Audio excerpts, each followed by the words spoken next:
what's going on? We used to have a longer intro, which worked better. Now the commercial runs for the first 10 seconds. I'm sorry about that, guys. There's nothing we can do about it. You can make a longer intro. I guess I can make a longer intro. Could probably. Let's say hi to that real quickly, though. We've got a big show today. We got a lot of stuff on it. Obviously, we had a great trailer just drop out of someplace. It was really good. I think a lot of us liked it. That's our second great trailer in as many weeks, or maybe 3 weeks. Who knows? It just seems like we're always on a high, which is nice because we haven't had a lot of content for a long time. It's good to get some good content going in there.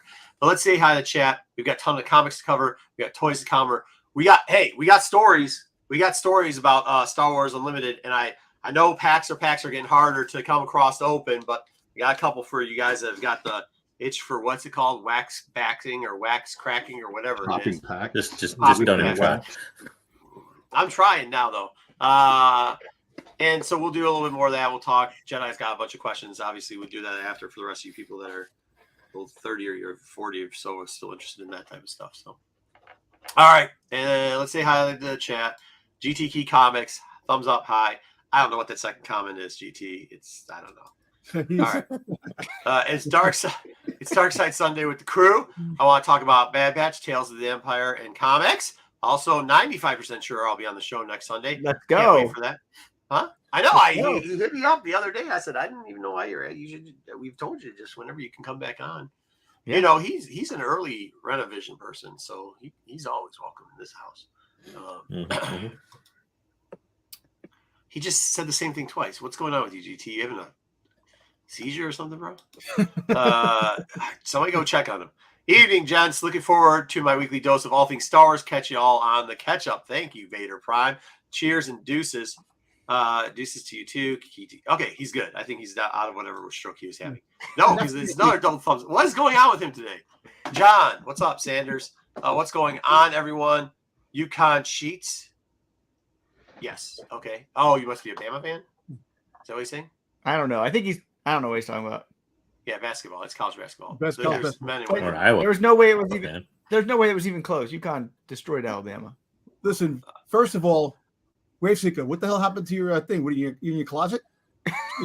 I'm trying to rearrange my room so I put more stuff in here. You got booted out. Oh, the wife finally said, "Hey, the one. Look at that. Hey, that's the story of a reseller. Remember back in the day, this room used to be nice. You used to be able to see walls in here, right? When I first bought this house."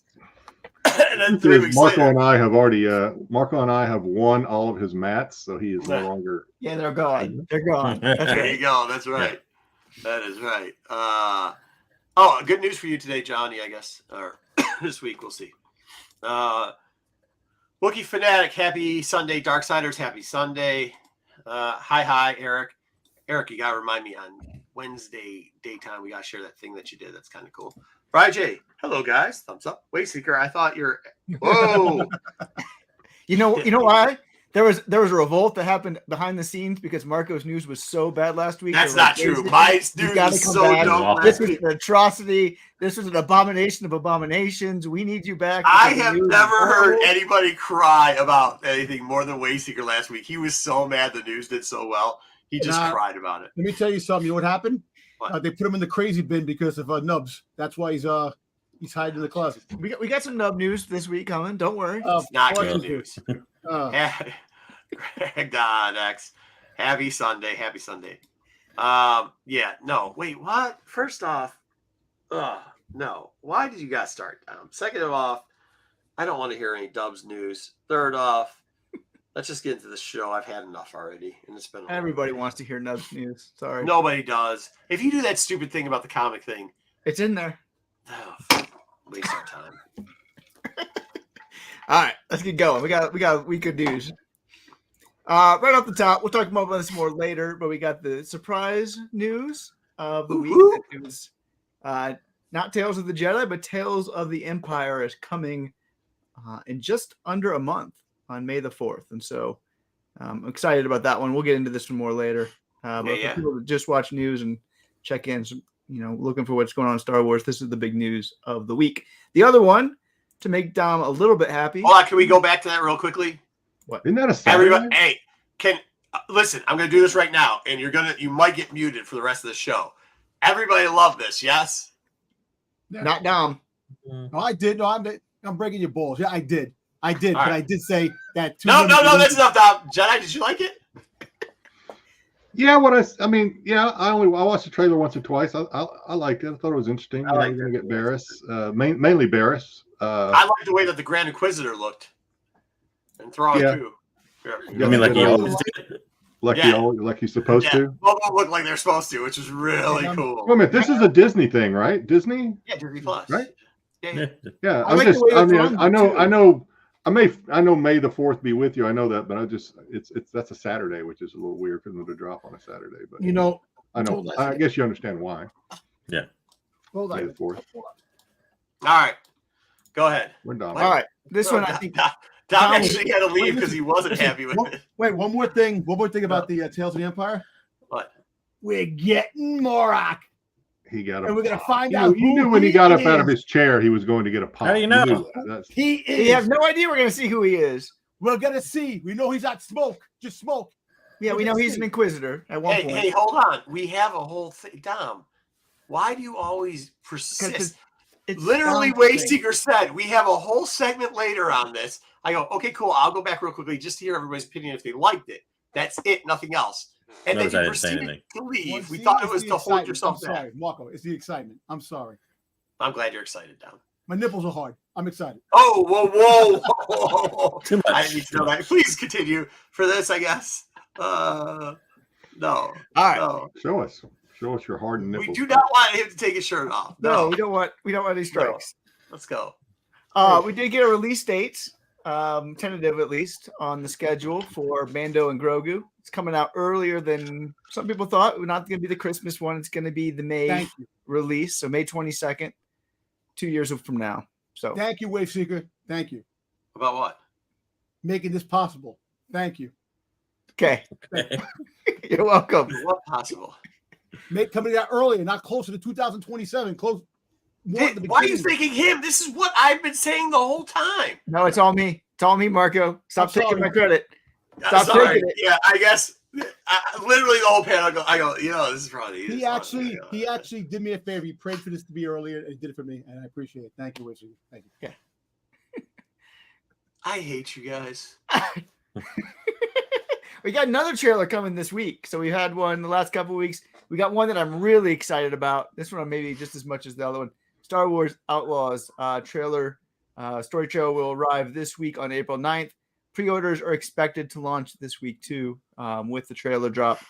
I would expect we'll get a release. I think we'll get a release date most likely with the pre-orders come out too. So hopefully we see this thing in June or July like things are pointing towards. So you won't necessarily get a release date. You might get a tentative date they'll put on a calendar, but sometimes they throw pre-orders up and they just say like, this could be a fall. October 31st or whatever. Yeah, exactly. This could be a fall release, man. I can see that coming out in the fall, which will make it a much sweeter coming out in the fall. So people. We only have content creators here on Vision, buddy. So I can't wait for this. We'll cut this one up for you next week. We'll see what kind of bounty hunters we get. Dom's looking for Zizor. He wants Zizor more than anything. You know what, man? I hope. You know what? That would be freaking awesome if they put Zizor in it. Zizor? It would make sense. Maybe.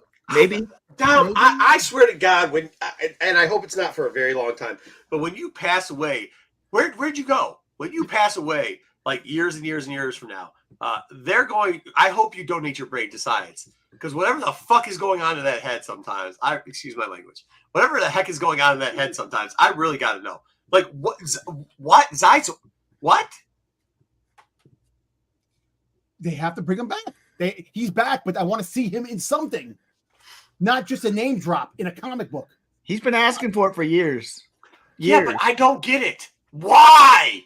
Because Shadows of the Empire is by far a fantastic friggin' series that should have went into canon instead of War of the Bounty Hunters. I'd rather have freaking goddamn Shadows than War of the Bounty Hunters. I'll be honest with you. That should have been the canon part between the Empire. I don't want Dom to die. I just don't understand. It is like that's not even comparable things. Like I don't understand what he's talking about. Shadow of the Empires, for those people that don't know, was a story that came out in the Dark Horse era line of comics. The War of the Bounty Hunters was some garbage that they put out recently, like a year ago. They're not interchangeable. Those aren't interchangeable stories. It's the same time period. I understand what he's saying. What? It's the same time period that Han Solo, that Leia was trying to get Han, the Carbonite. It's an X. It's not an SH. It's an X. Xizor is spelled with an X. Something. Hey, Wayseeker, don't antagonize him. Go. I'm happy for this, though. This is cool. Do we know how much the game's going to cost? It'll be $70, $69.99. I I'm hate sure. that, dude. That sucks so bad. That is so cheap. Games cost sucks for a game. Games cost $50 when we were kids.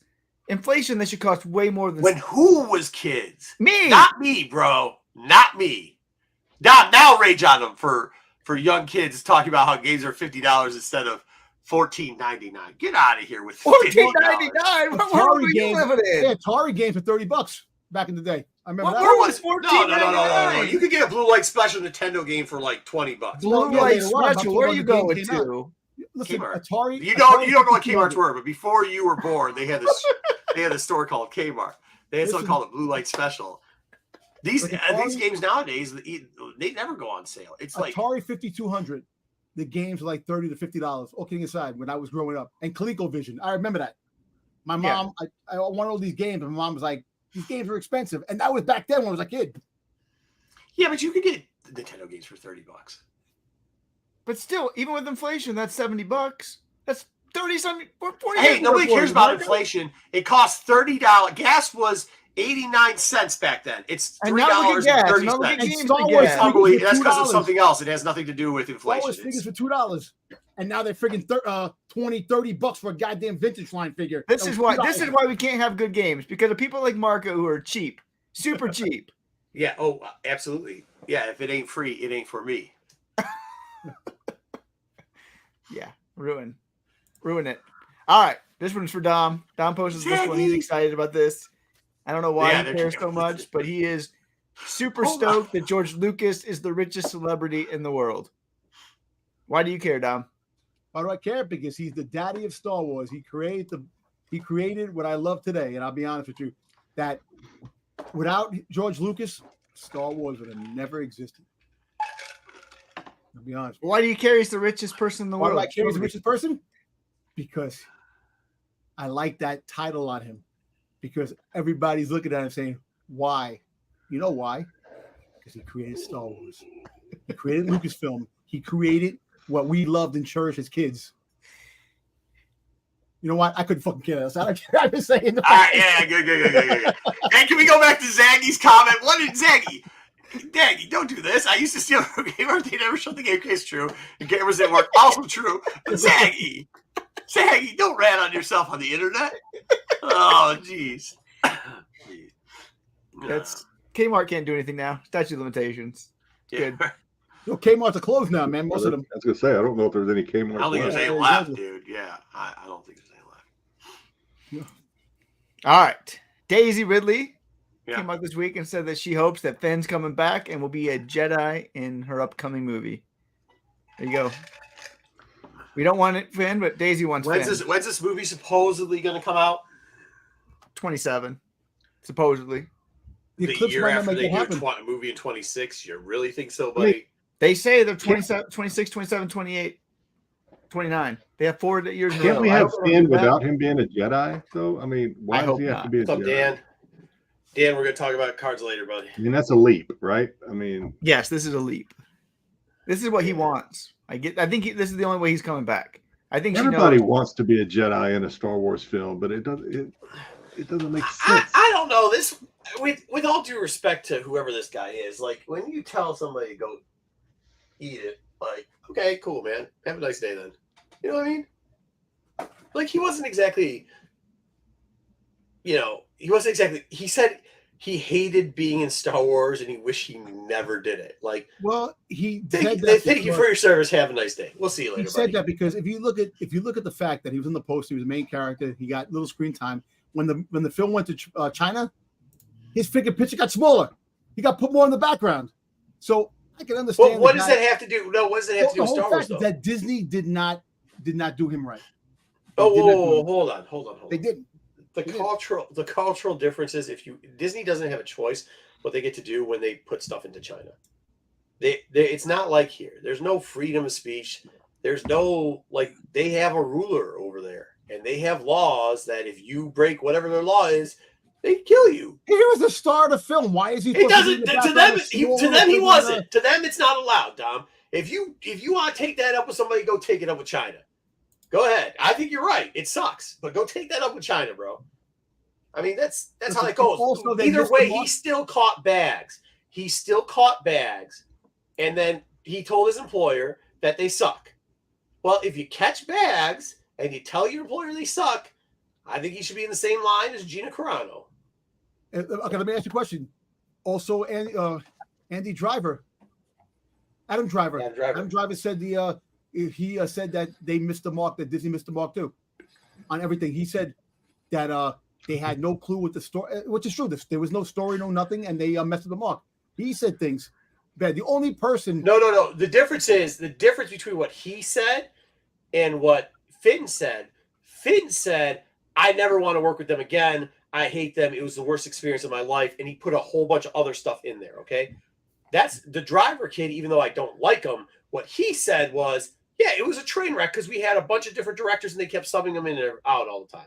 So I would not like to work under those conditions. Those are two different things. That's one guy saying, "Yes, I was disappointed with how it turned out, and I wouldn't want to work on it." That's like the nice way of putting it.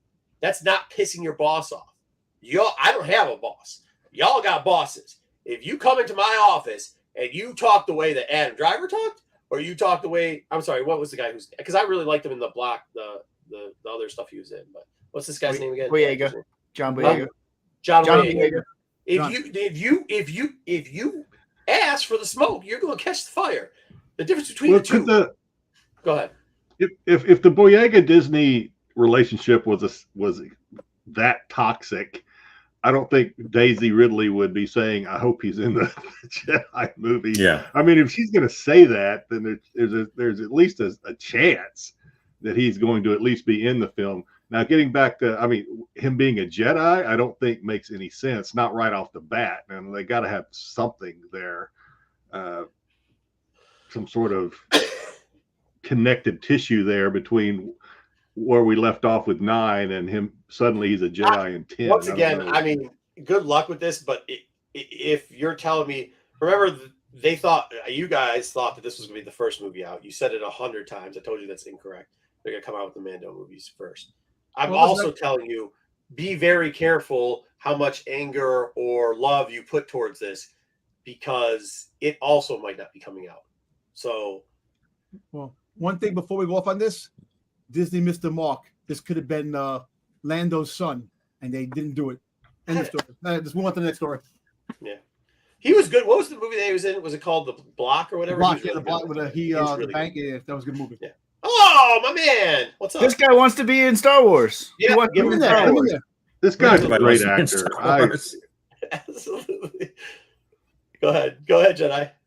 It's like this guy is a great actor. I liked him in the last what was the one with Tom Cruise where he was became his buddy at the end.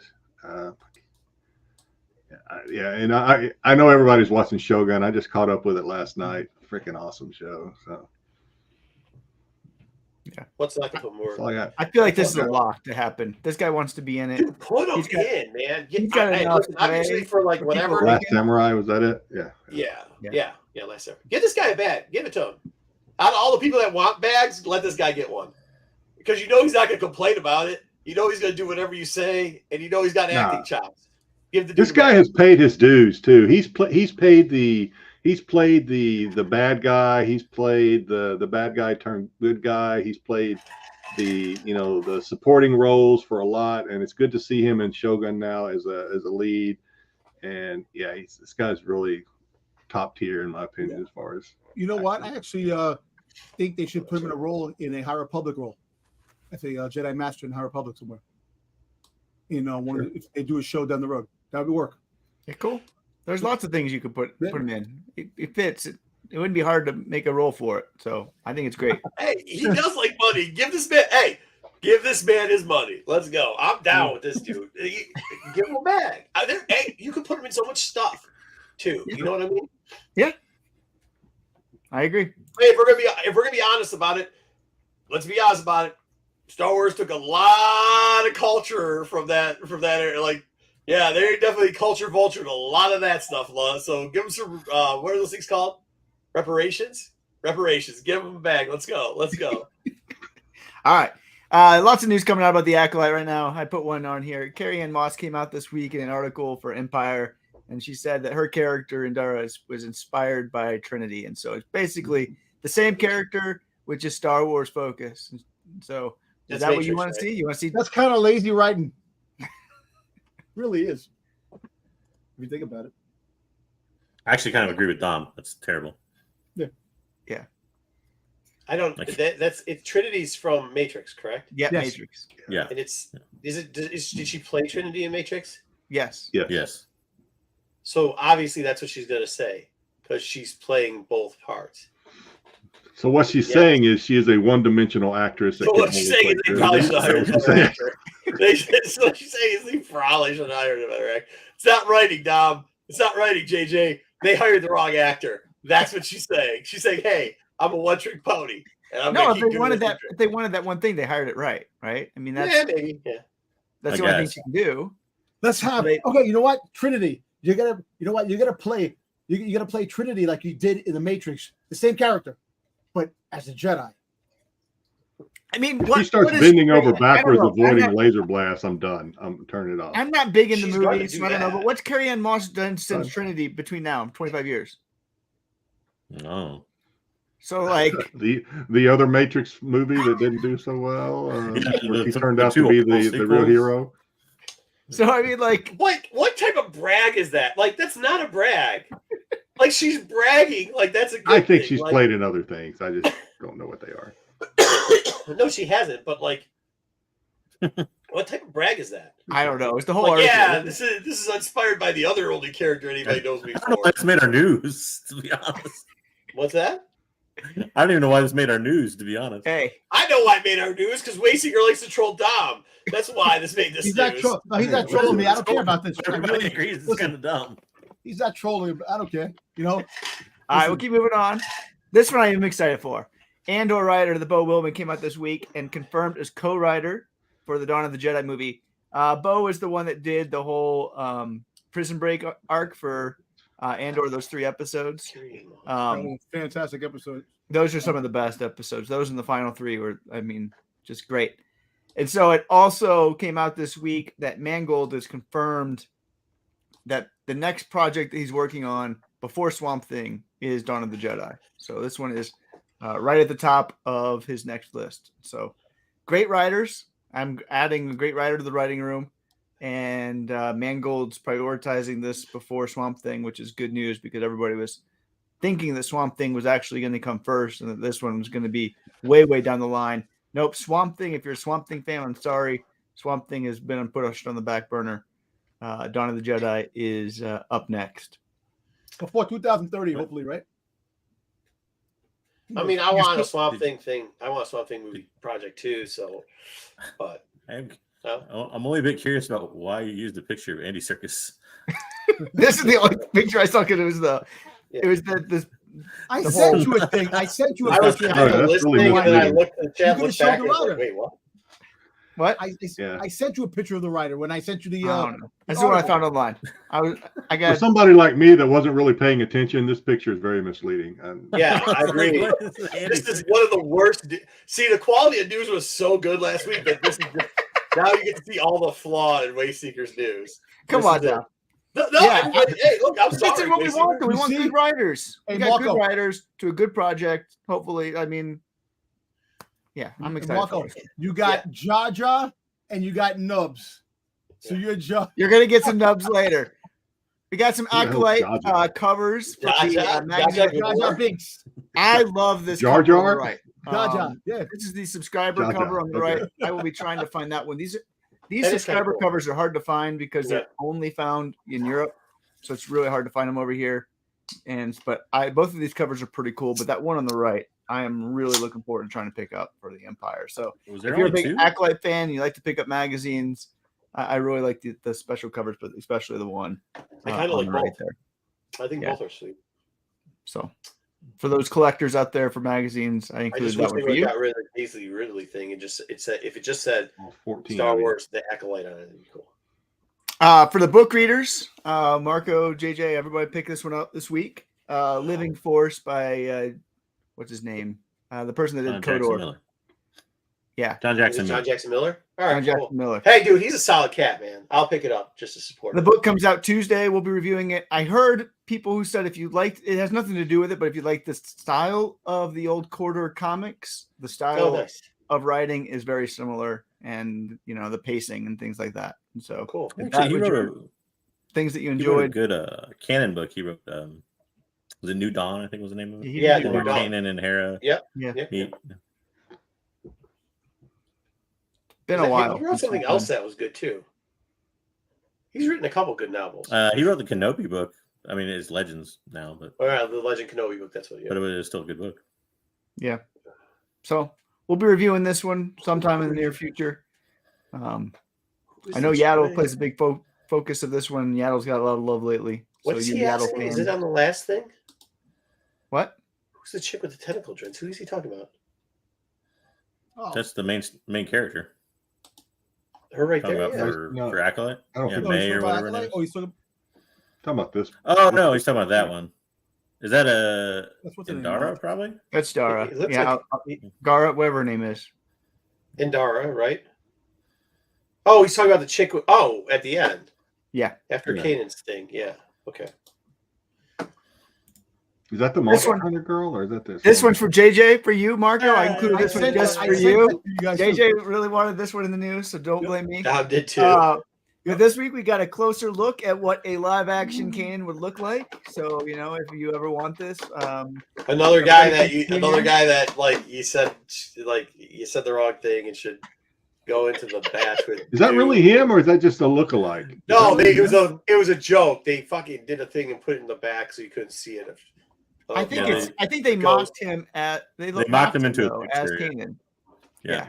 Yeah, And then put him up on the wall of.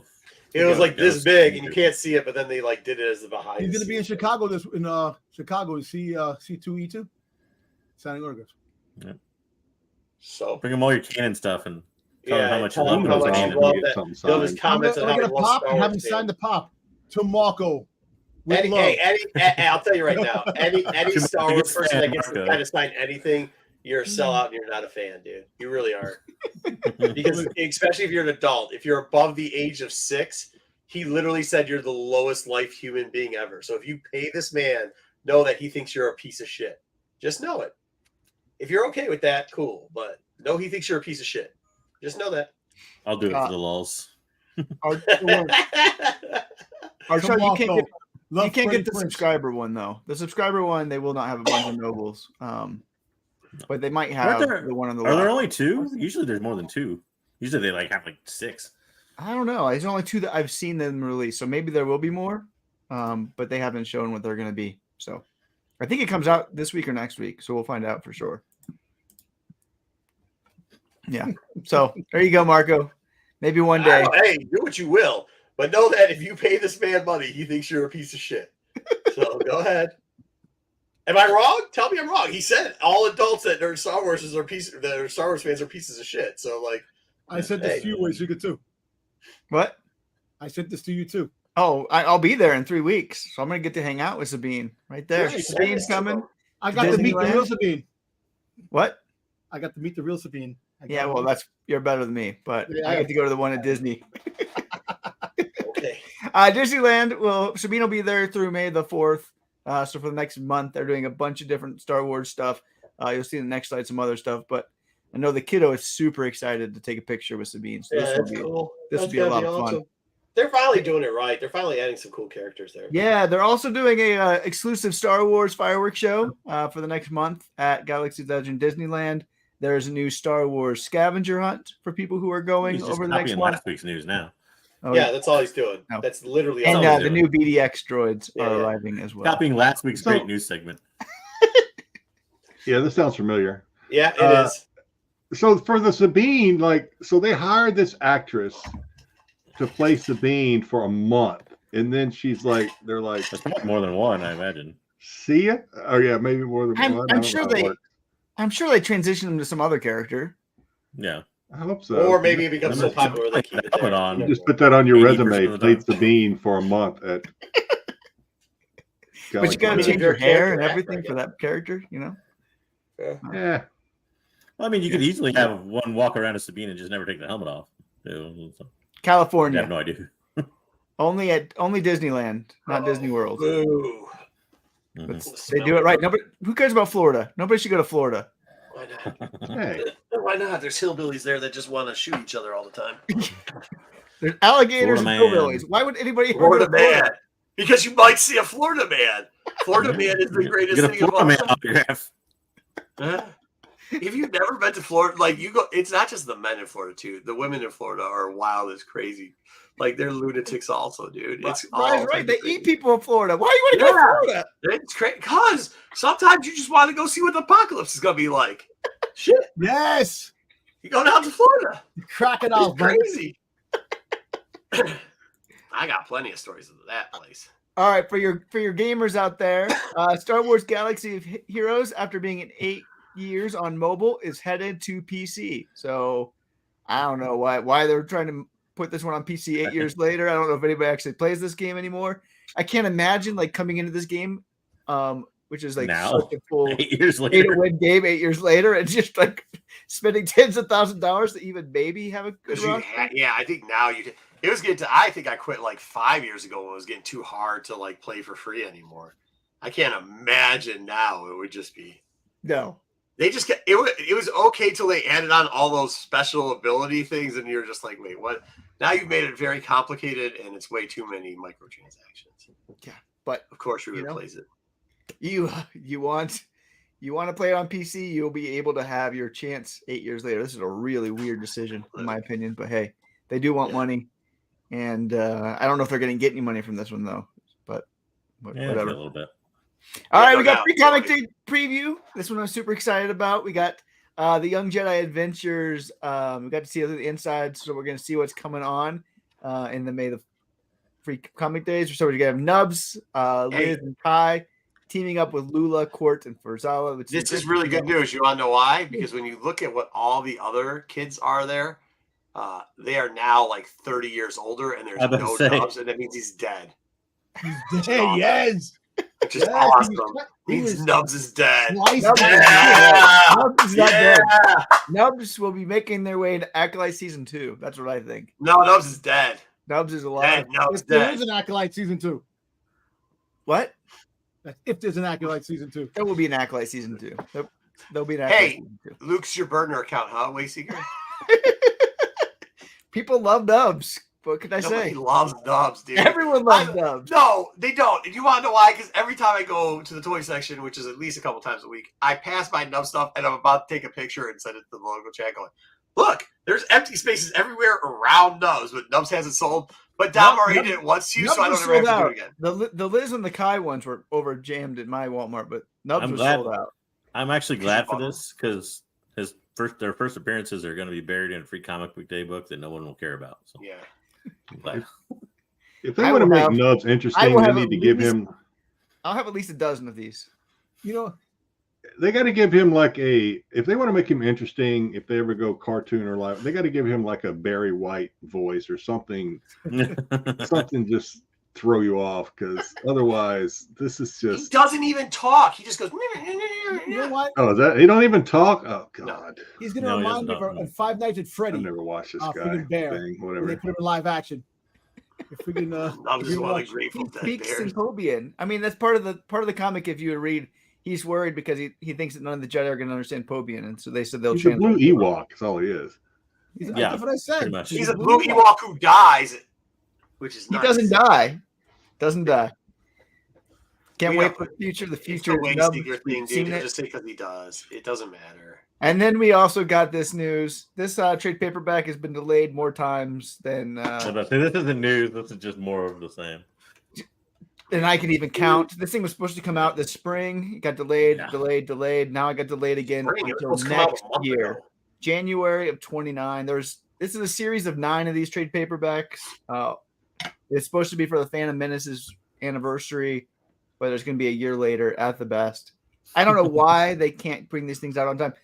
George Manny even said he wrote the script a year ago. So, like, Yeah, all you Dark got to do Horse is print really. this thing. Just print it. It's Dark done. Horse has not been doing good, man. They are really. Is this to celebrate his death? Is it the year of his death? I don't know, but come on. It doesn't take this much work to print a trade paperback. Just print the thing and sell it. I can't understand what Dark Horse is doing, but they are. Maybe Dark Horse is on their way out. Maybe Marvel's saying, you know what? They're gonna be sued. This is how you get. This is what how you get on your way out. This is how you get on your You're way not out. releasing product. Yeah, I mean, there's a week here coming up where I don't think we're gonna have much on FOC at all. So, like, I mean the week it comes out, like if they get a week that misses a Star Wars, when was the last time they missed a weekly Star Wars release? Dark Horse's releases maybe 2 comics a month. Maybe. That's it. If they do. And I'm guaranteed they were supposed to release like 3 or 4 every month. Almost like at this point, it has to be a copyright hitch or something that is holding it up. Well, why would they What come could out? be- They have more than one of these books, the hyperspace stories. Why wouldn't they come out with the next one instead of Qui-Gon? I have no idea. Maybe they're Hey, connected. Liam I don't Neeson. know. Because that one's Yes, that the, was the one that's but supposed to be coming out already, and then because they're supposed to already have 2 out, I think. Maybe Do it Liam- live. Liam has a certain set of tools that can make Disney suffer. I don't know. Makes it a nightmare for people like Disney. Exactly. Yeah. Don't know. Oh. And that's the week in Star Wars. Oh yeah. That's the greatest Real news quick, of all time right there. Just wanna show the- Absolutely. Had to show Marco how it's done. He's showing us your nipples. Yes. Oh, showing the, yeah, what is going on? You stole half the news from last week. He's showing it. There was you had pictures that didn't make the headlines. Yeah, That that seems was way probably- too long. And it took a little too long. Yeah, that was horrible all around. Good job, Wayseeker. Way to go.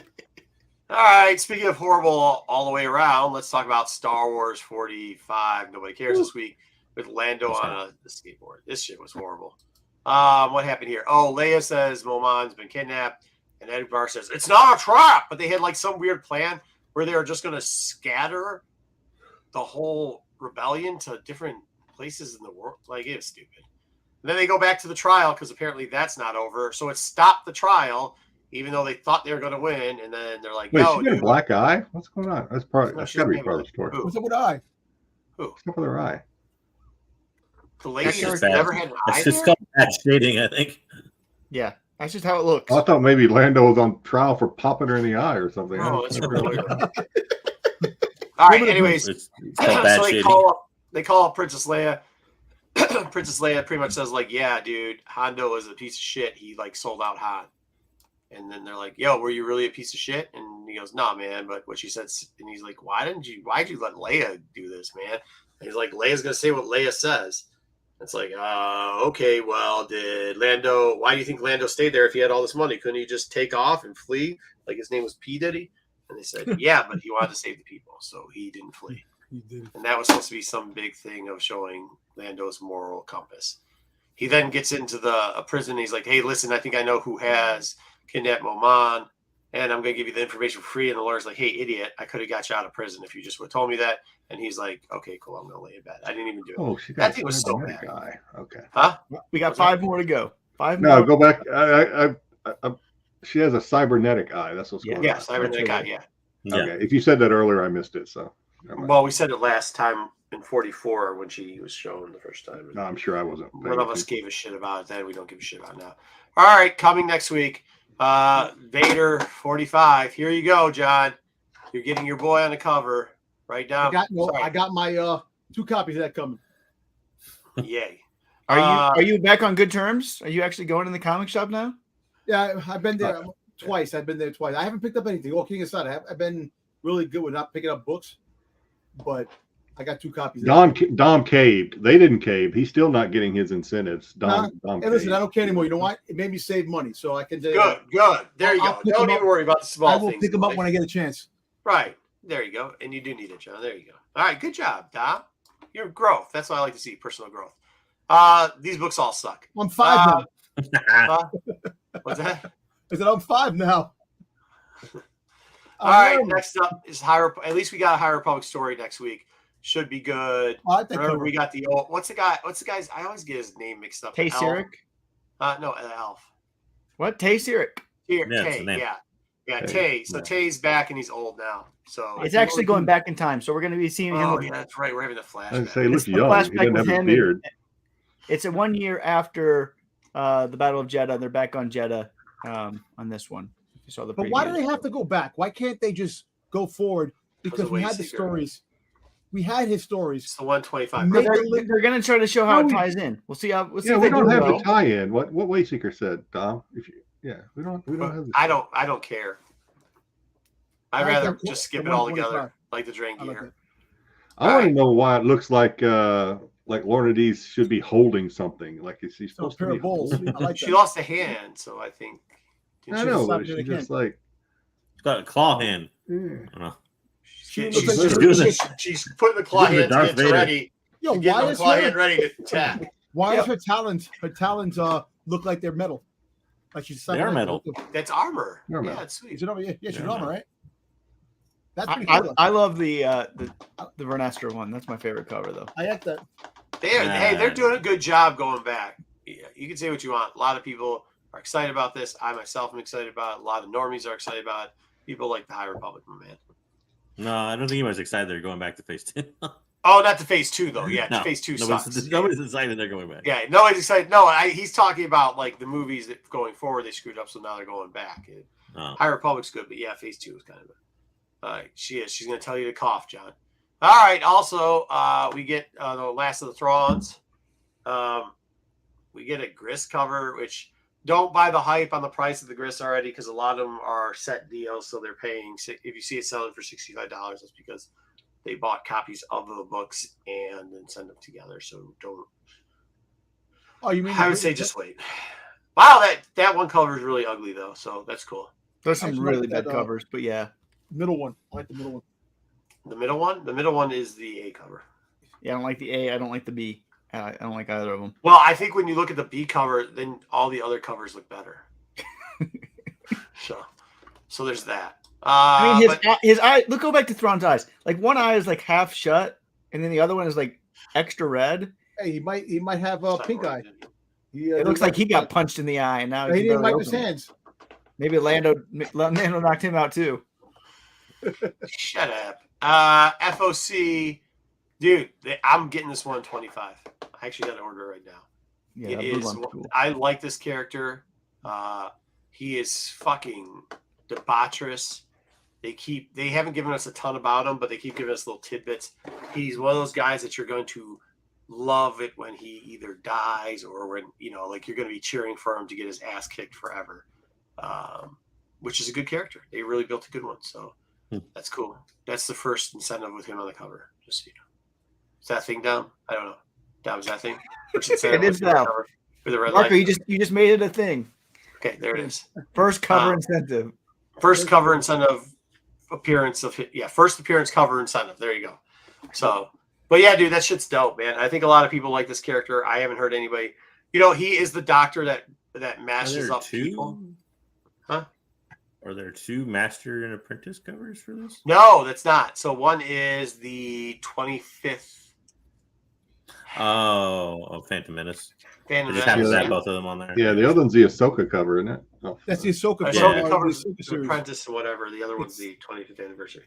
She's got the face from the girl that look at him. Who played Ahsoka in the Clone Wars flashback scenes. He Yeah, looks I know. like it. Yeah. No, I agree. I agree with Tom. That's a Master and Apprentice cover. I don't know what Dom was talking about. 125 is dope. All right. And then we get 46 for Darth Vader. Damn, what's his name? Price is in here. Looking dope on the 25-cent cover. He's going back to Exegol again. And Dom, you could get a Jar Jar Binks 50th anniversary of the 20th anniversary of Phantom Menace. 25th anniversary. Yep, that one's for JJ. JJ's That's picking for up all those. I actually like the Vader in the bottom right there, the white. That's Yeah. also a Master and Apprentice. Oh, no, that's not Master and Apprentice. No, Master That's Apprentice, a Palace. Sidious. Yeah. A lot of covers for this book for some reason.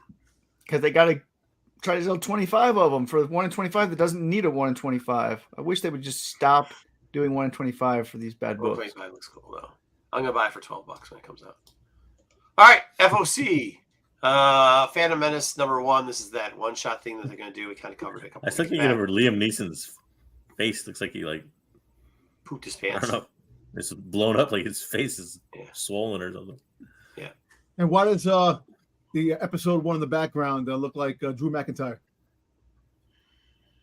Just standing back there. What? First off, Drew McIntyre. What's Drew McIntyre from WWE. Come on, okay. I don't know. Oh, that guy that was carrying the sword around. Damn. Okay, you ruined that page. So next up, let's cover. We always check out the 125 and what it's on for. The 125 this week. The low is $11.99. The high was $20.21 for Lando on a surfboard. This is going to go to $4. We thought this was going to be a stinker. It sure seems to be a stinker.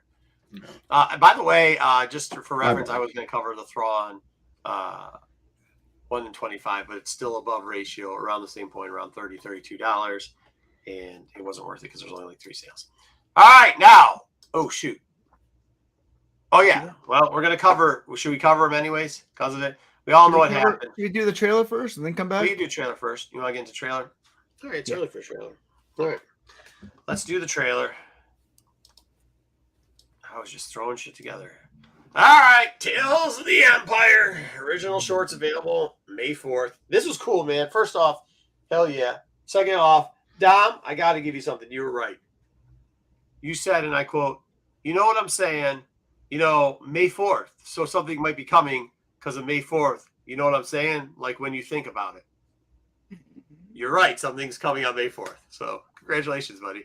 Way to be right. Hey, you got it. Anytime. I'm glad I could help.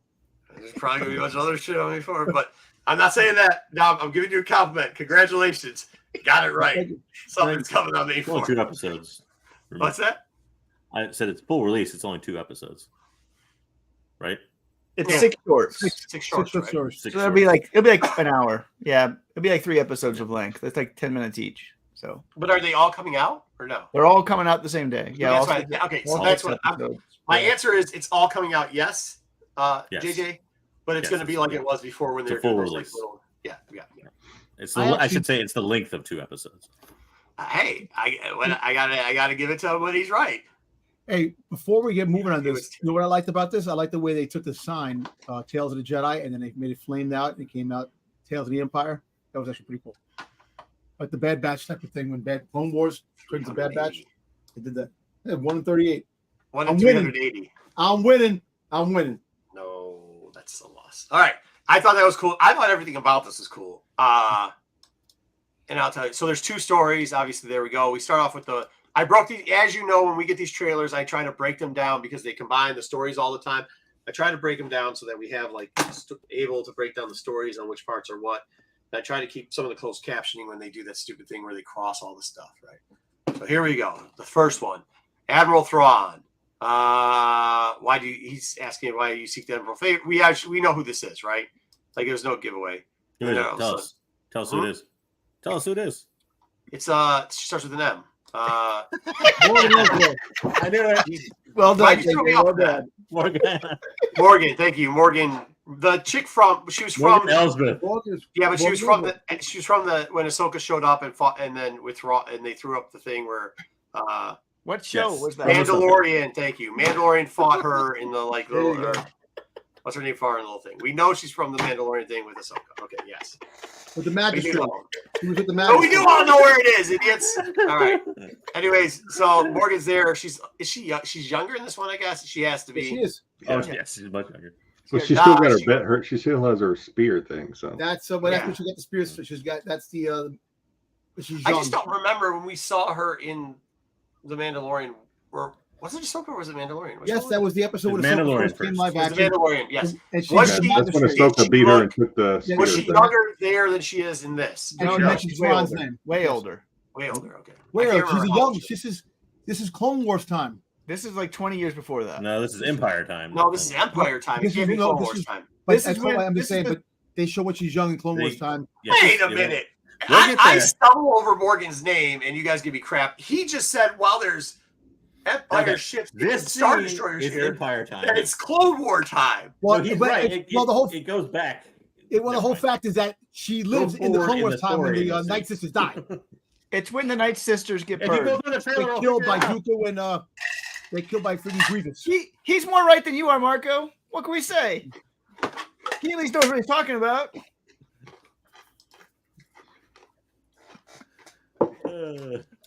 What's the point in reviewing the trailer when he just fucking did it all? He didn't. Stop. He didn't. Go on. What's the point? What's the point doing the trailer? What's the point? Oh, All right. Anyways, so she That's goes the back to magistrate right burning down the whole Night Sister camp. Yes. During, I guess, This the is Clone Clone Wars, Wars the time. That Magistrate. wasn't no, that wasn't Night Sister. That was the magistrate. That's the magistrate from when she took over. The people that you've seen in the Mandalorian cartoon, in the Mandalorian series, when you first met her. That's one of the her soldiers from the magistrate. She Yes. does. This is in a forest. The magistrate thing is not in a forest. It's later. That's You'll see. yes, she has the forest. That's the forest where she built the Hey, freaking thing. Dom, stop watching. Stop watching. What's the show that he watches? No, it's not. If you watch What's the the show you watch, goddamn thing, you Wayseeker? would know. Well, where he Screen goes to your Crush. mom. Screen Crush. Screen Crush. No, Stop it's not watching Screen Screen Crush and Crush. repeating the stuff here now. Marco. All right. So you now don't she gets know her older. name. Then they go back and they do a little fight. They do a little fight. What was that? You didn't even know the Okay, goddamn makes name. Yeah, because I didn't watch I'm a Screen good Crush. percent- You're right. I didn't watch the Screen Crush show. You're No, right. I didn't watch the Screen Crush. That's the magistrate. Ah! Come on. Okay. Dan. So, Jesus, Dom. Your path is set. They do a little playback. We get to see her do her little training montage. Then we get to see her in Clone Wars. This was Man, cool. I didn't cover that up well. No, Mhm. did you not get the Grievous stuff? Hold on. Holy fuck. Come on, man. you missed it. Oh my god. I didn't It's miss it. Grievous. Your, I your didn't ordering miss is way off. Dude, oh my. Anytime you fucking idiots want to do It's a any trailer. work Who around here- cares? Yeah.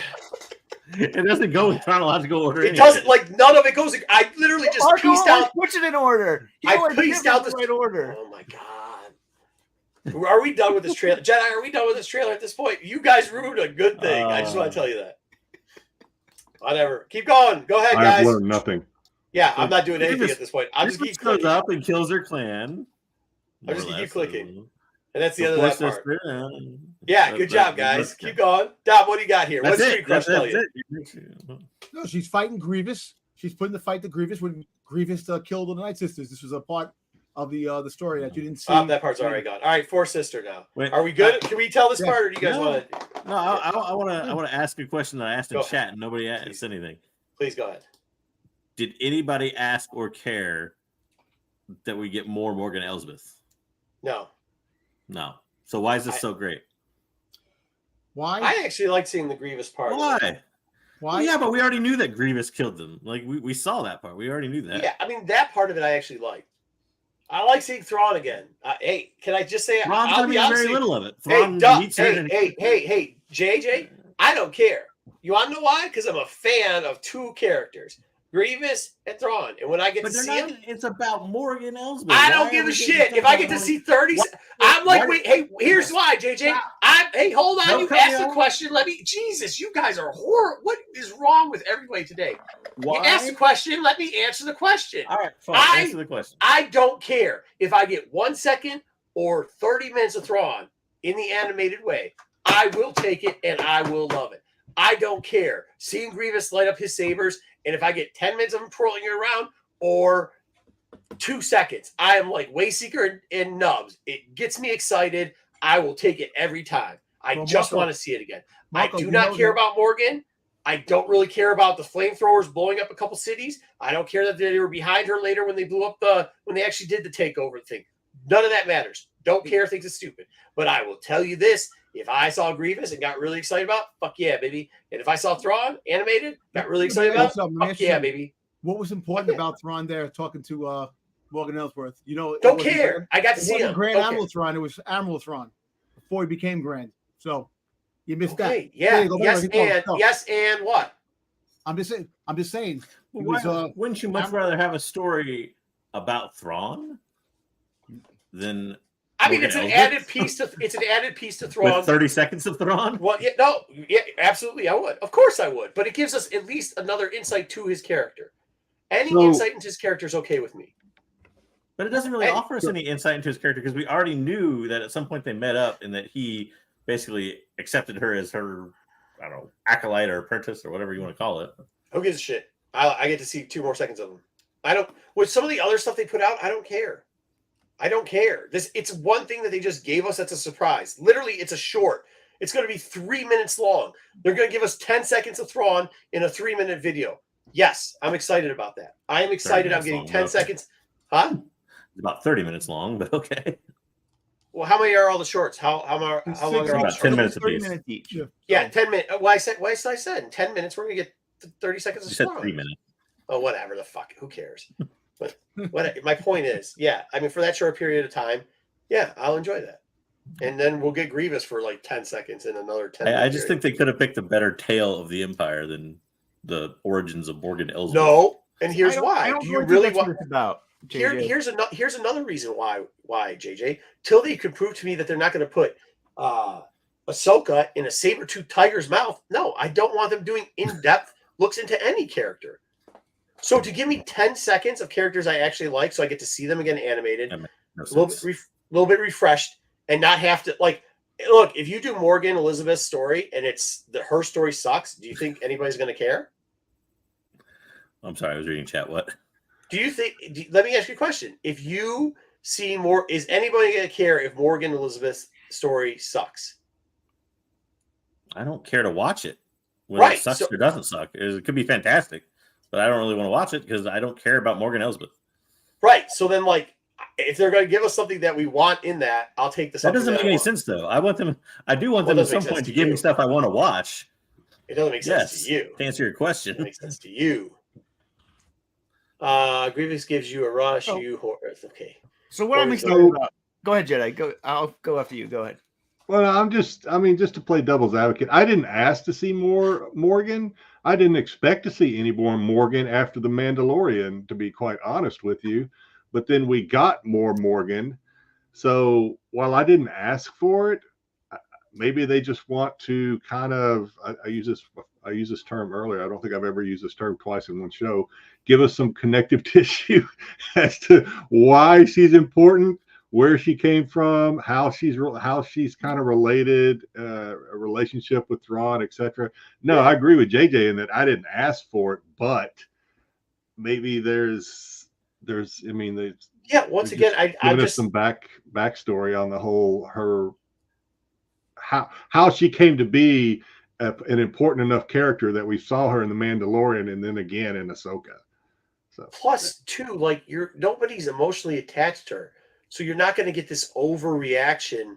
My point is you're not going to get an overreaction to a character one way or another on this one. So like if it's good, everybody's going to be like, oh, wow, that's surprisingly good. If it was bad, they're going to be like, oh, well, nobody wants to care about this character anyways. So like it's not going to be this like, oh, Book of Boba Fett where they screw it up. So till they can prove to me that they can not screw stuff up, yeah, I don't care. Huh? I don't think how most people see it in that term, though. Those terms. I don't. Well, that's how I see it. Most people don't see it. Go ahead. Wait, Wayseeker. I know what you're going to say. You're going to say this. Thrawn would just be such a bad sexual lover. Chat's been going on that for 10 minutes. It's great. Lots of jokes. Chat's killing it. Chat's killing it, and you're not, Marco. That's okay. I was trying to get in there. But Wayseeker's kidding. But what I'm excited about, I like the Night Sisters. I want to see more about what happened to the Night Sisters. So we know what happened to them. We've seen it. We really don't know what happened. They're supposed to all die, and they clearly didn't all die. And there's a lot more they're going to be doing with the Night Sisters forward. They didn't all die because, like the Jedi that all died, we just keep reinventing them after they supposedly all died. I agree with you there. I want to see the Purge. I want to see more on the Purge. I want to see more on the rebuilding. Dom, I haven't had a word to say. Let me finish what I'm saying. And so that part I think is really exciting, and they're able to get into the Night Sister lore, which they're clearly building off of with Ventress. They're clearly building off of where they're going back with Ahsoka season 2. Yeah.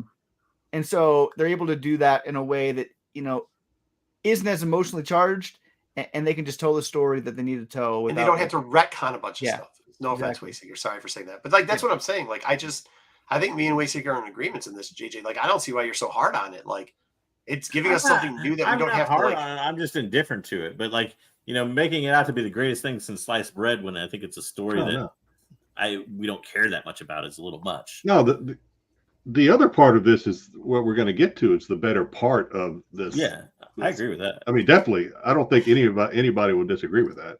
But here we are. Yeah, but I mean, just to be a Debbie Downer because it's like people are excited about like, oh, hey, they gave us something by the way, we did. You're right, we didn't ask for it, but we also weren't really expecting it because they just gave us the Acolyte. So it's like, it's literally like you go to a store and they give you some bonus fucking keychain or something, and you're like, what the fuck? And then you get home and you realize like there's a character on the keychain that you really like, and you're like, oh, cool, maybe I'll put this on my fucking keys. Like that's what this is. You got to remember this is a bonus we didn't see coming, JJ. So yeah, I can understand why people are excited. It isn't and isn't, but and we saw more Tales of the Jedi coming. We thought so they just kind of flipped it, but yeah. All right, so can we get into the second half too? Oh wait, Dom, Dom? Brian killed it.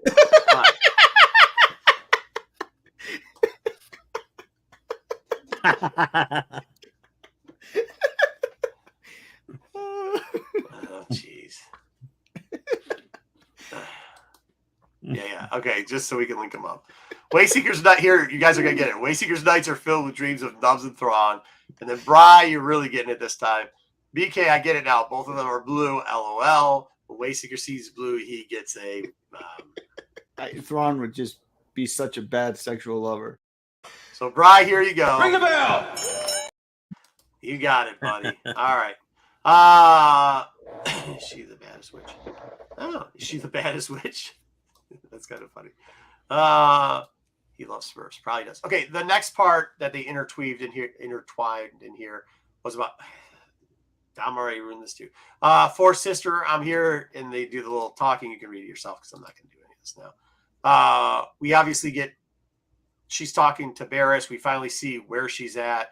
She's being held in a prison. This is something people have been asking for a while, even if it's just speculating that she was going to show up in like 15 other shows when she never showed up, and she was going to be 15,000 other things that she wasn't, and she was going to be the savior of, like, wasn't she going to save Grogu at one point? That was Dom's theory. Yep. Yeah. No, that was an internet theory too. That wasn't my That was the internet theory that Dom. I can go back to the tape. You can go back to the tape. Yeah, go back to the tape. Dom did say. You talked about how like the symbol. I remember you talked about how the symbol was there. The symbol. I said the symbol, but I did not say he was the one that's going to say it. No. Go back. Hey, Marco, who's pull this the right tape. Here? I'll pull the tape. Marco, who's this right here on the scene right here you cut? Who's that?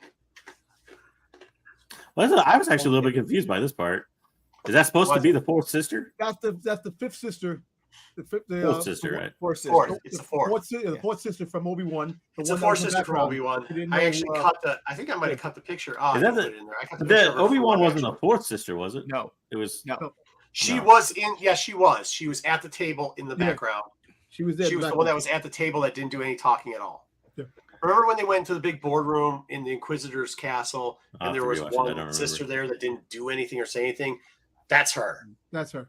I cut it. We know her name now is Lynn from the credits. So, So also kind of weird that she's not in Inquisitor clothes. Yes, also weird. She hadn't earned it yet, right? Because my question was, and maybe she hadn't earned it yet, but are we going to get any? Probably not. But do you think there's a chance we get any cross-threading with the novel, The Red Blade, or whatever it was? Maybe. Probably not. Maybe.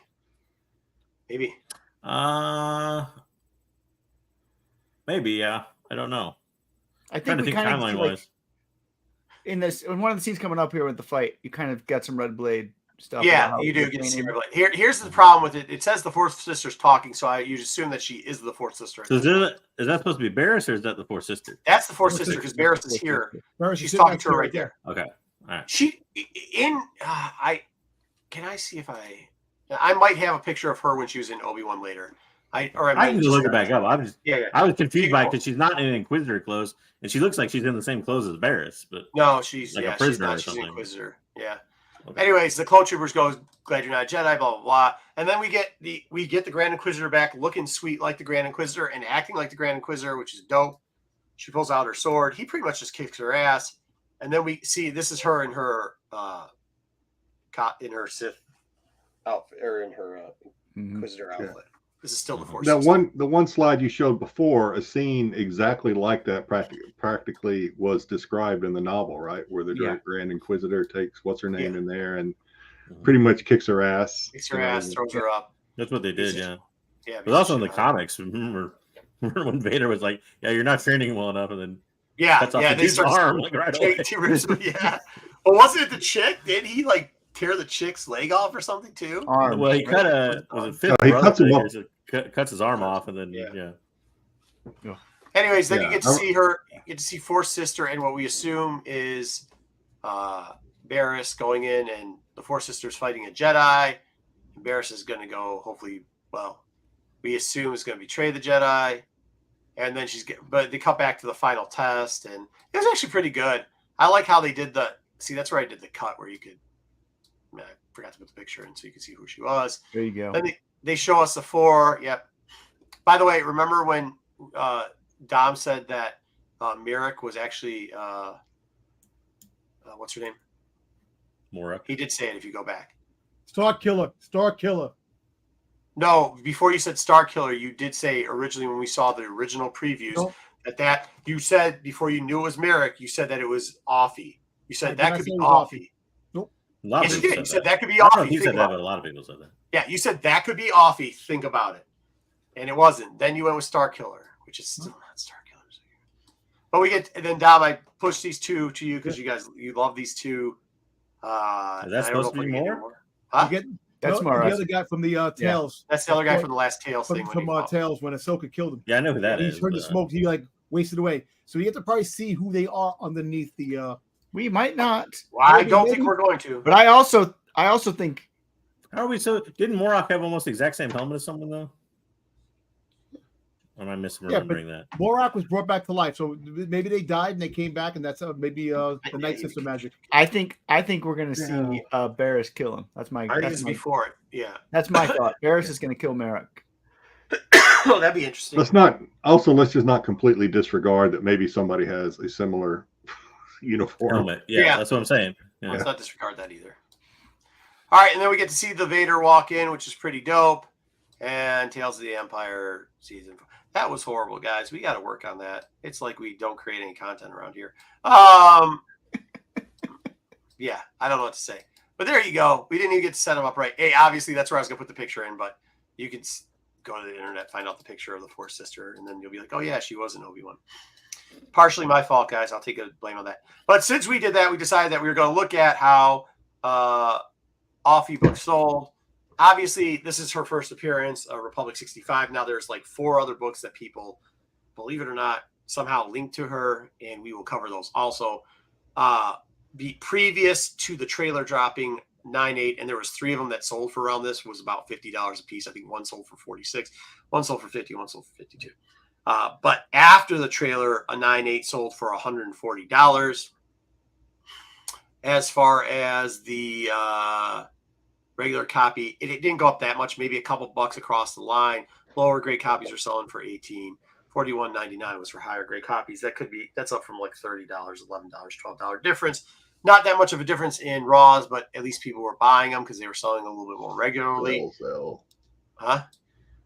Sell. Because sell. This is not going to last, I don't think. Republic 58, some people at one point were saying it is her first appearance. It may be a cameo, whatever it is. She's definitely there. They don't name her. She's in one little panel. She's named right there. They misname her, actually. Yeah, they did name her. They give the wrong rank for her. But. Yeah. Whatever. CGC 9/8 went for $80. And actually, none of these books had sold till after the trailer. CGC 9/8 went for $80. The raws were about $7 on average. Now there's like 2 books. They sold for around the $8, $9 mark. What does that tell you? So, that's Republic 58 for those that didn't know. But prior to that, she also had another cameo, and it was in Star Wars Episode 2, Attack of the Clones. Now, there's 2 different versions of this book. There's this book, and there's the photo of this book that also has got Anakin on it. This book wasn't selling at all, but that sold for $2.77 this last week. And sets for the photo sets, they're selling for $10. The non-photo sets are selling for $15. Whatever, man. Just let you know. And finally, this book, while Wayseeker runs to the toilet and avoids this was his recommendation for this book. And he said, why don't you look into that stupid book that everybody was pumping for no reason? So I did. Star Wars Adventures 2017, the IDW run, cover B for number 20. It was not selling till this week. And then it sold, I think, like 5 copies. The last 3 of those 5 copies were $22.75, $25 and $25. And those two $25 were definitely different listings and from different sellers. If you have this book and you can dump it, please dump it. Or keep it, whatever you want to do. Yeah, it probably will drop like it. The last one that at one point was getting people a little bit revved up, and I'm surprised that it didn't have a little bit of motion, because it's not really about Offie and Luma. It's really about Grievous, I guess. If you label it as nothing, just the Star Wars Adventure, Clone Wars Adventure, they're selling for about $4.50. However, hey, Wayseeker, did you see what your book was doing? Yeah. It wasn't selling at all, and then it started selling. So did you dump one of these? No. You should have. I am a buyer of that. And I'm not really at $20, but I'm a holder on those. Give me them for $10 and I'll buy them all day. And I'll hold them because I love that cover. So the Clone Wars, but if you label the free comic, here we go with labeling again. If you label the free comic book day as first General Grievous, GG, first GG, you could sell for $12.99 on average. I mean, you could sell as high as $16 if it's in near mint condition. But if you just put it as Star Wars, Clone Wars Adventure, Free Comic Book Day 2004, $4.50. If you label it as first GG or first General Grievous, you could sell it for a whopping $12.99 to probably about $14. So good luck on that. Yeah. Yeah, there you go. Paris is first. No, it's not. Just first cover. Yeah, first cover. Yeah, we have to preference that because it used to be your first, according to some people. Really? All those books that I listed were her first something, according to somebody at one point. So I don't think the Adventures was ever first of anything, but people just love that cover. It was. Love that cover. It was. Really? It was. Yes. Yeah. We even made a video about it a long time ago. Yeah, we did. Wow. Mm-hmm. That's a fail by whoever. Well, just so you know, those are like when I said this segment really pissed JJ off, so give him a round of applause that he didn't rage. Because originally I said, all 5 of those stupid books. He goes, only one book. It's Republic 65. I go, no, JJ, I think you can make an argument for 5. I didn't even remember 58. I think you can make an argument for 58. That was one I bring up. 58, yeah, you probably could make an argument that that's a first appearance. That's jumped the shark though. Yeah. I mean, that's gone long gone. It is the wrong rank. I hate the movie book cameos thing though, because like of course everybody's in there, but they're in some tiny little section in the background. Like that's this one right here. Oh, you're talking about the Phantom. Yeah, the first cameo. That's I hate people using those as first appearances. That's terrible. Yeah. I mean this is probably the worst.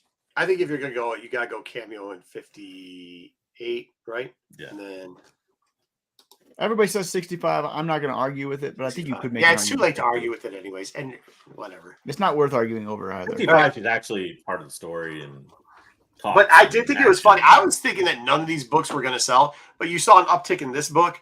You obviously saw an uptick in this book. I don't know if you saw an uptick in that book. This book, you saw more. You actually saw more selling, believe it or not, and obviously you saw a small uptick in this book. So. Well, the CGC 9.8s, you saw an uptick for sure. But I was actually surprised that the books were selling. I mean, not a lot, but if you bought it at the wrong time, maybe you're trying to dump it, maybe you're trying to clear it, I'd hold off. But since they are selling, you might want it. It's interesting sometimes when you watch the market, like on some of these, especially with the Star Wars stuff, you've seen this where it has a little small uptick when we're doing trailer, and then it down ticks again. And then you get another uptick when the event comes out or the character shows up on screen. So I have a question going back to the trailer. Mm-hmm. Where do we think this Barris arc is going to go? Because we haven't seen Barris as Inquisitor for like ever. So it's hard for me to imagine that she stays an Inquisitor. We've never seen her as an Inquisitor. Yeah, right. So I mean, like, we've seen Inquisitors so many times in so many different things. Honestly, personally speaking, I think she might be dead at the end of the given like a redemption death, I think. But I also think it's kind of cool seeing, but I know we've seen Inquisitors before, but like how bad they showed us. Like it's funny that they're using the Fourth Sister because how we wanted to see more insight into them during that section of Obi-Wan, and we really didn't get it. And now we're getting this animated part where we are seeing through Offie or whatever, but we're seeing it through there. Like when JJ asked about excitement, I think that's even more exciting. That's why I left it to the second part, because that's even more exciting than the first part. Because for sure, like we kind of want to see the inner workings. Like we've read them in comics, as Jedi brought up. We read it in the Red Blade. You know, we've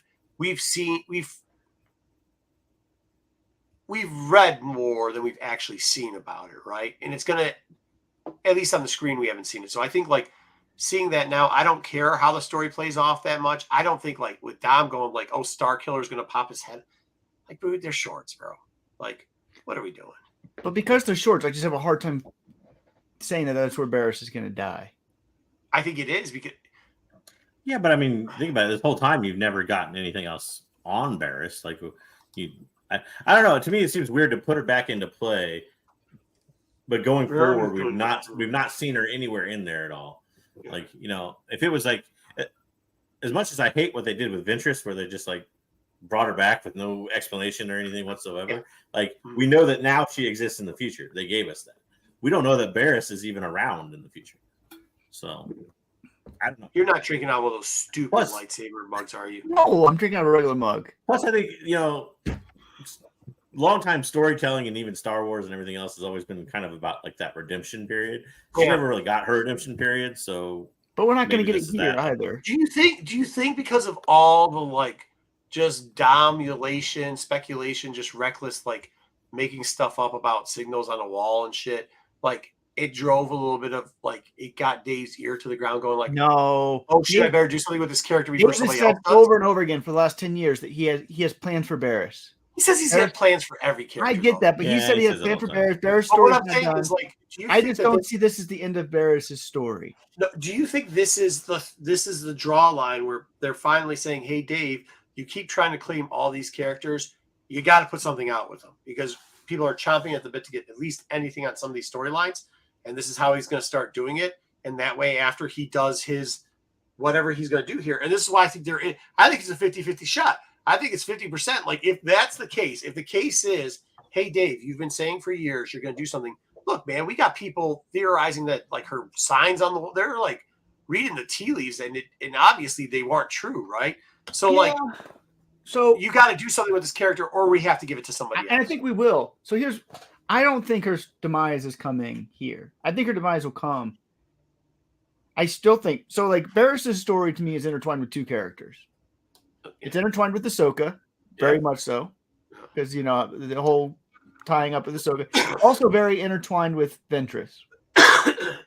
And we see in both of these characters. I mean, Ventress and Barriss had lots of fights in Clone Wars. They always went at it. Ventress always got the best of her, whatever. I feel like with both of those characters being in play, that somehow Barriss will be wrapped up with. If we get a Ventress show, maybe Ventress actually is the one that kills Barriss at some point, or I wouldn't be surprised at that. I don't know. I'm just wondering. Well, what's the future? Given that, but in a way, giving her own story may be a way of separating her from the lore of those other characters too, though. What if, you know what I just thought? This is it's because of Dom. This is nothing. This is not true at all. But what if this character right here, this guy that she kills in here, they bring back to life, and that turns into Merrick? Because in a lot of the tests in the comic book, like Vader would cut off a part or do something else and pretty much put the person back together and that's how they turned him into maybe the Inquisitor. I mean, Vader doesn't like to. I mean, that's what the Grand Inquisitor said. There's things that are worse than death, and so it's Vader likes to do something worse than death. So, I hesitate to think or care really how much Moroc's story will get in the Barriss story because just throw it in the background to show him because it's a character. Well, why would you throw it in that story when you're doing a Morgan Elsbeth thing in the same set of shorts? If you're going to ask why Dave will do things, you're going to. Like, I mean, it is. I don't know. Why do you say if we want to figure out who Morak really was, let's put it in the Morgan Elsbeth story, not in the Barriss Offie story. I agree with that too. Yeah, I don't get Morat. Everybody says Morat was brought back to life from something. I mean, if he was reanimated, he turned to smoke. It's not like when Ahsoka killed him, his head fell off and there was a body in there. There was nothing there but smoke. So I don't get the whole reanimating of a person. Fair. And he's a walking Through the zombie. Night There's System nothing magic. there. Night His System essence. You can't just say words, Dom. He's saying what he's asking is a specific question. But yeah, and you're just saying words. And to his point, when they killed the Death Trooper zombie people, they didn't like turn into smoke. Yeah, so that's a valid point, right? Well, it is, but I still think it's night magic. It's Night System magic because maybe Night System magic, but why is it? Yeah, but why does it have mean? to be anybody? Like, why couldn't it just be he is a creation of Night System magic, like personified? I don't think he heard you. Yeah, I think you're right. I mean, it doesn't. I don't. Maybe you're right. Maybe it was. So obviously, my crackhead theory went because he does turn into smoke. So what would be the point? Unless he, I don't know. Yeah, I don't know.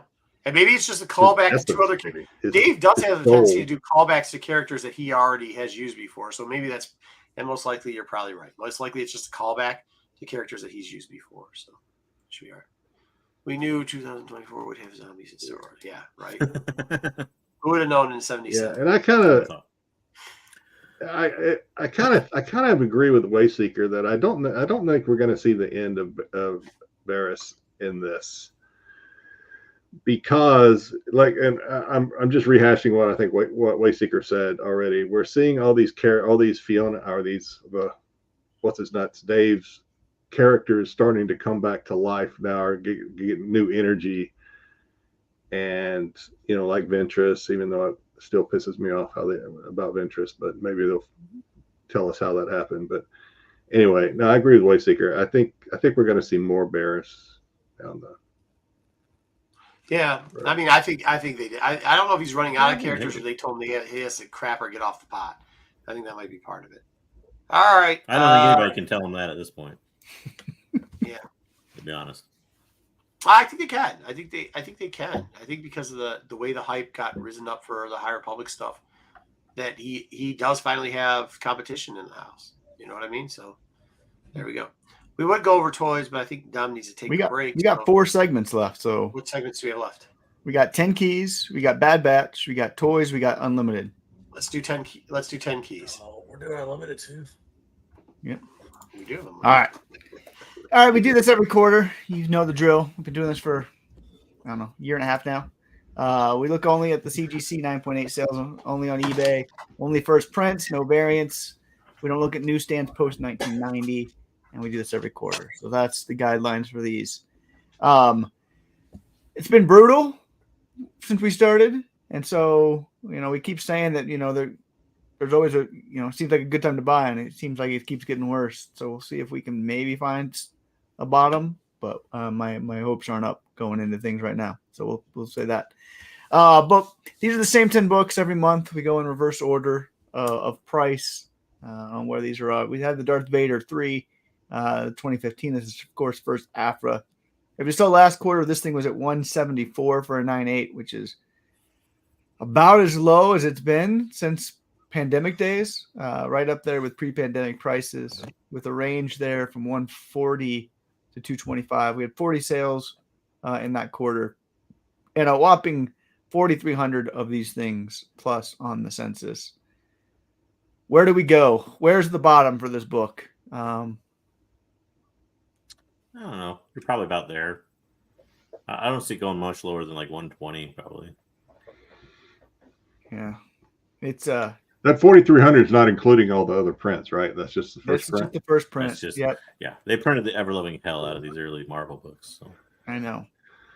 Yeah, this one, it's crazy the amount of census and the fact that the census just keeps going up. I mean, average sale price for this one doesn't really drop that much, which is encouraging, as we'll see here. We're at 169. Yeah. The range there does see a little bit of a bigger drop from the 140 down to the 130 in the high, hitting below 225 to 200. Sales were actually down, but census jumped up pretty big again. I don't know how there are still 60 people submitting this book to get a 9.8. I know. Nobody wants to be caught off guard when we do eventually get an Afra. No one wants to be caught off guard. So people are going to keep grading this book. So that's what I think. Are we gonna get to 5,000? Like we're going, yeah, dude. There's how many? Probably 500,000 copies of this printed. I don't know. There's a lot. But you think of when Star Wars 1 for Marvel came out, there was like 1 million some copies supposedly printed or something like that. So I don't know. Yeah, as many as there are, especially as like if news hits, you'll see even more submitted then. Like Jedi says, nobody wants to get caught off guard, but at the same time, a lot of people do. So you'll probably see it go up even then. So I think it'll definitely hit 5,000 at some point. Probably more than that once some news comes out that she's going to be on a show or something. yeah. This is actually, I'm surprised that there hasn't been the fake. You know, we've even heard the fake speculation on Revan before, but this used to be a cheap darling of the pump and dump community. And I'm surprised that, I mean, I don't follow them, but you can tell nobody's made a video on it lately because this book keeps dropping. Yeah. So I think some of those people who talked about it and like didn't see the future of how it could be or not be. I mean, there was an opportunity at one point for it to kind of rise. There still is that same opportunity, but I think once again, projects at Star Wars, a lot of people think like it's on the down pace when it really isn't. Like, it's not like we can do everything. With the shorts that we just got for the, like, that's why I'm so surprised that we're getting Acolytes and the shorts in such a short period of time, because we don't typically get that much Star Wars content coming out like that quickly. We're going to end last year. We're going to end Bad Batch, and we're going to. What did we have last year? You had a show. When did Kenobi end? Kenobi ended in what? 2 years ago. February, I think, something like that. No, wasn't that 2 years ago? It was Andor that ended after that, wasn't it? No, Andor was before Kenobi, right? No, I don't know. No, it was after. Or was Kenobi in the summer? I don't know. But either which way, you had Visions on May the 4th, and then you had something. Oh, you had Visions, I guess, and you had the shorts. I don't know. But they said they were going to slow it down. It seems like they're not slowing it down. I don't think you conflate animated and live action. I don't think when they say slow it down, I don't think they were. Think we're ever going to get? I still don't think we're going to get Afra. I think Afra is not going to play live action. I always thought it was going to be animated if they do it. I don't think, so, but I'm saying when they said slow things down, I don't think they were talking or caring about animated. I don't think that was. I thought it was supposed to be across the board. So I don't know when I'm a buyer at this book. Like when I see Star Wars comics hit the bottom, when I see a good month or a good quarter or two where we see 5 up, 5 down, that's really when I'm going to start going up there for these 10 keys. I want to see a bottom, and to me, a bottom is when we see 4 down, 6 up, 6 down, 4 up, somewhere in that vicinity. But right now, month over month, we're seeing 8 down, 9 down, 1 up, 2 up, and to me that to me says there's still more downward movement likely, and that's when I'm sitting these things out until I can see more stability in the overall. Well, I'll tell you this: I haven't bought a single one of these books for anywhere close to this price, and I'm still. I mean, it has to drop a lot more for me to start buying more copies of this. It just has to. There's no way there's no way between 130 and 200. It's quite exciting buy yet, especially as time ticks away on this one. You know what I mean? Yeah. So, it's also that census number we were talking about before you're gone. It's just so much 9/8 too, right? Yeah. What? I mean, these are 9/8 we're talking. These are 9/8. Yeah, these are 9/8. I mean, there's a lot of them out there. Yep. So you can see here the chart. This is where we've done when we started. So we've dropped about 50% of the value in a year and a half, from 323 down to 360 or 169. Is it 2 years? But 6 quarters. So hopefully we see that decline slowing. That's what I'm hoping. Well, it's slowed a little bit between Q4 and Q1. Yeah. Yeah. So at least in the last quarter. Yeah, last quarter was the big drop for sure. So no, 2 quarters ago was a big drop. From Q3 to Q4. Yeah, And then after that, it's kind of evened out now at plateau. Yeah. So we'll see All right, where that one goes. Jedi vs. Sith. This one. Oh, they're doing a combination, John. It's if they're not just doing either High Republic or it just if High Republic does well, they'll start introducing newer characters on the regular side also because it would only make sense. Mhm. If High Republic does not do well, they're going to go back to the Skywalkers. Just Skywalker saga it out. You're going to have Luke and Leia stories all day long. So, They can always go back to it. Always. Yeah. Darth Bane here. This one last quarter was at 213. The range there was 190 to 248. 6 sales, which was high on the sales. This one usually has in the more of that 2 to 3 sales per quarter. 200 of these things, 201 of these things on the census. Yeah. This has been one of the more stablest books, and we did take a hit last quarter, if I remember right. Maybe it was 2 quarters ago. This thing was kind of up in that 250 range for a while and did finally come off from that 250 range. We took another pretty big hit here, 17% down this quarter to 177. You see the range there was still really tight with 160 to 200. There's only 3 sales. Census jump, but pretty normal amount there. From 7 copies in the 9.8 aspects. And so this is one, though, that I will be a buyer at if we get in that 125 to 140 range. I'll probably buy a couple more of these. I have 2 9.8s, and I would pick up. Ask you a question real quick. If I had 120, sounds good. Yes.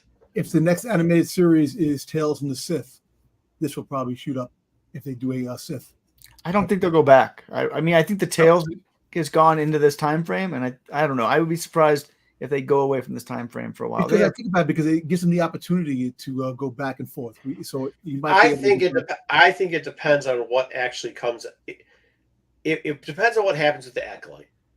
If the Acolyte even hints towards so we see characters right now in the Tales, and unfortunately, it's all Dave's characters. And it's going to always be Dave's characters because it's Dave's series. Yeah, it's not really his characters, but yeah, I get what you're saying. You get what I'm saying? He's used, yeah. He uses a lot, but he has used Bane before. So if to get on some of the High Republic clout, he might. This is only where I'm giving Dom. I'm not saying Dom's right. I'm explaining how it could happen. He is set if Dave wants to get on the High Republic clout, which we know he likes to do because go ask Timothy how he likes to how he likes writing those Thrawn books. You could see that occur if that starts to get some hype. That's what the thing is. If the Acolyte does well and has some reference to it, because we've seen him reference other characters that typically show up in his thing, but Bane as a samurai armored ninja warrior showed up in his. That was so stupid, but whatever. Showed up in his characters. Well, you know what I'm talking about, JJ? Yeah, no, I've said that all along. Samurai Bane. Samurai Bane, what is this? A Mondo product? I don't know, but deep cut there. People didn't get that. Okay. But anyways, yeah. Then you start to see it go back up. But even with that, it's such a popular character. Even when you repress out his books, like his storyline from the Legend series, they do pretty well. One thing, though, to me, what this shows, and then I don't know if we probably don't track the total sales per quarter. I don't know if you track that or not, but nobody wants this book right now. Yeah, no sales. Yeah, down 17%. Nobody wants this book right now. But here's the other thing that he didn't show, unfortunately, on this is that the rarity of the DF selling is maybe one every 6 months. And that's a rare variant. I mean, one of the reasons I know. But the prices dropped on the DF where people are starting to buy the DF. Yeah, but that's because it's a rare book that's gone down. Fair. I mean, yeah, the cover A is nobody wants it. This time I didn't say Dom was right. I did not say that this time. I said Dom was right earlier in the show one time. But Bane to me is one of the most important characters of Star Wars. When you tell the history of Star Wars, the rule of 2. This is why I'm in on this character long term. I don't think you can tell Star Wars long term without making Bane front and center at some point. And so I don't know when it's going to be. It could be 20 years from now. It could be 40 years from now. It could be way after Dom's dead. Dom doesn't care about Bane, so that's fine. Do it after he dies. At some point, he's coming. I agree with your perspective, knowing as much as I do about Legends and stuff like that. But from the perspective of new people that have entered Star Wars in, say, the last decade, other than being the father of the rule of two, which is what you already know about him, is there really anything else that important that you need to know about I him? would agree with you 100%, JJ, except for one thing: Dave's already used him. If you look at the book of But that's what I'm saying. Afro- He's used him to establish that he was the father of the rule of two. right, but that's what I'm my saying. point is like, is that all the use that we need to get out of him? Is what I'm asking. No, because I think it's one of those things where the likelihood of Dave putting somebody in to use them later in a small part, we've seen him do it multiple times. Like when you look at the Afro book compared to this book obviously has more potential because we've known that it has shown up in the last 10 years. The character actually has shown up. I mean, it was Samurai Mondo freaking Bane, but like, and then not just that, they've referenced him a couple times too. So like, there is that going on. And I don't disagree with that, but I don't know that. I just don't see, him having that big of a feature being that important thing going forward. I think inside our bubble of knowing Star Wars lore and legends as much as we do, we think that, but I think to the general Star Wars public, right. he doesn't mean that much. Maybe. I hope you're but wrong. I think it's an easy ad. I think so. It's easier than trying to put in some other stuff. So, yeah. Star Wars Jedi Mace Windu. This is the first appearance of Ventress. As we saw this quarter, we got the Ventress I don't know. We'll figure out if she ever actually died or came back or never died, or we'll figure out how they ever tell us that story. We knew it was coming. Jedi, we both knew it was coming. We both don't want it to come, but we knew it was coming. What's that? Ventress was coming back somehow. Well, Don said he was coming back she was coming back to the first 8 episodes. I mean, he did say she was coming back, so he's right about that. I just want them to explain, and it may be coming. I just want them to explain how she came back. How? Yeah, exactly. That's my thing too. You might get that in the Tales of the Sith. Maybe. Oh no, down the road. There's a lot. We'll She's not a Sith anymore. But I think it could be a book. Who knows? We'll figure it out. But he could do what he did with the Clone War. Remember when he did the Clone Wars final 3-episode thing? He could do the Clone Wars Bad Batch missing episode, the Clone Wars Ventress missing episode, the Clone War. Yeah, I mean, that's one thing. But we keep saying he could do, or they could do. Well, he's done it before. That's why. You know what they also could have done? They could have told us how it happened when it happened. That's what they could have done. I get that, but I'm sorry. What I'm saying they could, it's because I'm saying they've done similar shit before. They have. You know what I mean? I know. So what does an animation, knowing that she's coming back due to a book, to do a 9/8 animation appearance for Ventress? What do we think? Does it move the needle? I think it still goes down a little bit. I think it still goes down. She's not on the cover. I know you guys disagree with me. I think cover value is important. She's not on the cover of this thing, so I think it's probably down. No, I don't disagree. I disagree with that. You say cover value. What I agree with is it's easier to shill books if you have her if you have the character on the cover. I agree 100%. It's easier to sell the book if the first appearance and the character's on the cover. I agree 100% on that portion of it. The only problem that I have with this is what we looked at when we looked at Offie. Like, for some reason, her book maybe not moving a ton, but was moving. So I would figure that there might be more sales with either a stagnant or slight incline on this. Yeah, but that was a low book that moved up from where it was. This is already kind of high. I mean, it's lower than it was. Well, I mean, it's lower than it was, but it's a $100 raw book and a $225.9 paint. It's not like a $20 book or whatever. But fair. Yeah, I mean, somebody paid $140 for a 9/8 when it was a $50. Damn, it went up. So you got 3 sales. Marco was wrong about the volume. Only 3 sales, but it went up 35%. 303. I mean, that's a big jump for one of these books. The range there was 274 to 360. Census went up by 10, so people started submitting this thing as well. So we'll probably see. Hey, Wayseeker, if you're going to call me wrong on one side, you got to call me right on the other side. I did. You were right about one. You were wrong about one. I said that. Well, you know what? Listen, I think an appearance of a character, animated or live action, if they come back, it does.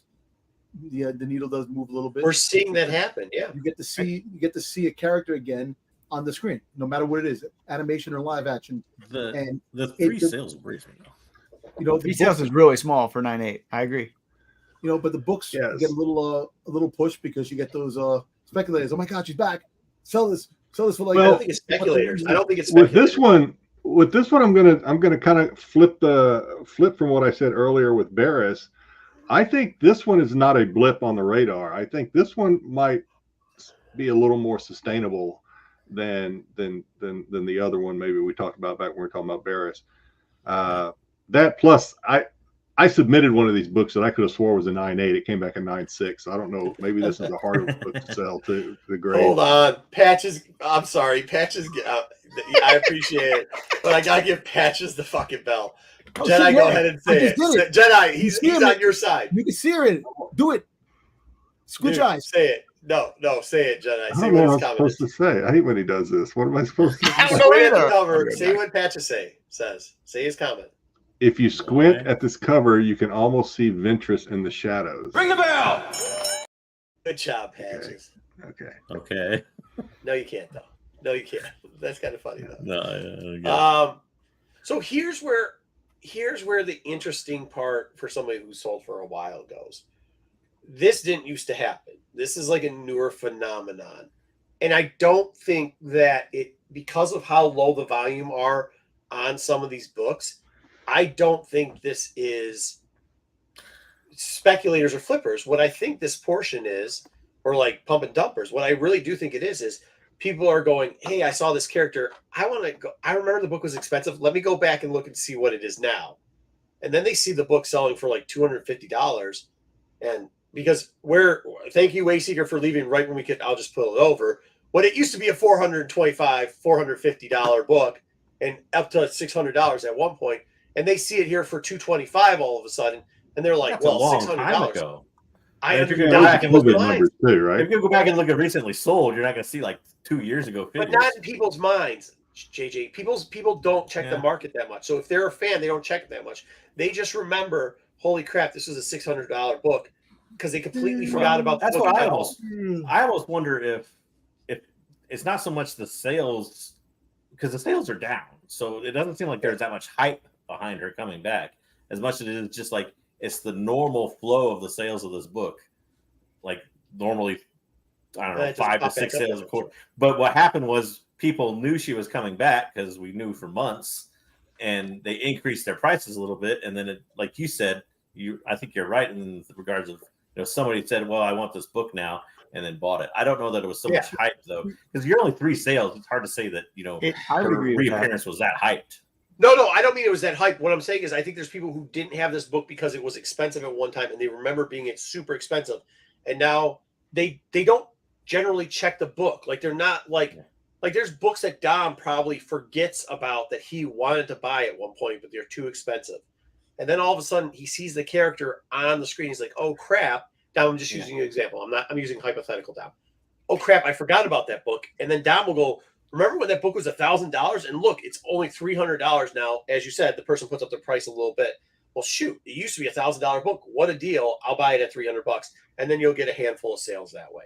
That seems to be what's going on in the market. And I think what you're saying, I think we're actually agreeing on the same point. Yeah, I think we are in a way. Yeah, I think we're agreeing on the same point. I actually think which is weird. I mean, it's weird that that's how it's happening now. No, not agreeing us. Agreeing. I meant like this is, I still laughed. I'm just saying pre-2020, this was not how the selling cycle worked. This was not at all how the selling cycle worked. Mm-hmm. I really think that what they should have did was not show Ventress in the trailer and just let it happen. And people would have been more surprised. And then I think it would have been a train wreck, Tom, because people would have wondered how all of this, like how she alive, all of that would have ruined from Bad Batch. It would have been all that discussion that they had beforehand and the trailer came out during the show. But it would have propelled Bad Batch even more. People would be like, oh my God, Ventress come back. How the hell did she come back? Like they seen her come back, and then the speculation was already there. I think hold on, Dom. I think there's a difference in fandom, right? There's the your type of fandom where you love the like what if and like the just make like anybody who makes up any type of bullshit, you love it because it's just a different story to tell, right? Like you really do. I'm not saying this isn't a bad thing. It's a part of fandom. Like any quote unquote theory crafting, that's you, man. You love that shit. So like that's the chat that you want, where other people are like, hey, I want the backstory of this or whatever else. So I see what Wayseeker's seeing. I think the majority of fans had already gotten that out of the way so they could enjoy just seeing Ventress there and be like, okay, they're not going to give us her backstory. We just got to eat a dick on that one, and we'll move along with it. So, yeah. by the way, look at Venom. You got to gobble the gherkin. You have to gobble the gherkin on that one. Okay, there you go. All right. See, this is what I'm talking about, though. Venom kind of, thank you, Deadly Venom, for this comment, because he's being honest. Like, Venom knew how much that book was before. He knew it was above a $300 book. So that now he's looking again, going, damn, it's $300 for a 9.8. Like, thank you for that, Venom. I appreciate it. Kanan 6. This is not the first appearance of Sabine. You get the cover though of Sabine. This is the one that is the more pricey of the two. So that's why I wanted to go with this one. Both of them are just brutal. I was looking at Kanan 1s, and you can buy a Kanan 198 now for like $79. So this one's not doing well either. But this one has been on a downslope for quite a while, ever since Sabine showed up. Kind of had that uptick beforehand.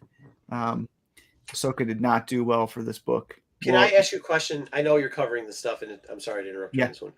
Do we think, though, because these characters are coming back, JJ, I'm kind of asking you this. I mean, you too, Wayseeker, because but like, we used to see up previous to 2020, after the character, like by the time the character made the screen or made the small screen, it was done. That character, you're never selling that book again for anything more than you sold on the second trailer, right? Like, now that we're seeing this book drops. Because this book's going to drop to like what? Probably 200, 210 average, somewhere around there. I'll just put it there for you. 290, dang. It went up. No, it's down. Down. Okay. No. 10%. 211. So 211. So like it goes sub 200. So the range went up. Yeah, the range went up. But let's say this book goes sub, like it goes down to 140. That sounds like a good place. 145, right? The next time these characters show up, people like to buy a book for 200. What was this when the show came out? $260, $250, $300. Right here, I'll put in the chart. It was $400 when the show came out. It $400. But that's what I'm saying. Like a rock. When they say, I did.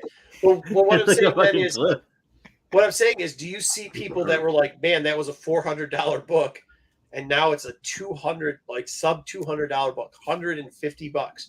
They're gonna buy it, right? Maybe, but I think also people are also like they've already shown up, right? So it's even you go into Ahsoka season 2 or whatever, you can't recreate that same hype of these characters showing up for the first time. Yeah, but Ventress already showed up.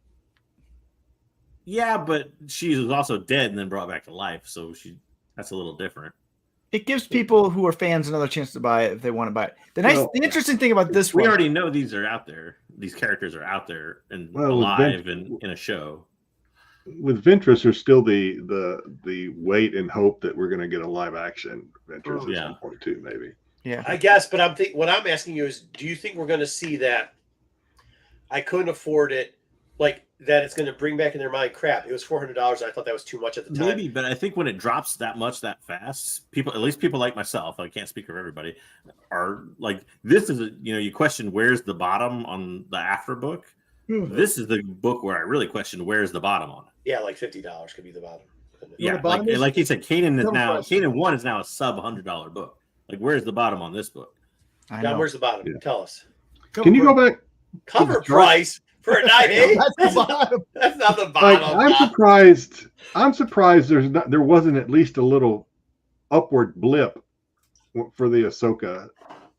There's nothing. I mean, it was in Q2. Down. I mean, that's where is that Q2? Yeah, that was when the 329 to 400 went up. Yeah. Okay, but yeah, you're right. Okay. It was a big jump for sure. It was a huge jump.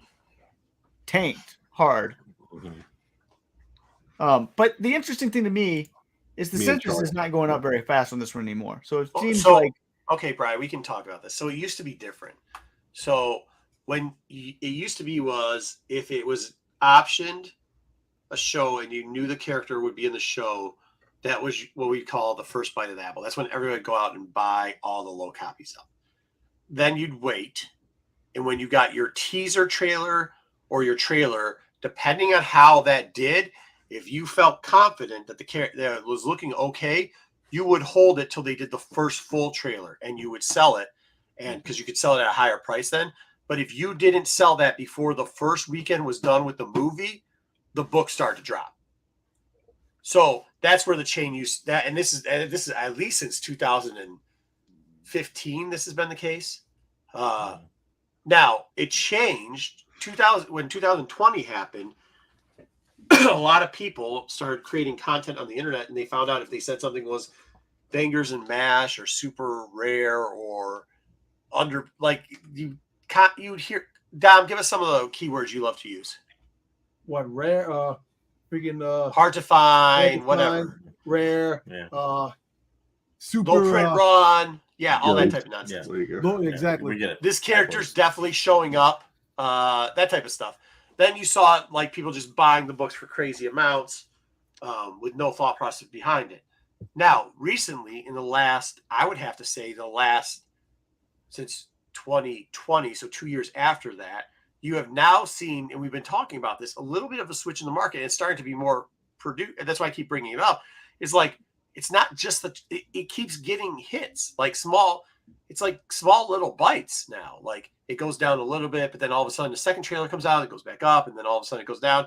And then all of a sudden the second week, the book's still selling in the second week or third week. And then it starts dropping off, or maybe it just stays stagnant at that point. So it's definitely been a different road.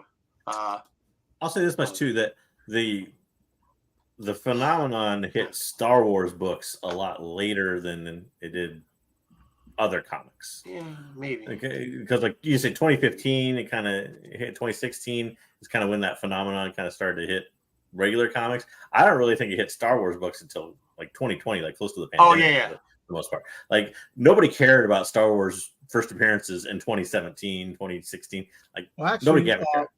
Actually, they started liking Star Wars books. Started shooting up. What was the first Marvel with The Last movie? Jedi? 08? The Last Jedi started for some reason making the turnaround. The book started really reaching its peak and started getting hot with the Last Jedi. Because I remember that all of a sudden Star Wars books were hot. They had them all over the place, and first appearances were shooting up. And because the movie was, I guess, because the movie was like decisive on who liked the fans and stuff like that, the comics just started to pick up steam. And I remember that. What did you say? I didn't hear what he said. I was saying I that have a Hold on, let me see what he said. Let me say the first part again because I missed the first part. the Rise of Skywalker. The Rise of Skywalker. That's the Rise of Skywalker. The freaking Last Jedi. The Last Jedi. The comics started shooting up when that dropped. I remember that. Star Wars books started getting really hot when the Rise of Skywalker. When the hate for yes, you started getting a lot of different things. The comic books started shooting up. people were seeing Star Wars again. I guess I bought 3 long boxes. It was a whole run of G.I. Joe, a whole run of this is during that time period that Dom's talking about. A whole run of Star Wars, including #1, a whole run of G.I. Joe, and Spider-Man the web series. And I think I paid $210. To me, it was more like after Rise of Skywalker, or maybe right around that time, like 2019, 2020. Because I always remember the first thing it really infected in Star Wars was Clone Wars 1. Like, nobody cared that was Ahsoka's first appearance for, what, a decade and a half or something? Yeah. I don't know. But, like, and then all of a sudden, that book went crazy. Well, and then, but in Dom's defense, that Afro book, that sold out. 3 sold out real quick. yeah. 3. So that was 2014, 16, 15. 15, But all 2015. all those books sold through multiple printings, though. But that also was when you got to think, like in 2015, you had the schism from CGC's boards and the startup of like the G Plus era, right? And the G Plus era brought all the like easy content speculation. So that's when first appearance lists and stuff started showing up heavily. Well, because I think G it Plus helps. was so easy to run. I think it helped that she was like the first original character, like after the Marvel reboot. Right, but what I'm saying, I guess I'm taking the inside track on that is like, 14, 15 is like kind of where you see the split off between the CGC boards where guys were kind of a little gated and had their little things, and you just start seeing all these splinter off of G Plus groups where G Plus groups were literally like lists of Like, hey, I these are the I first remember characters the coming out this G week. Plus stuff, but I don't remember all that much Star Wars talk. But any of it, anything that was coming out of a first appearance that somebody could write an article on, you know, much like the original CBSI when Trey had it, like, you know, that stuff was all the time pumped up. So it's kind of like the only content to talk about. Yeah. All right, what's up Now that we've next? derailed this segment.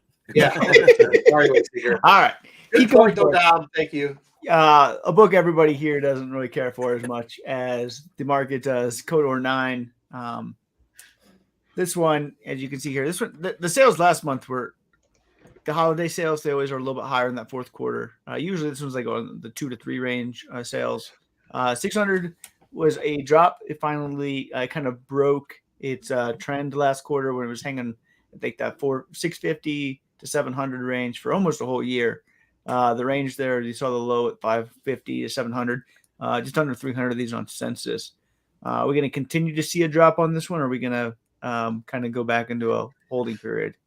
Well, Dom said something. He sent us something that the book, the video game is 100% going to come out by 100% one time. He promises, guarantees it. So whenever you say the words Knights of the The Republic, remake of the video game he's already been in? yeah. Whenever you say anything about Knights of the Republic, then like something comes out. So Jedi. yeah. Maybe. We'll give you a hint. Drop down, but nothing substantial. 4% drop. It did drop under that 600 mark for the first time at 582. 3 sales is pretty much the norm on this one. Census jumped up a little by 6, nothing abnormal there. The range, you saw a little bit of drop on the low, a little bit of drop on the high. As you can see here on the chart, was really in that holding pattern between 700 and 650 for almost a whole year. Okay. We've broken from that pattern, and now I'm kind of wondering, are we going to be in that? I think it's going to be a torrential down spin. I don't know. It's one of these books where it had that torrential down spin. And how much more torrential down? I think. Can I tell you what I think saved this book off? The Acolyte. Tell us why, Dom. Why? No, you tell us why. I tell you why. Doing that. Marco, this show's going so well for us. I know. Listen. All right, listen. Because the High Republic, the Old Republic, they're going back to the past. That's people want to see the earlier days of Star Wars. I think it's because when you say earlier days of Star Wars, somebody's going to yell, and Revan can show up. Yep. They don't know how. They can't say why. It doesn't make any sense. I think you'll see this rather than like a continual drop, like the Kanan book or something. You're going to see drop, plateau, because he gets rumored for about everything almost every time a project, like you said in the past, occurs. So, I think you'll kind of continually see that for a while. But I think overall it will still trend down. Yeah, where's the Middle Republic? I again, we're not being part of this book. We'll keep moving forward here. Thrawn, Heir to the Empire 1. This one has been also since the Ahsoka free fall. Last one we saw at 700. This thing was over 1,000 during the Ahsoka day on average. Only 4 sales in a 9.8 last quarter. Census of this number is 413. The range there was really tight on this one, between 675 and 725. I agree. We're going to see this free fall to what? Where are we going? I don't know. Because I don't know how many of these are going to sell. Yeah, and I don't know that. I think everybody that wants a copy of this book has it. I don't have a 9.8. I want a copy of 9.8, but I'm not. I think at this price, people are just like, I'm not going to buy this at this price. So, is there more? Can I ask you a question? Is there more than 2 people have sales already of this settled book? for a lesser grade? Yeah, if they wanted it. Yeah, I have a 9.6. I settled for 9.6. Yeah, but what I'm saying is like, there's only 4 sales last quarter. Yeah, this is the only way. Unless the book dropped by half, this book didn't sell more than 4. Or I mean. It sold more than 4. It sold 8, but it did drop. Dropped $100. 608. So there are buyers out there when it drops at 600, but also 13 more in this. 13 more of these on census. I don't even know how that's possible. These things are they so probably hard to crack find. them and try to get 9 9s, and they end up These getting things 9 are so hard to find, and you can't press this thing. The paper doesn't press well. People stocked up on this so much for so long. Yeah. I mean, but I don't think this is the I'm still bottom. not of a this at buyer. all. I'm still not a buyer at $600. At $500, I think I'm a buyer at $9. Did it break down $200 between? Because I wonder if it's like $100 every quarter. This book goes down. This thing has been in Yeah, free. it's $100 every quarter, pretty much. Yeah. So it's going to be another $100 next quarter. 150, 150. 100. So we've actually quarter. slowed down a little bit, but I mean, 150 and 100. That's I mean, it was 150, 150, 100. So It was almost 200 from Q2 to Q3. Yeah, 200 for that, but yeah. So another 100, another quarter. I mean, I don't know where the bottom is. I think next quarter is going to be brutal for this book. I think it's going to be brutal for this book. I want one just because I want one. Oh, for good, because I think you're going to have a shot. Because I think next. I mean, really the thing do. that may stop the bleeding is like people that have like a 9.6 or 9.4 might decide to kind of upgrade. Right. But Yeah, but I don't know. I don't know that. Well, I don't. That's the thing. I don't know that that'll help the value of the book very much. I don't What think it about- will. It'll just stop the bleeding. It'll just put It'll it'll stop just the hit the bleeding. bottom. Appearance of Thrawn in the Tales of the Empire. Doesn't matter.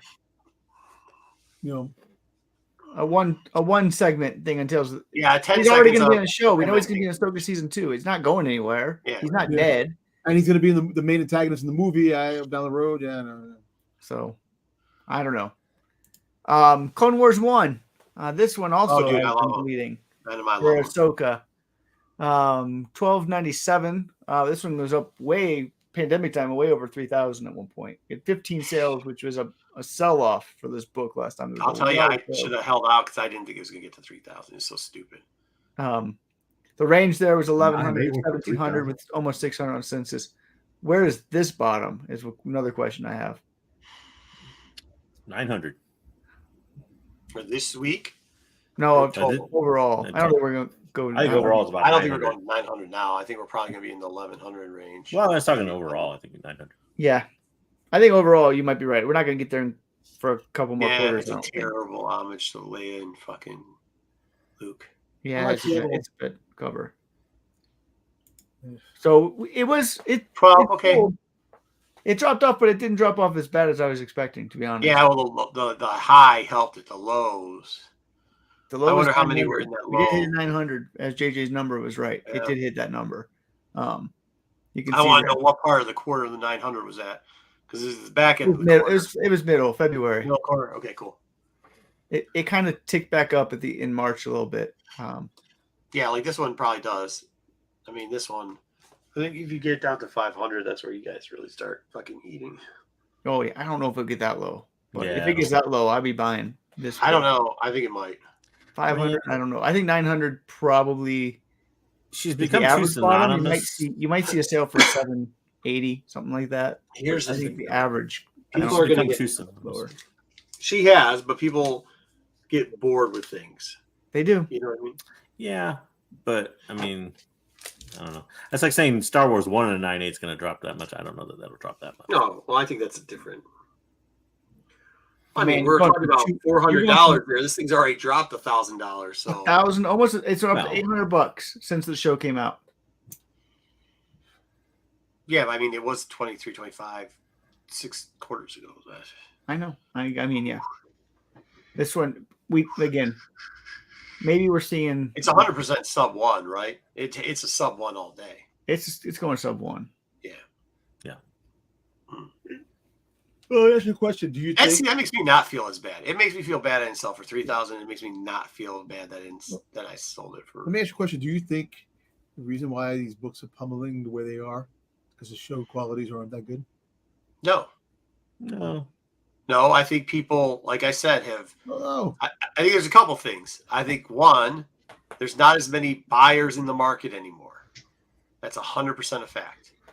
There's not as many buyers in the market anymore. but I know if the shows aren't up to par for Nope, what they are. that's not true. Down No, number that's 2. not how it's ever worked out. There was a lot of shows that weren't very good quality during like 2020 to Pandemic. 2022, and the stuff still went up like mad. Well, you know why the stuff went up in value because Matches I do, bro. because the pandemic and no one was there was no gambling. Sports was shut down. People Right. the They had whole more world disposable was- income. They were getting checks. Yeah. They're not getting that anymore. no Like Dom, I never. know for a fact, hundreds of people who have had to liquidate because they went on certain things, they watched certain shows, they bought up whatever. Jedi, you know this one because you're on Whatnot. Remember the guys that were buy every 9.8 they could get their hands on, and they would just buy it and then try to resell it later on whatnot? What happened to them boys? They're gone. Like, they had to liquidate their stuff. Like, there's so many people that had to liquidate already, Dom. Like, and you might not see all the huh? I was just saying this book was compared a lot of by some people. This book was compared to Ultimate Fallout 4. This is like the modern day. This thing is going to hold. It's not going to fall. This is put your money on this book. So I'm actually surprised to actually see this book going. I'm actually kind of curious, not because I don't track it. I'm actually kind of curious what UF4 is doing. Yeah, Is and they weren't they weren't going on vacations. UF4's dropped a lot. I don't know how much, but it's dropped. Well, I'll tell you this. I gave advice to somebody who sold the top UF4 that it was time for them to send it to market. He agreed and sent that book to market.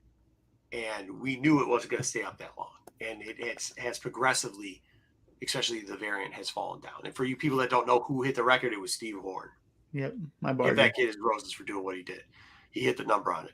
But he got out of it quick. And then we were debating putting the second one up right after it. I told him, too, he did not take my advice on that. He probably should have.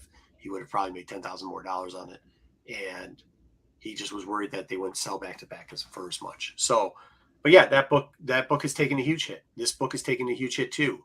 There, you cannot deny the fact that stimulus money played a role in it. People boredom played a role in it. The tulip played. I mean, it's a pure Beanie Baby / tulip thing, right? Yeah, like I mean, it's a perfect storm. Like Miles has seen the same drop off, and Miles, people love Miles. It's not like the character; it's just the way things are right now. Well, it's just not PPP money, though, guys. It's dropped. You got to remember, people's spending habits. Their spending habits are they love to live check to like. There's also this thing called inflation. Yeah, that's it. It goes up and also hits the market, and everybody pays more money for other things. Let me see. Yeah, but they pay for other stuff now. Groceries, comic books. Yeah, exactly. And comic books. Yep, exactly. No, but that's not it. It's more like vacation comic books, newer car, because that's what they were spending. They couldn't buy anything, so people love to spend money, even money they don't have. They're putting it on credit, so they don't have that anymore. They got other stuff to spend. They got to pay those credit card bills off. Divorces are happening. What are we doing here? This is your book. This is your baby. Dom, you should know this. Boba took a hit last month or last quarter. Now that unless you were pulling our leg, now that the 9.9 is out, this thing is going to like crash on us. There is a 9.9. I got my money ready for the 9.9. Let's do it. But where's going on 9.8? We have. Did Hulk 181 crash in 2016 when the 9.9 came out from that? No, it's not going to crash because of a 9.9. But where are we going on this one? I love Buddy. Man, Boba is yesterday's news. We all agree on that one, except for Dom. There's no fucking content. God damn it. Give me some more content. Now you've got Content is not what moved this book. Yeah. If he had more appearances, this book will get more play. I'm telling you. No, you don't need that for this book. This is you know what? I'm just saying. This is a Boba. Boba put an actual number on it and move this along. All right, I'll move it along. Sorry, Dom. Damn. This is brutal. That's not brutal. It's nice. He can buy 9.8. I need a 9.8. I have 2 9.6s. I have a new stand. I'm gonna ask Dom. I gotta ask you a question. I've been dying to ask this question. It's gonna sidetrack this conversation just a little bit, but hopefully won't let it. 13, 12. Dom, would you take a 9.9 or a 9.8 Mark Jewelers on this one? Which one? Well, I think the Mark Jewelers. Yeah, I would too. That's quick. This is one of the biggest drops we've seen. There's not one, I don't think. Almost $400 on this book. Yeah, that's good. Hard to explain this drop, other than people just. I don't know. This is like pre-pandemic prices for Boba Fett here. Yeah, so. Venom. For everybody that's telling me that the ceiling's fallen, none of them will sell me their 9.8s for 9.6 prices. Yeah. I don't know why. Exactly, right? If 9.8's the new 9.6, okay, sell me all your 9.8s today at 9.6 prices, bro. I can see this book going up again. It's just all these books I can see going up again. It's just the factor. I think like the 14 fine, but there was a huge 1951 sale. There's $1,000 gap in the last. I know. In the last thing. So like now, This kind of seems a little bit more. It's only like a $200. Look at this chart, though. We were 2,000, 2,000, 2,000, 2,000 for a whole year. Years after Book of Boba Fett. That was so wasn't that anything to do with Book of before Boba the Fett. Book of Boba Fett, during the Book of Boba Fett, and then it takes the drop. No. Book of Boba Fett's been over for more than 6 quarters by now. It's been over for 3 years almost. It's like 2020, right? Book of Boba Fett. What? That was the last time Boba Fett got them 3 years ago. No. This has nothing to do with was Book of Boba Fett. at least 2021. Okay, well, this is the third quarter of 2022 we're looking at here, bro. So yeah, this is way after Book of Boba Fett. All of these are. So it was pretty flat at that 2,000, 2,000, 2,000, 2,000. All of that for a year. And since then, we've lost 50% of the value in 2 quarters on a book that was stable. Yeah, because friggin' Disney fucked up the character. That's why. Why was it selling for $2,000 then? Because before it came out, Boba Fett was hot. Everybody wanted Boba Fett. Stop. This was after. Stop. This was after. Stop. Listen to what I'm saying. Okay, Dom. Everybody else, stop. Dom. Book of Boba Fett came out in 2001. 21. 21, right? This chart is until the end, the last quarter, the end, October, November, December. All right, no content. No content. But the book was selling for $2,025. But where is the other content? We thought we were going to No, get. hold on. And the next quarter, still no content. It's now 2 full years after Book of Boba Fett. And no it's content. The same price. No appearance in Mando season 3. No nothing. So what do you want? The book is going to die because there is no substance to it. You don't need that for Boba Fett. Boba Fett is a good enough character that you don't need content. Hold on, Wayseeker. I'm not finished yet. My knuckles of fire are coming out. Dom, you're not listening. There was no content, nothing in the fourth quarter, 2022. Nothing. First quarter, 2023. Nothing. Second quarter, 2023. Nothing. Third quarter, 2023. Right? No, stop. Hold on. Let me finish. That was stagnant that whole time. Your argument doesn't hold weight. There was nothing going on with that character there. There was a pandemic that was going on. The book was still at the prices it was. People were home. What do you want? They were still buying books. Now everybody's out. Their money's out there. There's no frigging content. End the story. Everything is dropping because 2023 was not the pandemic. I'm gonna say that. If there's no content, if there's nothing going on, you don't need content for this book. This is a key book. Somewhat. But the question is, how much lower does this thing go? Like if you're, I think that's it. I think it's going to stay between $650 and $900. I think that's where it is. I mean, I don't like Boba Fett like Dom does, but I believe in this character as a key character for Star Wars, and so if I'm an investor in Star Wars comics, this is a book that's now on my radar because it has just completely fallen off the cliff. Let it drop a little bit more. I'll buy those 9.8s. I'll get those 9.8s. Just let it drop a little bit more. Wow. Yeah. This one I did not see these 2 quarters coming back to back. Oh, Jesus. That is a cliff. I think sometimes we overestimate his importance to Star Wars lore as a whole, to be quite honest. He's always involved in things, but to Dom's point, what's he the main character of for the last ever? It's like, I think more and more people, they don't forget about Boba Fett, but at the same time, he's just put off to the side. And there's other characters that, are going to take precedence in that time period, and the book's going to fall. And that's just the way it is. And also too, like books from this era, like to me, honestly, Star Wars 2 and Star Wars 1 are ridiculously overinflated for what they are. I mean, they're not low printed books from the 70s. These are like massively printed books. So especially this one, this was 90. Well, hold on, go back to that. Here, I'm going to explain to you what happened. And this is 2 things. One, it's a 9.8. It's hard to get in that, even during that era. Number 2, this is what happened. This book is a popular book. This book is a well-known book. And this is a book that people, when they had to sell things, and you have to decide what you're selling post-pandemic in the dip, was trying to stake how much of a discount they give on this book. They were trying to keep it till the end.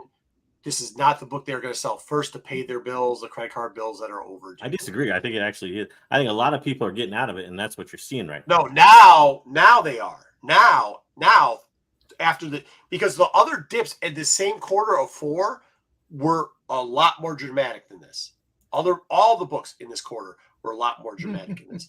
This is a book that people try to hold on to stave off the loss. They cannot hold on to that book any longer to stave off the loss.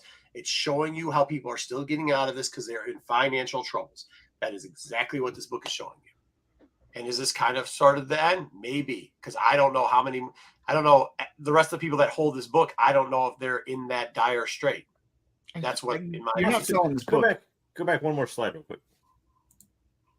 500 on the census now. That's not a hard to find 9.8. Yeah, I agree. But Pin you don't think sold. there's, That's you don't think not a there's hard to find 500 9.8. people? Right, but you're telling me that Boba Fett isn't a character. But you said it was a hard to get 9.8. It's not a hard to get 9.8. Yes, 500. Yes, 500 out of millions copies is a hard to get 9.8. Yes. Yes. Yeah, out of a modern.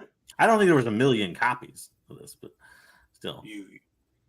Okay. Well, There's a we lot of disagree on that. copies, but we'll agree to disagree on that.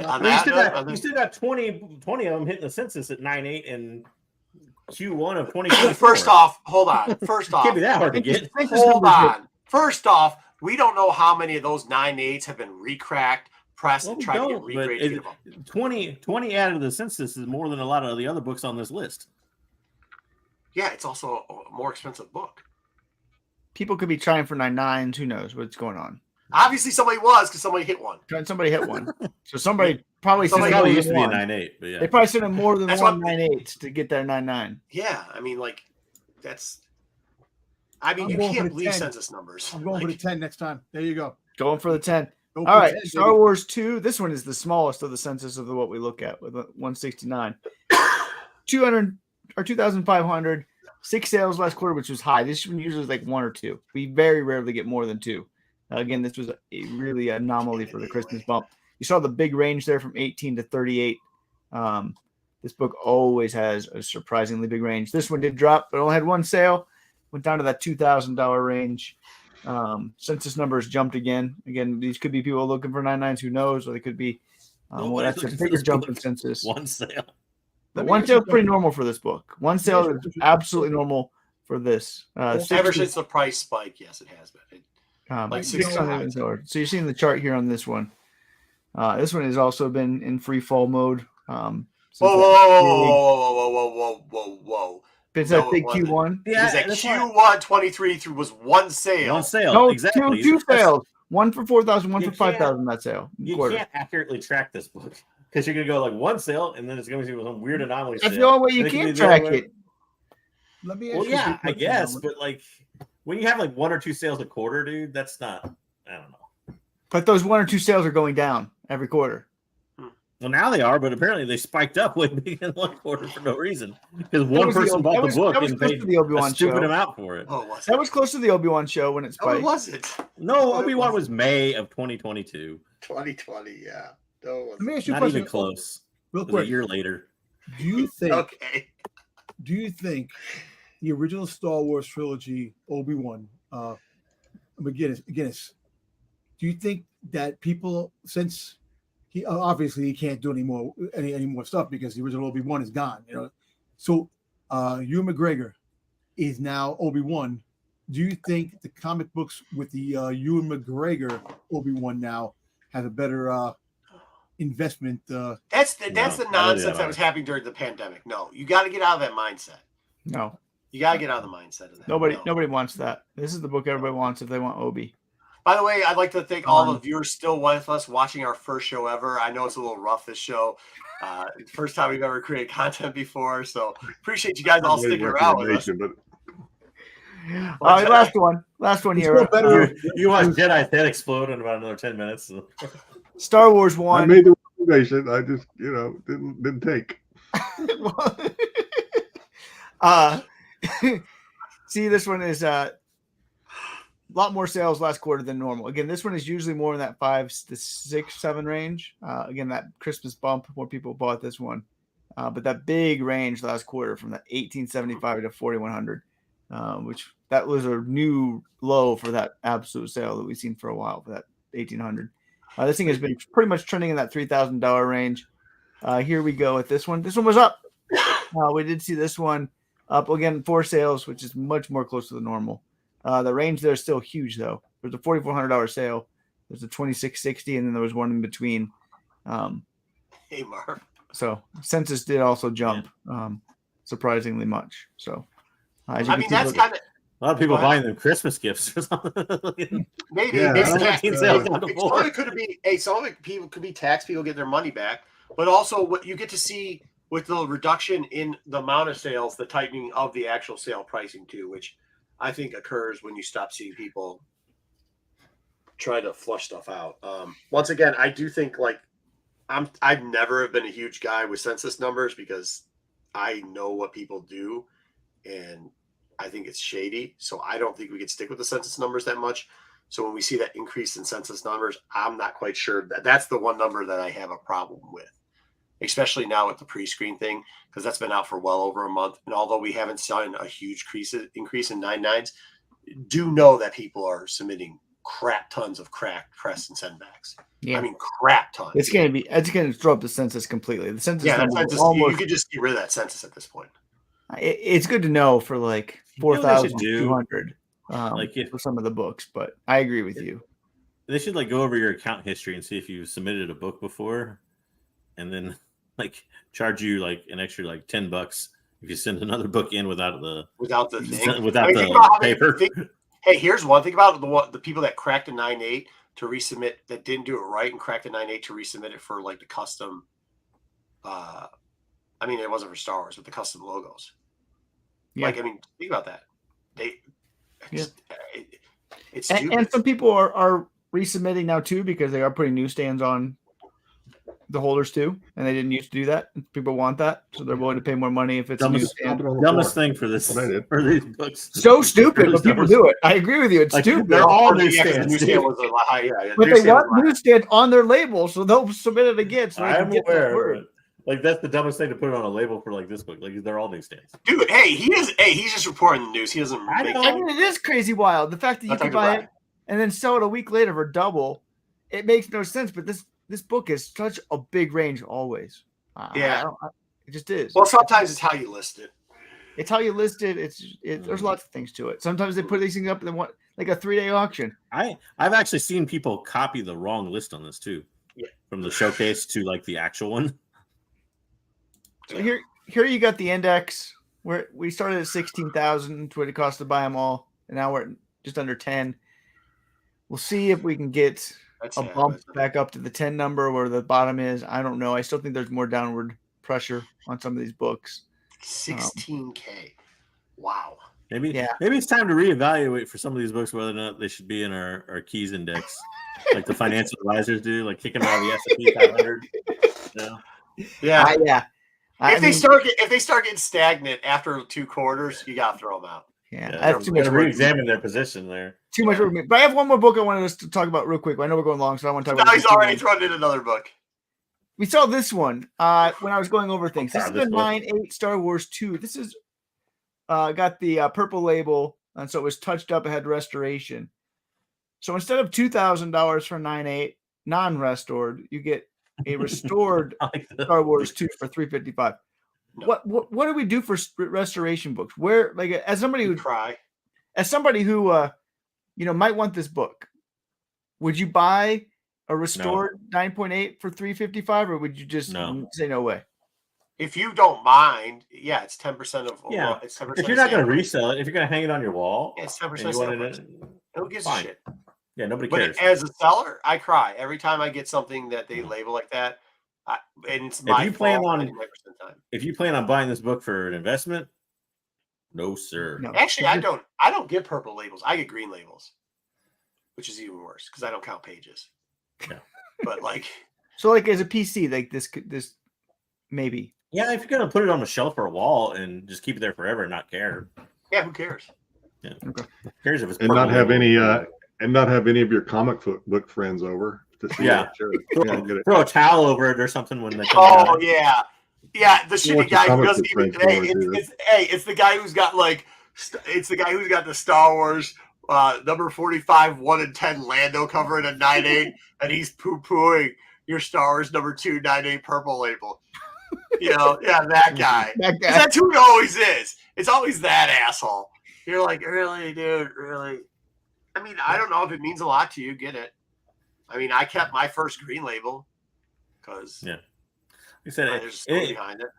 I guarantee you this is, I don't know, I could be wrong. Like somebody could have actually color touched it up themselves and sent it in like a moron. But like I almost guarantee you this is a book where somebody didn't see the color touch, thought they had a really good copy and sent it in. I'm sure. Yeah, that's what happened. Man, how I don't bummed like would the you be? color coding of labels anyway. I was there's a guy named John Z, and I was standing in a line on-site grading with him, and they came back and we both looked at they were giving us section it out on on-site grading. But I will be right back. Okay. Okay. That was a big. Is he buying something? I don't he's know. buying something. Maybe. Yeah. As they were giving they came and gave both of us a couple books at a time.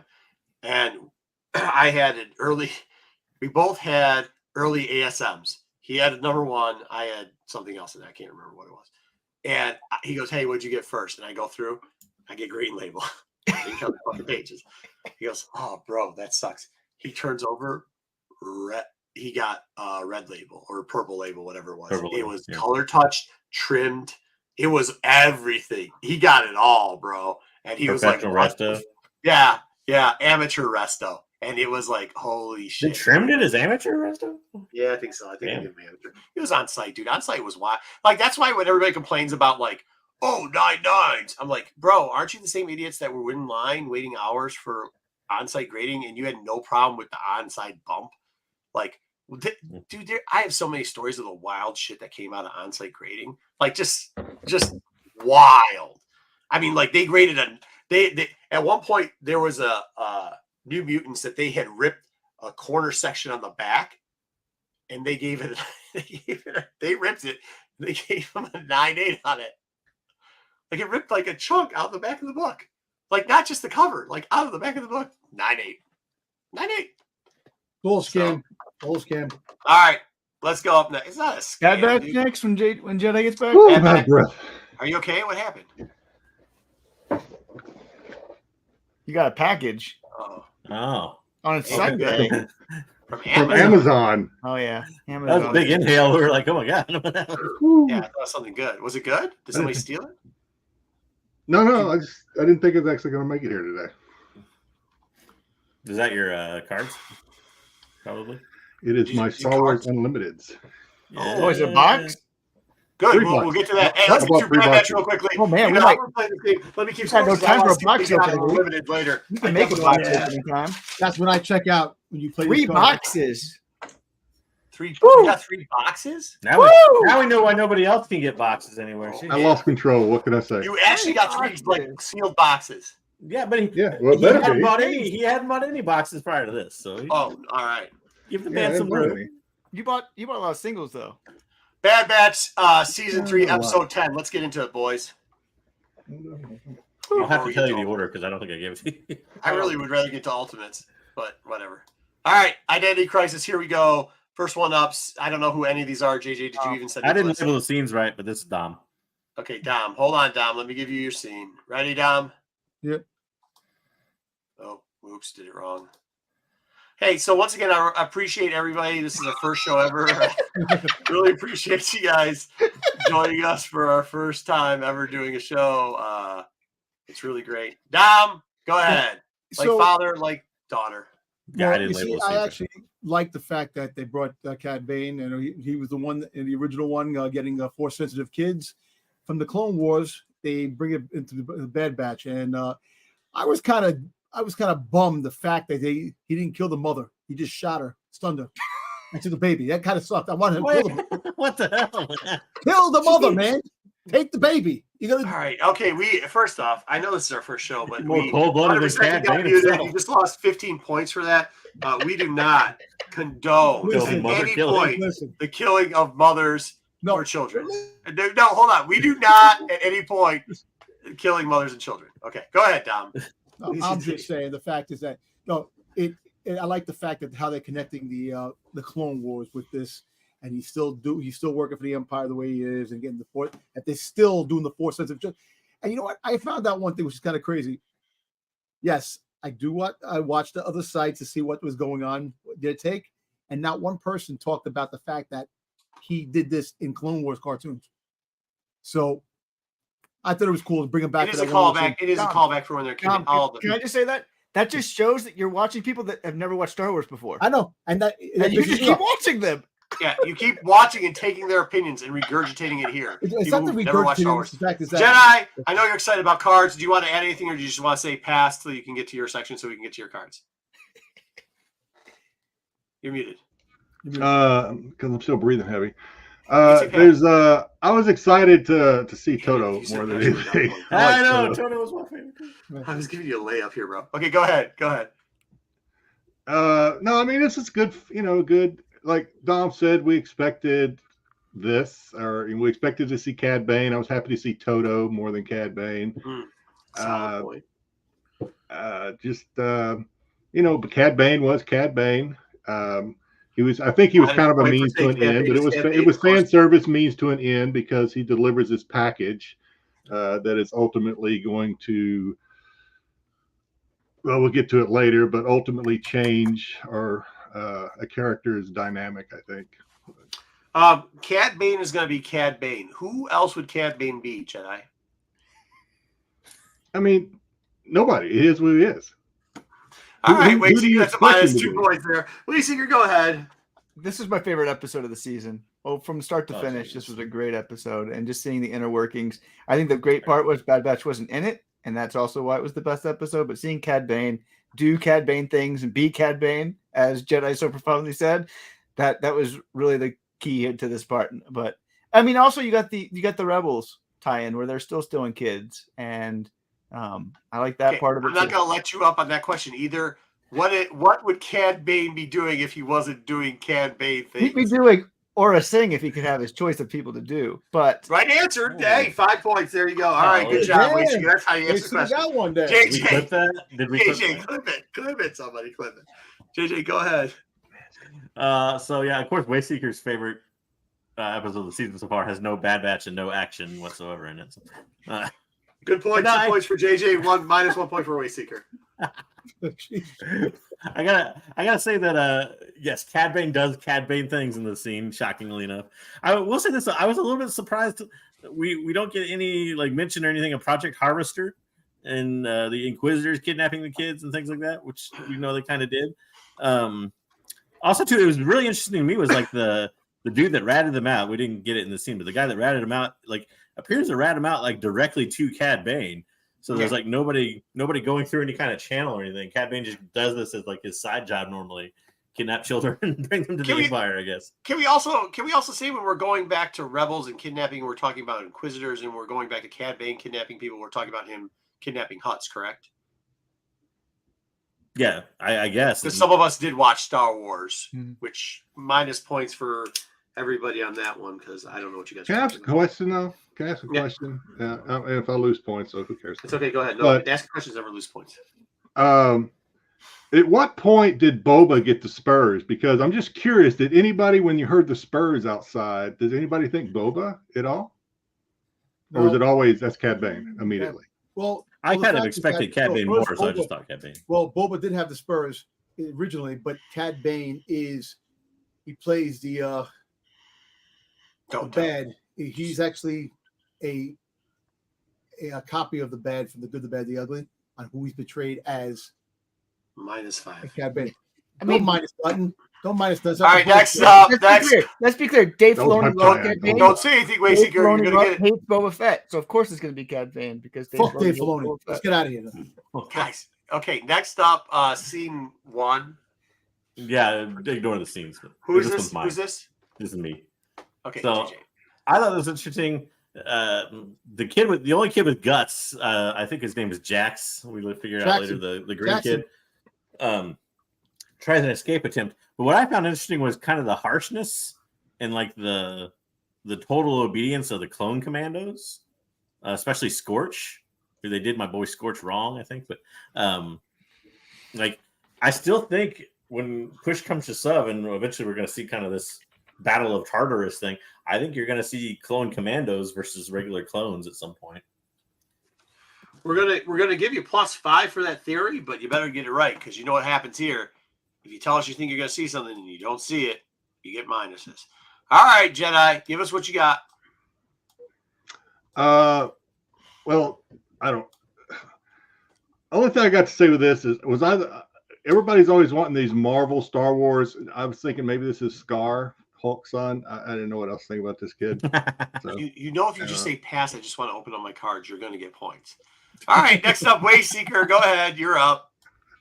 I mean, why is every Morellian force sensitive? That's the thing I don't understand. I get that they're like, can we get a different species other than Morellians for once? And other than that, I really didn't care about this kid. That's Dom's take typically, and you stole it from Dom, so therefore -2 points for you. Dom, tell him why that's your take.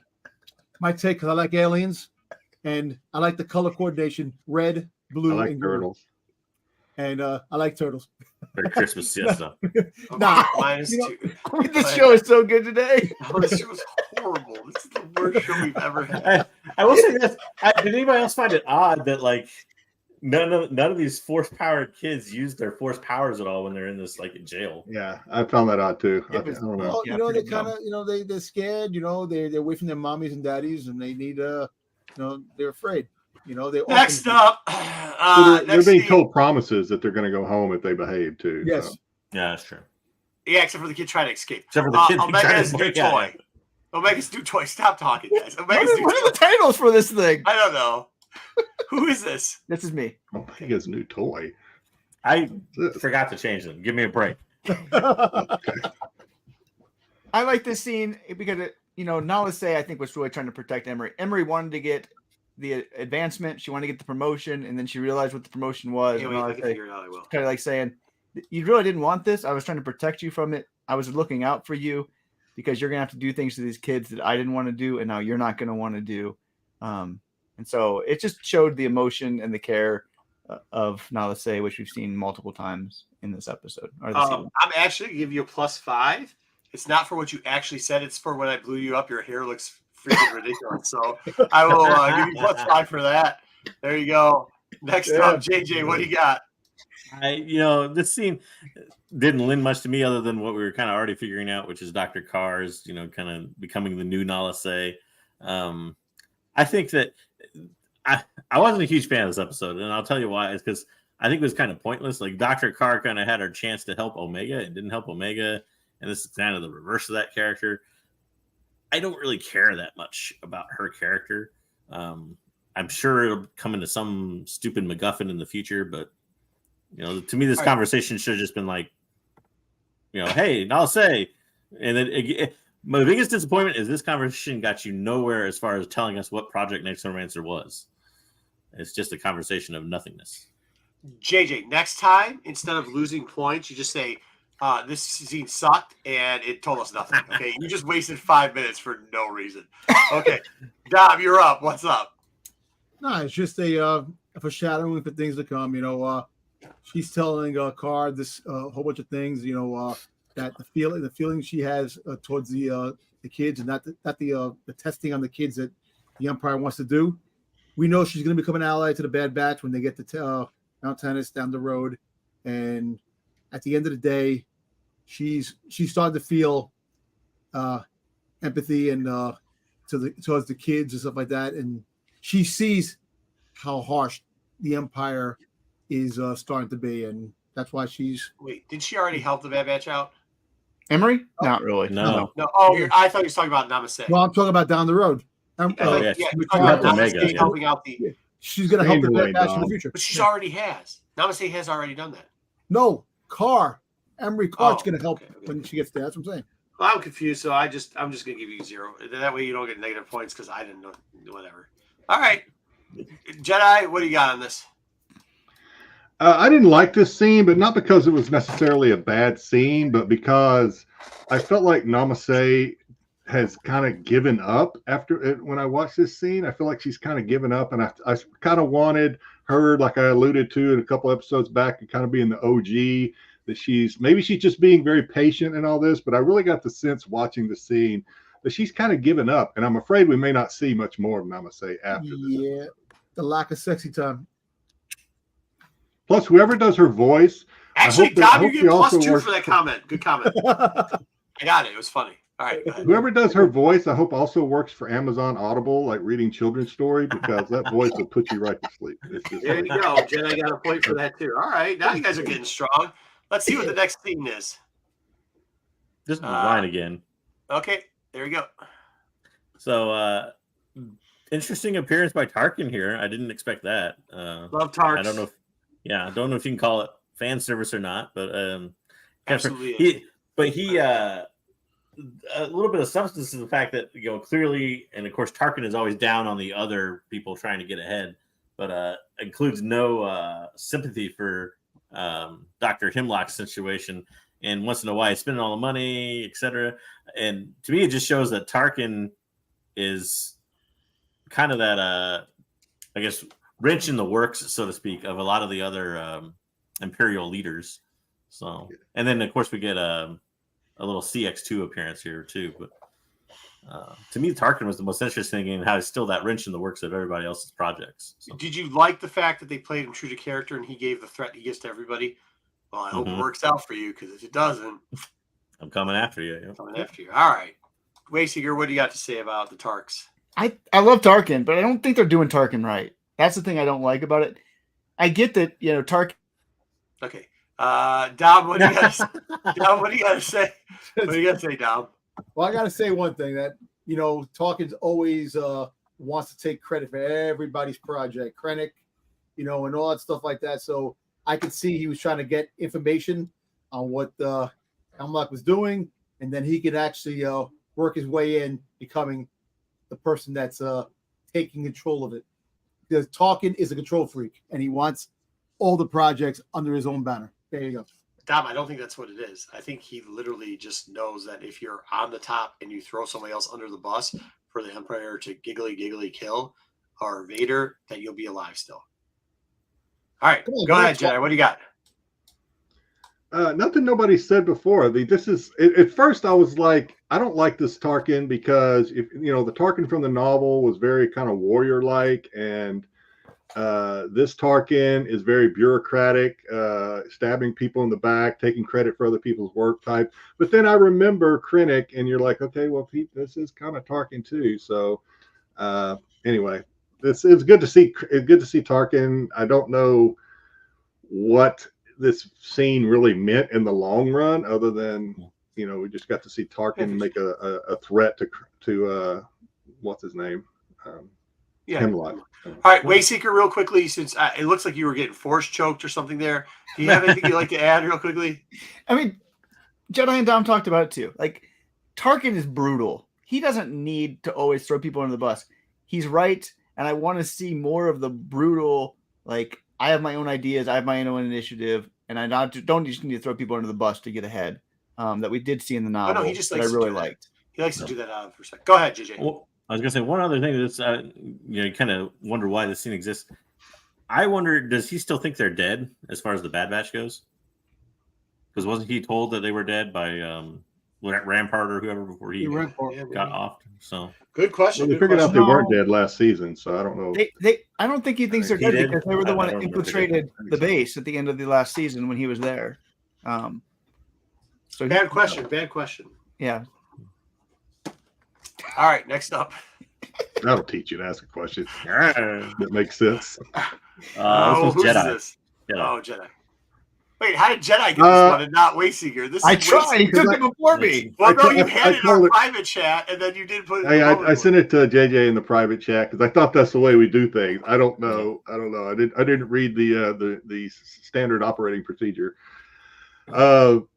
Now this is a good scene because, again, like people have kind of alluded to before, leading up to this, that this girl is already reminds her of Omega.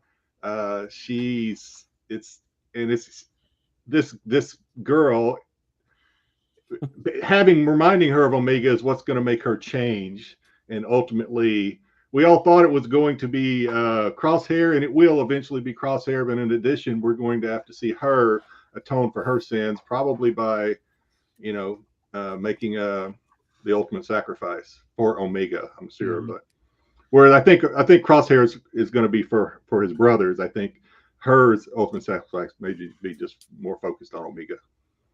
All right, JJ, what do you got? Well, actually, you know what? I'm going to go with Wayseeker because Wayseeker did try to call this scene. So go ahead, Wayseeker. I love this episode because it just showed how brutal the Empire is. anything that gives me like the brutality, the totalitarian aspect of the Empire. Like they just hate what they did to these kids was awful. And then what they make Emery do to these kids is awful. And so she's trying to salvage a part of her humanity. As Jay said, it's going to get her killed. You can't be human and survive in the Empire. And we see this time and time again, and it showed it really well in this episode. JJ, go ahead. I mean, yeah, compared to what we've seen the Empire do, even to kids, this was a cakewalk. Yeah. They keep him in prison and poke him in the hand They're every now and feeding then. him. Yeah, I was surprised. Like, this is like good treatment for the Empire, so I don't know where that comes about. But like to me, this is like I get like the sentimental, and I'm usually all for electric floors callbacks in this one.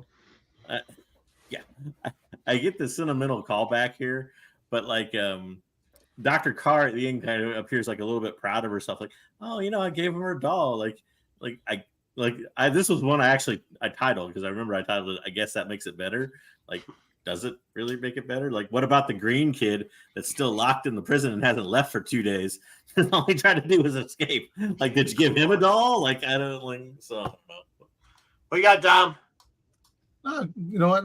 Everybody said it. The fact is that she does have some empathy for these kids, and she's starting to see it. And like Jedi said, that the little girl reminds her of Amiga, and this is where it's going to start coming into play, where she's going to become the ally to the Bad Batch. Like I said before, when they get there, she's going to help, and she probably will die, but that's Mothers, kill everybody. Mothers. All right, You know. the next one, point of no return. This is Wayseeker for some reason. Okay, this is scene you want, Wayseeker. Here you go. Oh, the only thing I hated this episode. This is like my least favorite episode of the season. It made no sense. So the only thing I actually liked in this episode that Sid's dead. That's what we got. He tracks down Sid. He kills Sid, and she's gone. I hated her from the beginning. She needed to die a long time ago, and finally she's dead. This feels like a flip flop. This feels like something Jedi should have talked about, and you should have talked about the. Well, it's the only thing I care about this episode is 5 points for both Sid. guys for picking the Thank you, wrong scene. and Sid is dead. So praise God for that. Okay. Good. Jedi, go ahead. I guess. Why didn't you get this? No, I had no. I had. Well, first of all, at the risk of correcting the facilitator here, I never had anything against Sid. It's the Wanda Sykes character that I don't like. -5 for correcting me. Whatever. That's not even a correction for incorrect correction. Who's actually in this episode, mind you. Go ahead. What's that? Yes. I said the character that he doesn't like is in this episode. Yes. I certainly wasn't going to pick a scene with her in it. No, I don't. I don't have anything to say about this scene. You know, I've already lost 5, so I'll cut my losses. All right, JJ, go ahead. So watching, I have no idea what Wayseeker's talking about. Like, the only thing they say about Sid in here is that Sid's information was useful. It doesn't say I killed Sid or Sid is dead. So Sid is probably still alive because nobody dies in Star Wars. Thank you. There you go. Find out.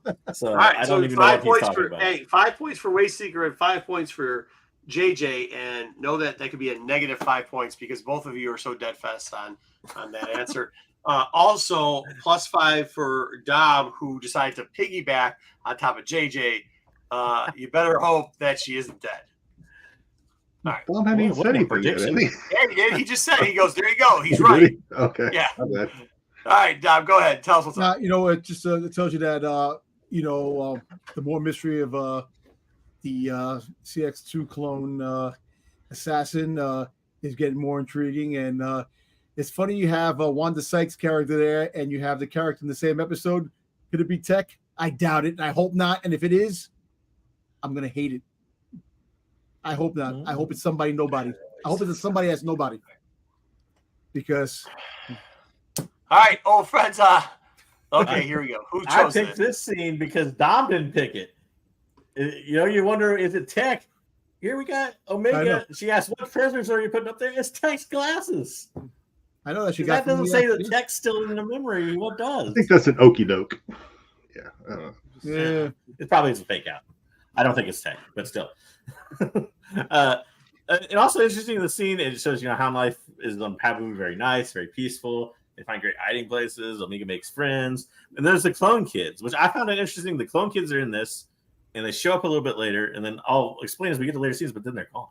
So what happened to those clone kids? We'll talk about it later. All right, Jedi, go ahead.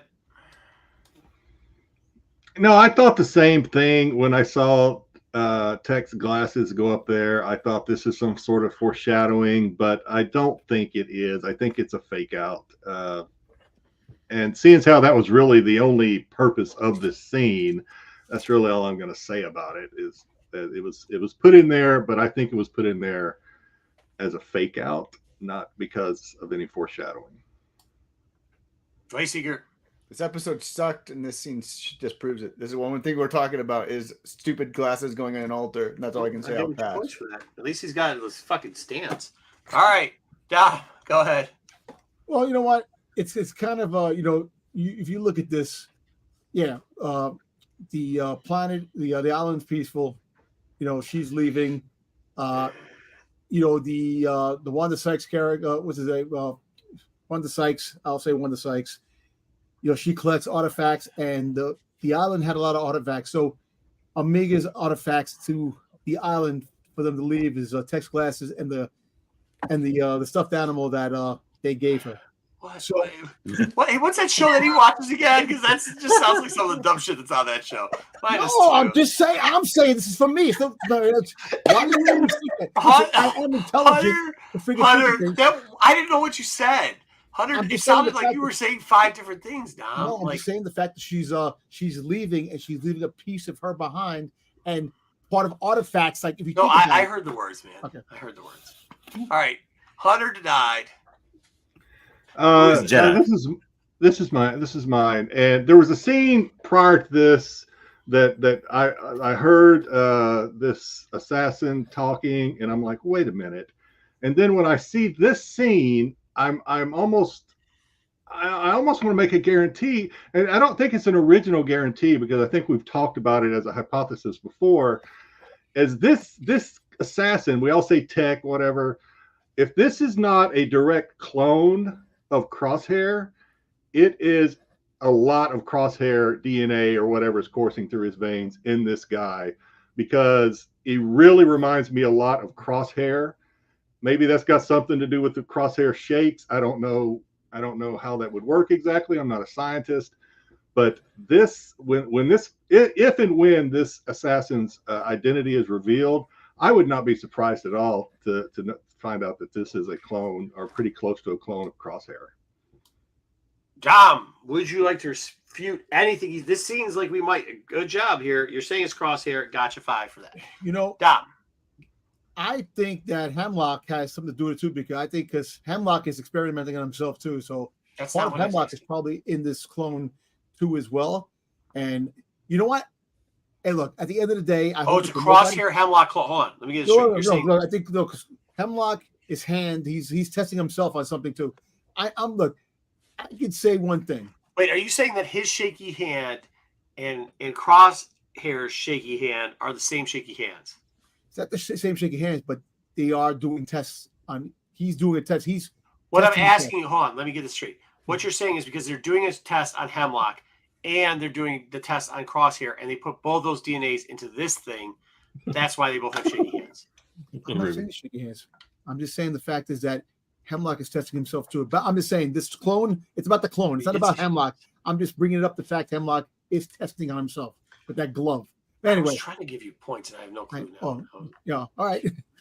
So I actually think that this clone is actually has all the DNA of it has Crosshair DNA into, like Jedi said, and it has Hemlock is part of this too.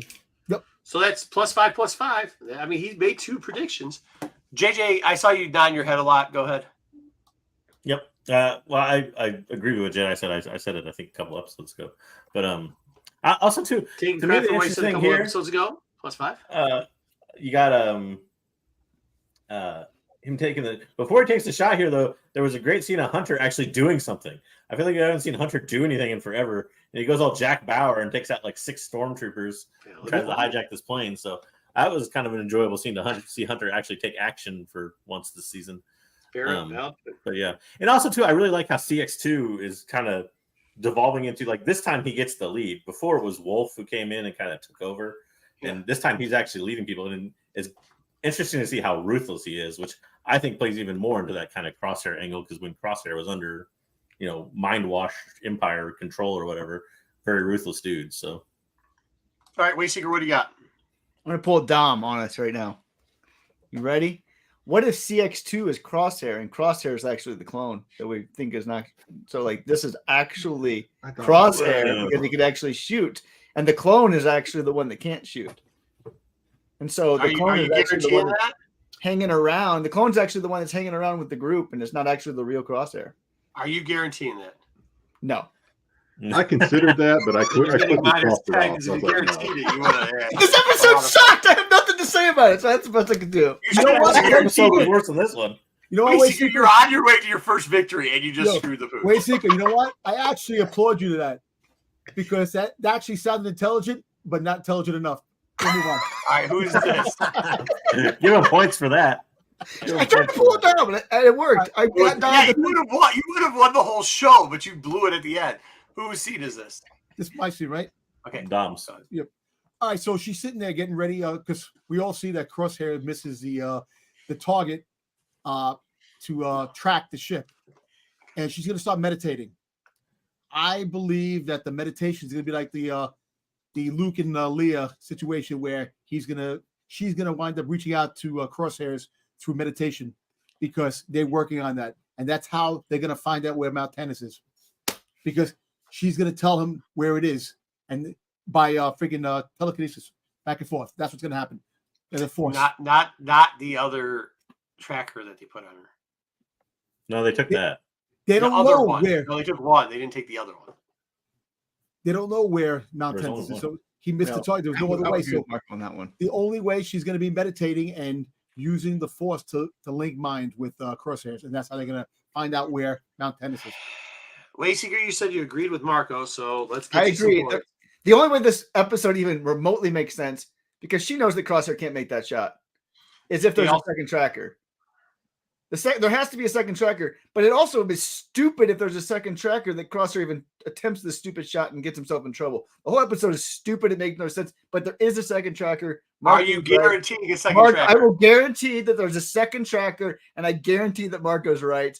And that's the only way to actually make sense. Guarantee that the host is right. That's double. That's a double. So I didn't get any points for. No, the only reason you could talk to Leia is because Leia's force sensitive. You can't talk to someone. No. You got 5. You got another guaranteed 5. But guarantee that Dom is wrong. No, I guarantee that Dom is wrong. It is guaranteed Dom is wrong. It's another 20 points. It is totally wrong. All right, hey, that's enough. That's enough. Muting everybody. Thank you. Muting everybody. All right. JJ, you're up. Meditation, whatever. I don't know. It took me like she just breathed deep for a second. I don't know if she was meditating that much. She was meditating. She closed her eyes. She started meditating. But you gotta let him talk. Him missing the shot. I don't really blame him so much for that, even because he was kind of under fire by a couple of stormtroopers at the time. So I think there's probably going to be any number of ways they can write in the ability to track her. The thing I didn't like about this is the ending of this episode, which actually leads me to Wayseeker, although it wasn't as bad as the last one. This wasn't a good episode. But it's because what happens? Omega gets taken again. Like, how many times have we seen this play out? Like, a billion times. They lose Omega. They figure out where she is. They go find Omega. Like, again, really? Like, we can't write anything more original for the last few episodes than this? No, we can't. That's -2 because they can't. Okay, Jedi, go ahead. For a moment, I thought this is it. This is Crosshair's moment to nail this shot, and then I was like, no, this is not. Can't be the moment because it's not important enough. And then to see it kind of just miss the rim, it was like okay. Is there another? But the question remains: is there another tracker? I don't know. I mean, if there is another tracker, would she swallow it? I mean, they did check her. They scanned her. There was nothing. So I don't know what the other tracker could be unless that dog somehow made his way on the ship. I don't know. So are we going to find? Is there going to be somebody else? Are they going to have to call Ventress back or something because she apparently can find anybody anywhere? I don't know. So yeah. All right. One question I have, and it's not a prediction. Where'd those clone kids go? Did they make it on the ship? Did they find somebody else's ship? I don't know. Can I say one thing? Nah, go ahead. Who cares? the unfortunate thing is that Crosshair suffers from Ed. His performance went down, so he couldn't keep it up. Okay. There you go. Let's go. Okay. -5. All right. While Who is making an this? erectile dysfunction joke, you gotta get This is the end. You got to total it up. Who is? Oh, this is it. Okay. This is it. Well, first off, Dom started off with a -15, -20, 5, 10, 15, 20, but then he made 20 gambles, so that's pretty much even there. He is at a +5. JJ was all over the place. 10, 12, 14, 17, 18, 19, 20, but -2, 4, 5, 6, 7 minus 13. He's at +13. So Dom's at +5. He's at +3. Jedi, because he told us he had a package and he could have just said, I don't care about this because I just want to get to my package opening, which we gave him that option. Every time he made a point, he also got 2 points taken away because he didn't use that narrative in there. So he went +1, -2, that's -1, -1, +2. I thought I was going to get some points for that. I feel I lost points. 3, 5, 8, minus that. He still came up with a, what is that? 18 +18. So he's now in first place. But Wayseeker decided to do a triple-double at the end. Triple-double guarantee, which got him a total of 60 points. And no matter But he what triple-doubled on guarantees that other people made. Yeah.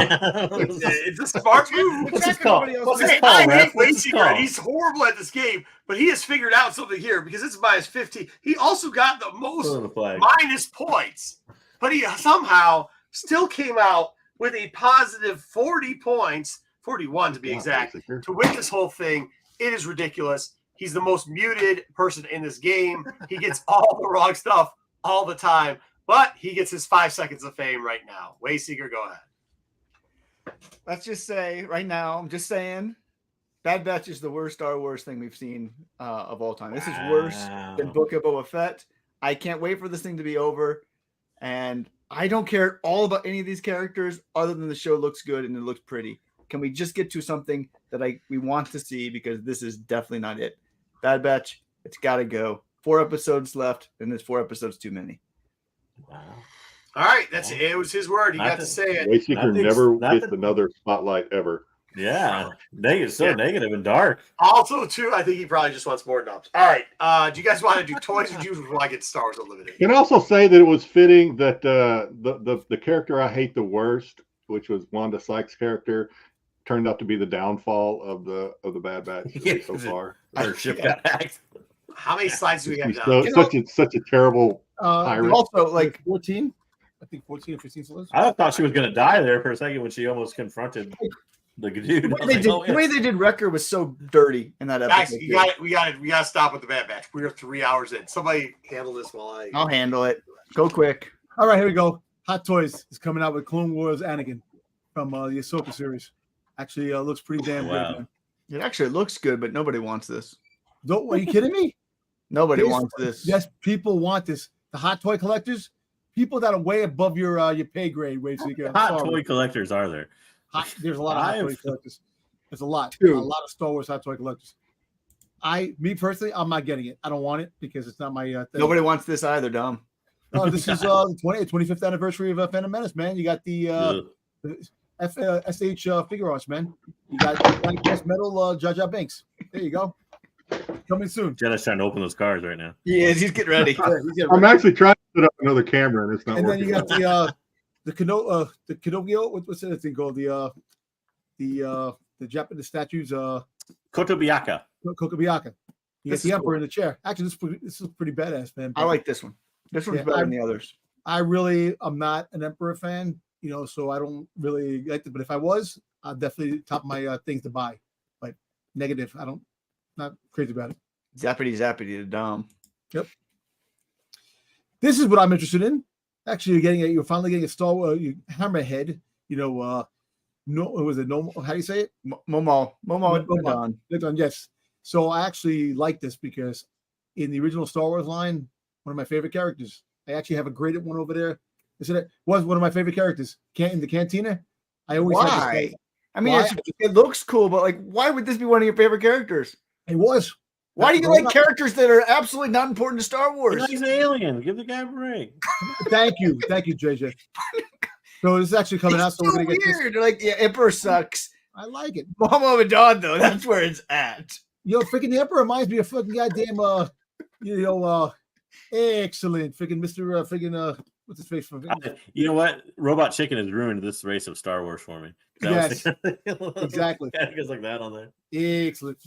Anyway, so they're coming out with, which I don't understand. They're coming out with the Ahsoka freaking Ezra, but the hologram, not the Ezra that should be coming out, but the hologram. I'm about to say that's not his. Is that just messed up because of scaling? Because his face is so long and skinny. Yeah, it's just that it's I think the it's supposed to be hologram. young It's the him, hologram. right?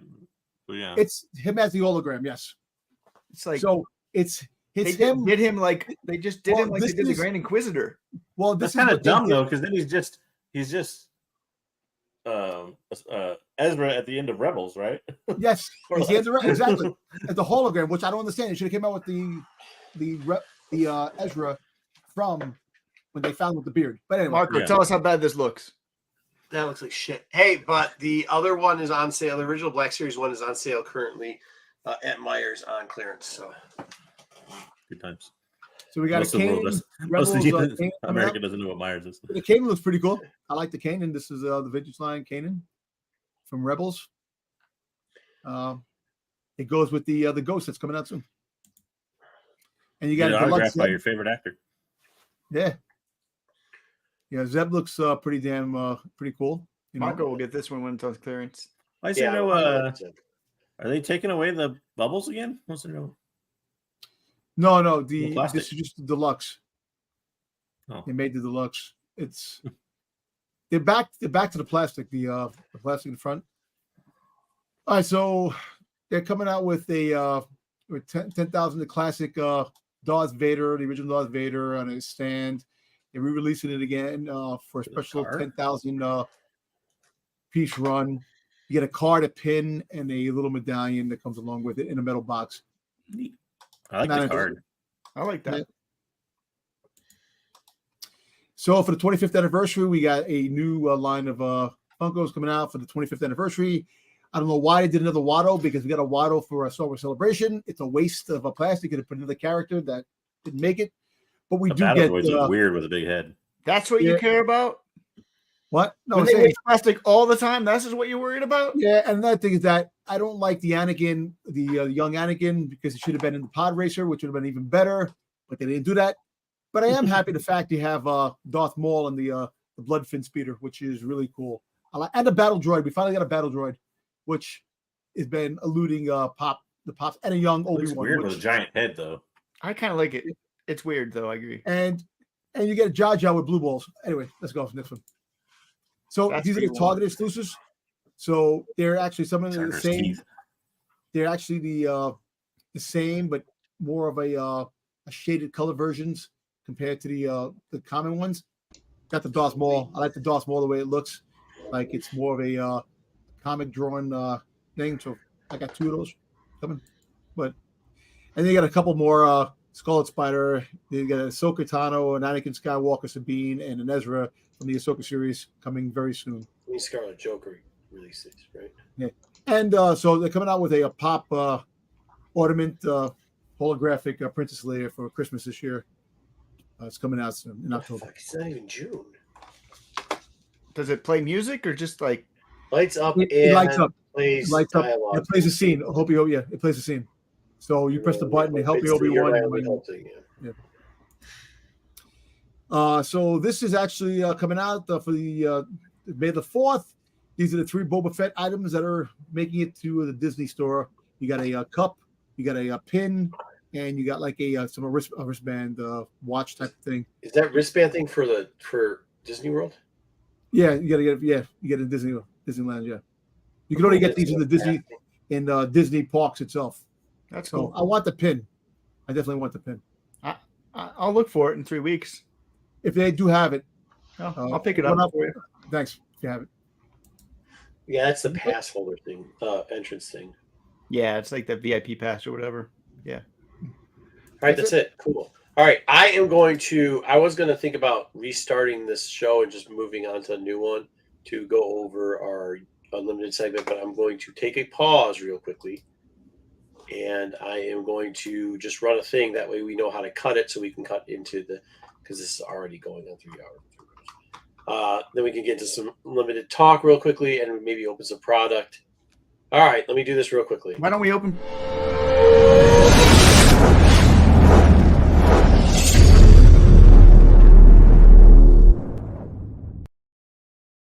All right, Star Wars Unlimited, so that's where we can cut. They Why don't came we just- out. Sounds for you to hop out. Why doesn't Jedi just open product while we talk about it? I mean, you can do both at the same time. Yeah, he could. I also had gotten a pack for playing, but yeah, fine. We can do whatever. Star Wars Shadow of the Galaxy. They showed us a new card. I think people are excited. We're getting a Dr. Aphra, which that's kind of where we were talking about Aphra earlier and migrating her into things. She's going to get a playable card. They didn't give us much play on that. There is a Maul type card already, but they're going to have Maul. They're going to have Cad Bane. These are all going to be playable resources. There you go. Look at Jedi. Well, now you can't see. I was gonna do the old, the old whatnot and say top, middle, or bottom, but I'll just go with one. I'll just pick this one. Here we go. The Mandalorian. You want to be seen too? We can put you on No, that. I don't care. The Mandalorian's the new card.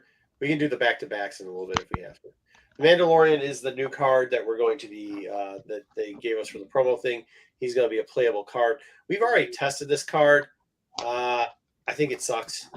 I don't think it sucks. Why do you think it sucks? I don't think it's as good. I don't think it's as good. Like, I get what you guys are saying about the bounty. Dude, you're thing, crazy. That card is powerful as hell. Have you guys played with decks with this card yet? Yes. You can't play with this until you see what's out in the set. The set's Okay, so that's what I'm saying. It's not. Maybe I'm sorry. Maybe it doesn't suck. It's setting it up with the current cards is tough. If they have supportive cards, which they probably will, you're right. It's probably not going to suck as bad. I can put together a pretty good deck with this right now.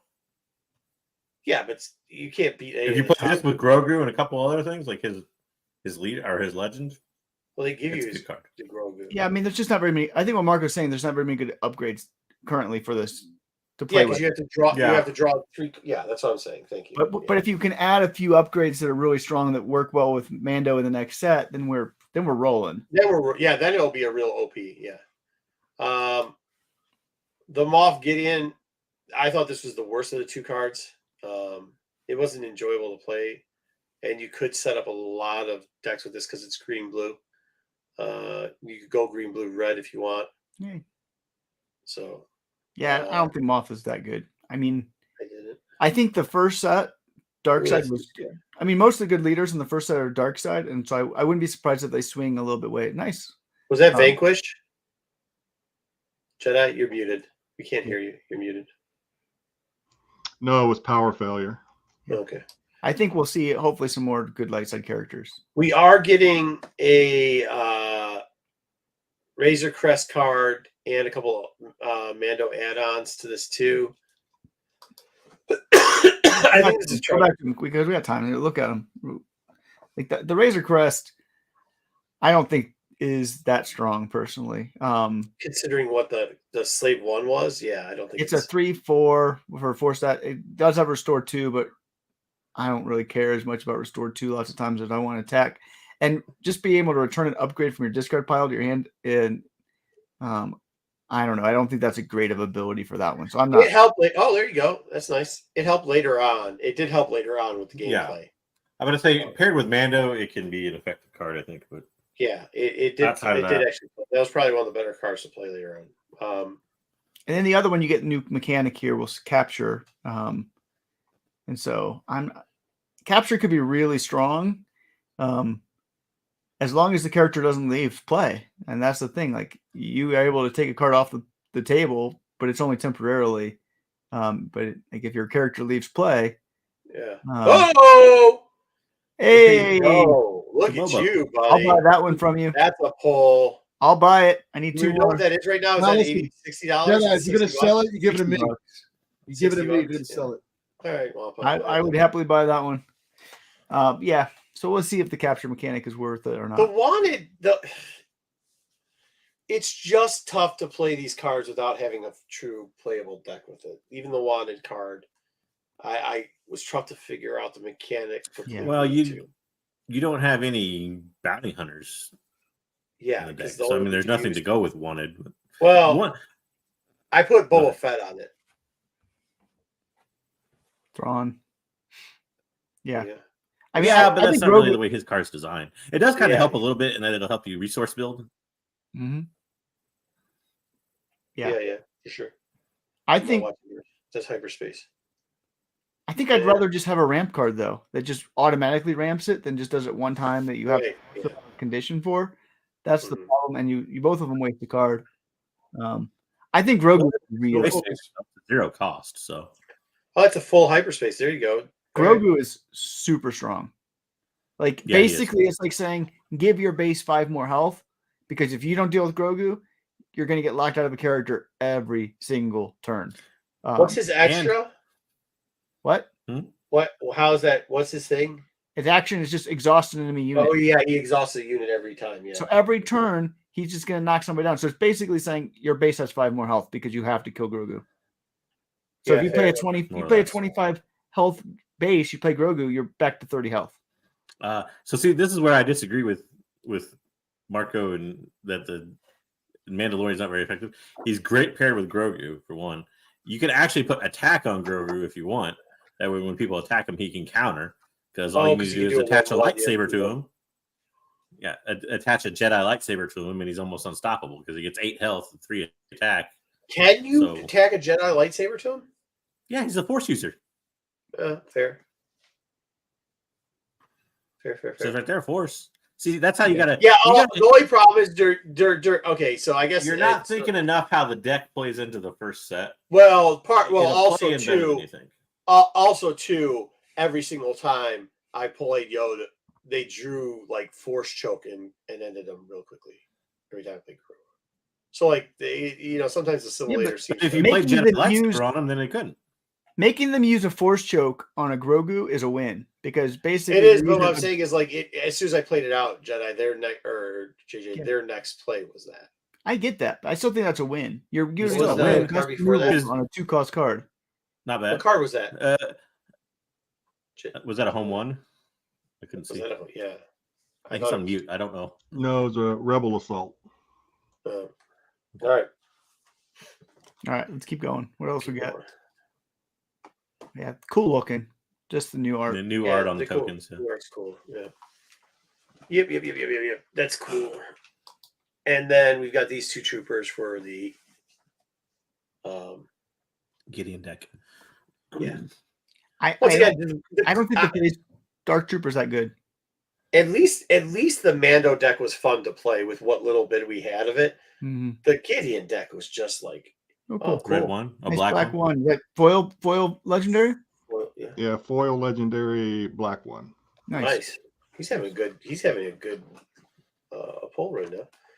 It just wasn't fun to play. I mean, it just wasn't. And they had Gideon's. I don't even think I got this on the board. I don't think I even care to get it on the board. It's high. It's too high cost. Yeah. You get overwhelmed, but it's not. And all you have is a win played action, so you don't have any continuous. But you can play lower action. stuff and use overwhelm on them anyway. So it's like, I don't think it's great. Again, the best part about it is you get to play a card from your discard, so you get an extra that way. But still, yeah. And the one thing that helps us too is, I mean, you could build it in for villainy decks where you're light on like better space cards, but yeah, that's about it because there's no color aspect to it. So. Right.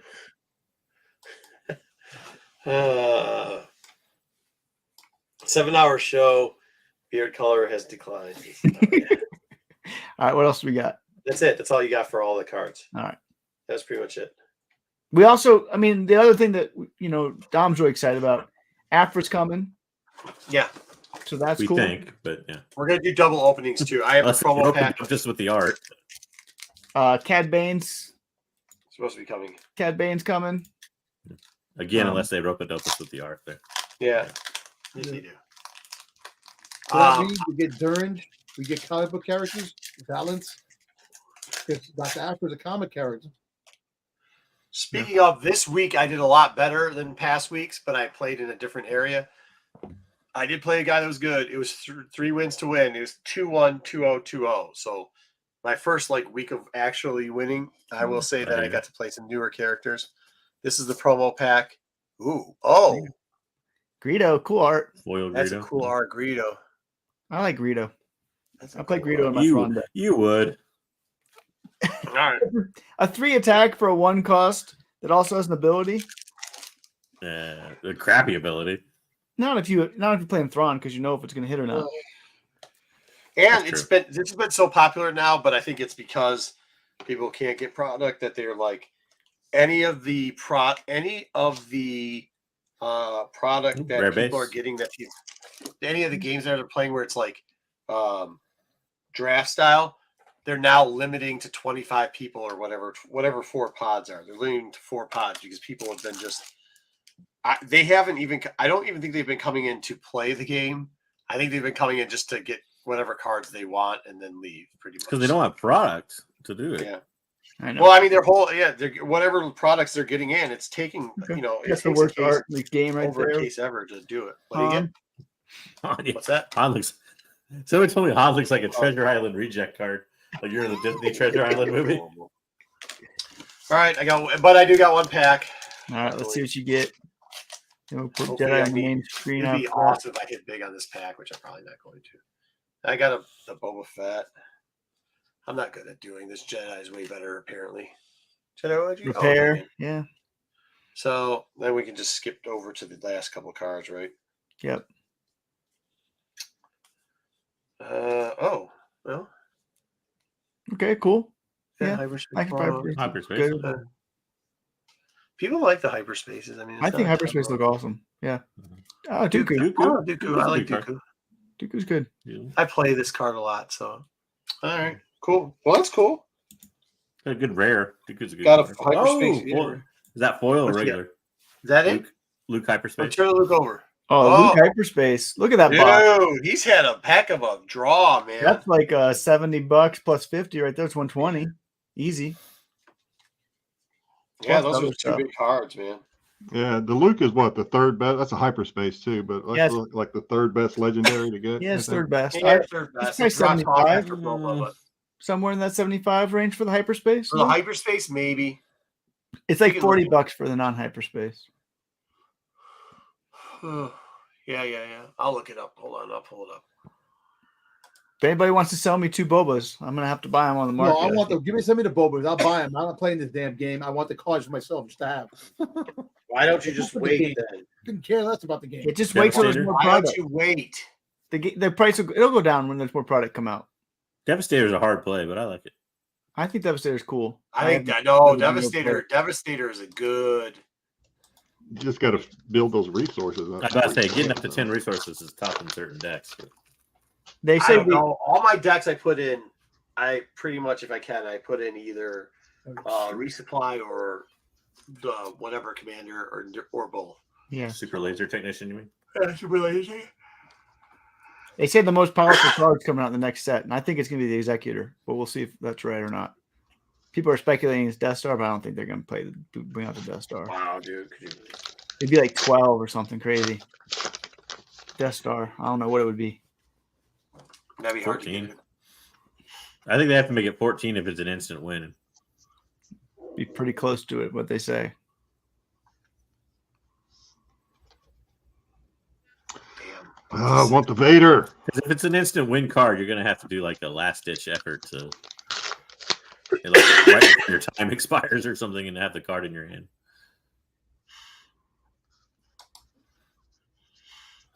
Now, I want to see what that weekly promo play that before I look up his cards. I want to see. Some of those weekly promo plates are getting a little bit more expensive. Oh, resupply is finally up to like $5. Bosk is $6.20. 620. That Greedo's the most. One of the most $6.20. $6.20. Yeah, that Greedo is the most expensive promo card at $8. It's good art. Usually promo cards go more by the art than the playability of them. 2 more packs. That's being in the top 2. So we know I'm already far enough along. I've watched enough breaks to know that there's no showcase in this box anyway. How do you know? They're normally at the top. No, I From caught what I've mine. No, do you remember where I caught mine? Near the end. Second, Was it at the second to bottom? last pack, bro. I caught an IG 88 one near the end too. Yeah, Really? I caught second to last pack on the Thrawn. You might be out of your legendaries. You should have one more probably. I've gone through some legendaries that I didn't highlight. I just grabbed the Yeah. Yeah, The so- black one was one. I know. Dude, I think the Devastator was your other one, so you probably hit I your limit, want probably. Vader. I got so many K2s. It's not even funny.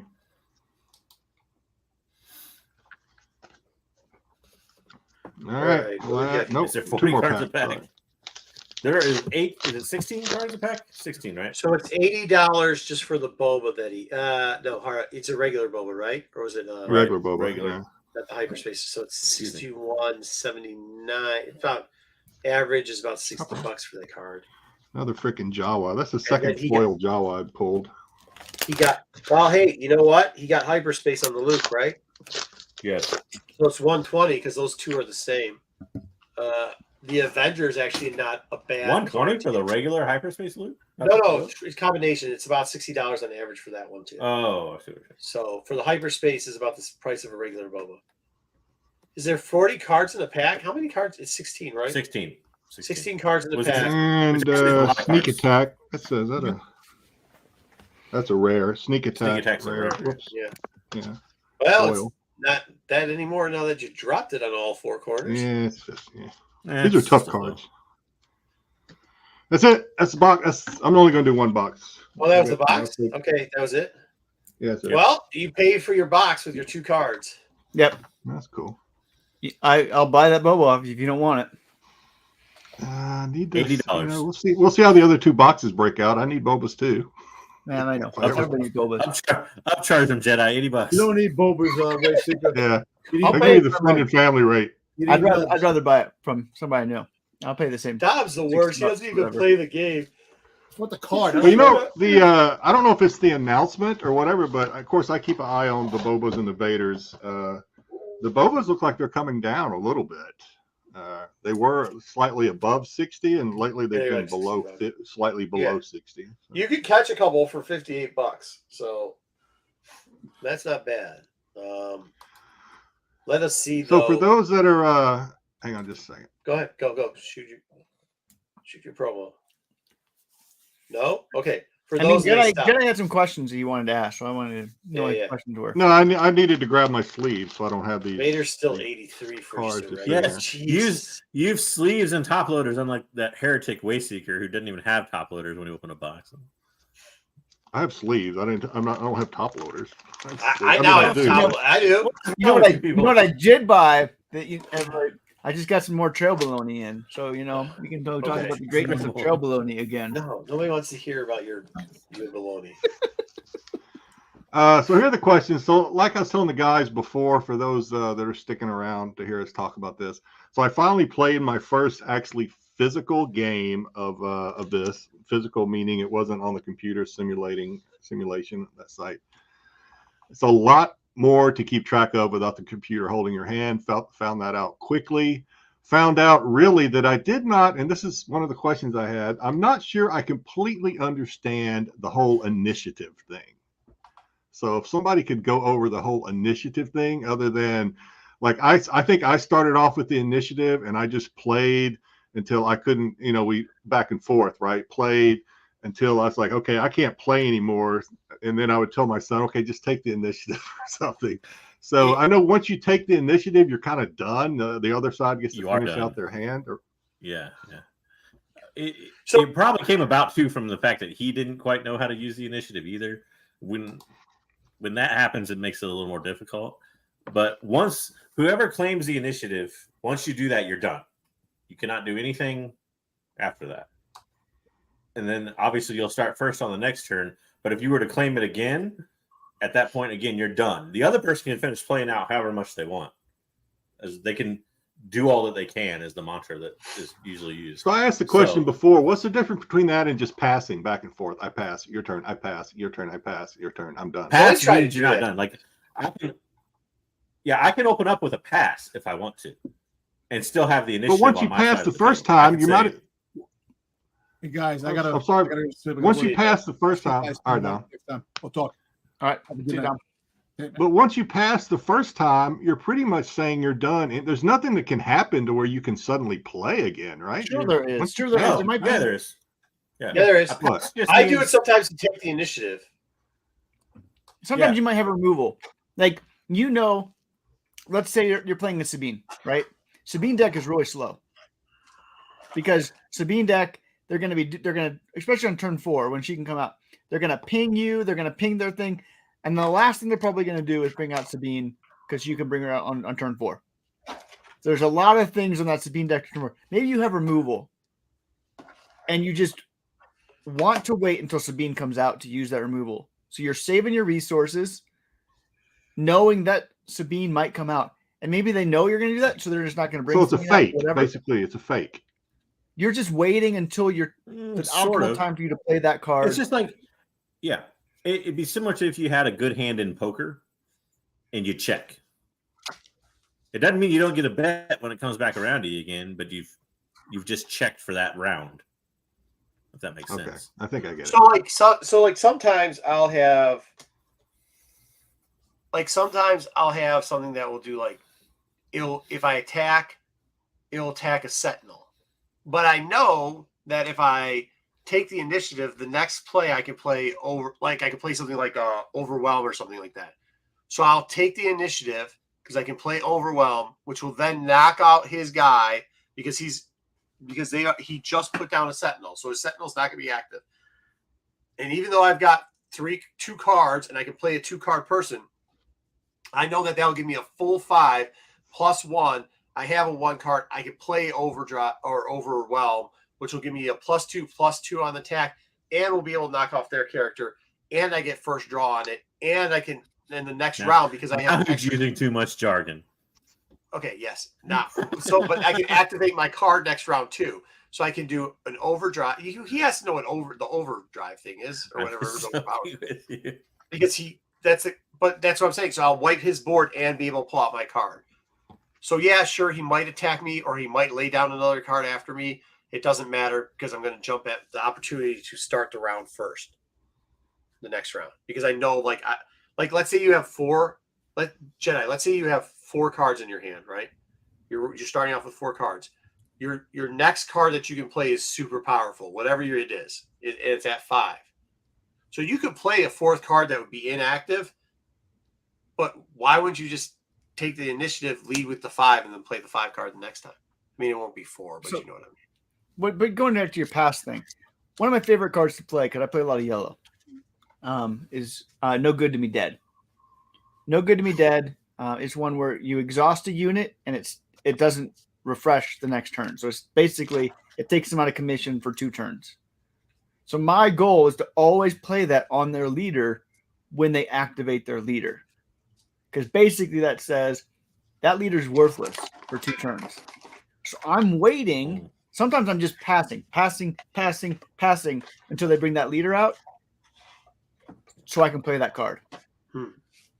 Right? So I'll pass, then I'll play the card. So that I know when I do that, I'm going to lose the initiative because most likely after I exhaust their leader, they're going to have nothing else to do, so they're going to take the initiative. But that's worth it to me because I'm just knocking their leader out of commission for 2 turns. So when a phase ends, whoever has taken the initiative, and then you both draw your 2. Does the person who's taking the initiative get to go first? Correct. The next Yes. phase? Yeah. They lead off. If you have the initiative, you always go first for the next turn. And generally, that you'll want the initiative because that enables you to set the tempo and to dictate It can be how that round is going to go. Super important late in the game sometimes too. Like if So you what if have both players want the initiative? How do you? well, it's whoever claimed it first. Whoever claims it first. So sometimes you want to claim the initiative even though you have plays to do. That's what that's what I was trying to say. Maybe you have an attack on the board that's like a 1 attack, right? And you're like, oh, I'd love to get that 1 damage in, but I need the initiative more. So I'll just take the initiative. I'll leave that attack on the table because I want to go first at the beginning of the next round. Yeah. So you don't have to do all your plays. You can leave plays on the table if you want the initiative. Okay. That's typically when I do it. So another question that I'm pretty sure I found out, and it's just it's different because, like I said, normally on the sim, the computer does all this for you. When you're on your own, you have to stack and make sure you're moving your tokens around and et cetera, et cetera. So when the one game that my son and I played, because we were both the first time actually playing, we kind of pushed this to the side, which was probably a bad habit. We're not going to do it again because it's a bad habit. Was when I attack him, I take no damage. Where in reality, when I attack him, I take his health damage, right? Yeah. Yes. Okay. Unless you have a shield. You have a shield. Unless you have a There's shield. a couple times. Are there just cards that enable you not to take damage, like strike first or whatever that card is strike called? first doesn't. Shoot first, yeah. It was shoot first, whatever. But yeah, you always take damage back, unless you do something first. Like Boba. One nice thing about that Boba unit, if the unit's exhausted, Boba does 3 damage before the fighting happens. So if Boba kills them with his special ability, which takes 3 damage or does 3 damage to an exhausted unit, if that kills them, then there's no damage to take back because that happens first. So that's one of the reasons Vader why can do it Boba too. Really strong As a leader. Yeah. Right. So there's just understanding some of the cards that don't operate normally, but other than those, that's how you take Also, damage back. Correct me if I'm wrong on this rule, but if you have like the make way card where you take like -2, if that puts the person below the hit, it removes that card from the table, right? So it's like defeating that card. Yeah, when you have 0 health, they're gone. Yeah. So yes. You're talking about the attacker, right? Yeah. Yeah, I think. Yeah. Right. Okay. Right. So if you have an upgrade on your thing that says give the defender -2, and they only have 2 left on their health, it eliminates them before you even attack. So you don't. There's take a lot damage. of crazy rules that like you can get into as you play more, but like that's I mean, my son and I, we took it very slow. I said we got to read the card because he would ask me like, "What does ambush mean?" And I'm like, "It should say it right on the card." What it says. It does. Read to the this card. To this day, it doesn't matter. It happens all the time. I mean that. Yeah, it does, but it's still confusing. It will probably continually be confusing. But yeah, because I'm curious because Marco's played in a couple of these, and I don't know if you guys have actually had a chance to play this live or not, but and the one I saw, it wasn't Star Wars, it was Magic or something.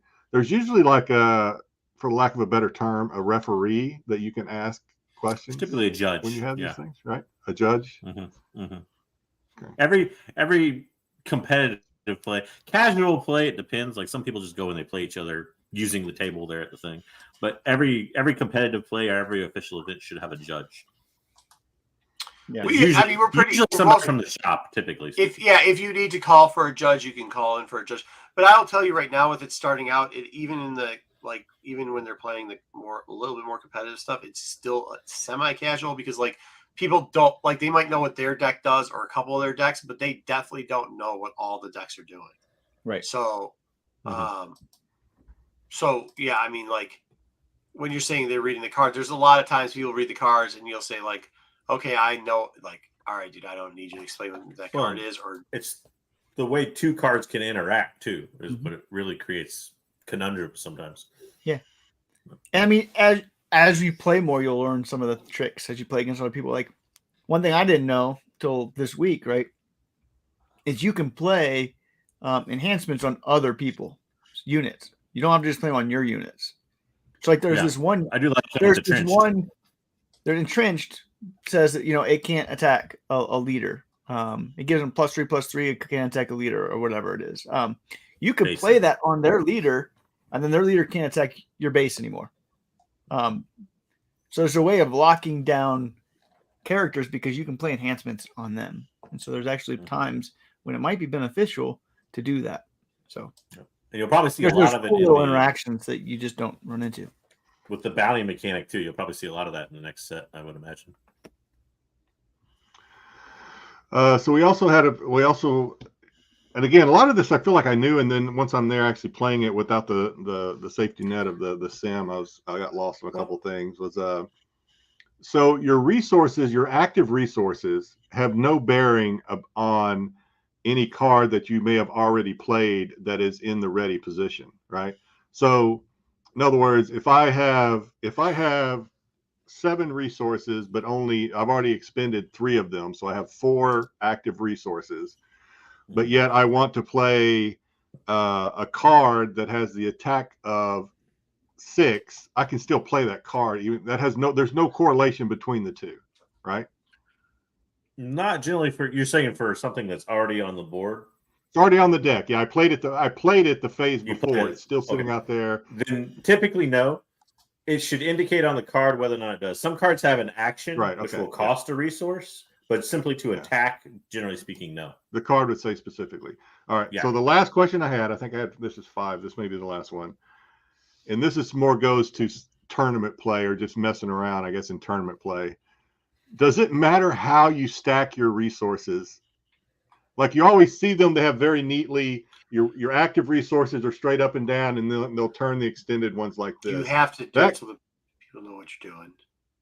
I separated mine. I turned them, but I separated them and you do that too. Stacked on top of each other. As long as they can count how many resources you have. Yeah, that's what. And honestly, you can't do a stack them all on because top. Once you stack, if you have a black back, which is the sleeves I have, these things start blending in. You have to like, so, plus these things slide around like.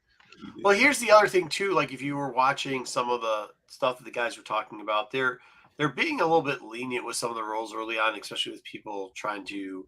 With it being a new game and people not being able to get all the official rules, official stuff. So, I mean, I don't know. Yeah, keep in mind. Go ahead, Marco. I was going to keep in mind there's been no actual official tournaments yet that like Fantasy Flight Games has promoted. Like all these tournaments that you see happen are just tournaments that shops put on and stuff. Right. They're not like official Fantasy Flight thing. So a lot of people don't know the rules, as Marco was saying to his point. Like a lot of people don't know the complete rules because nobody's seen it in actual official settings. Right. Like so, when you see these things on like these YouTube videos about people showing, well, this is the Sabine deck that won whatever in the UK. Mm-hmm. They're just talking about some card shop in the UK put on a tournament. Right? Yep. Mm-hmm. They've already said they don't plan to have any official tournaments, I think, before July. So, well, no, I think it's next month. The store championships are in. Was it next month? I thought. Yeah, I think it's May. They're going to do. There's store championships every set. But basically, how does that work? Basically, they're just small tournaments, right?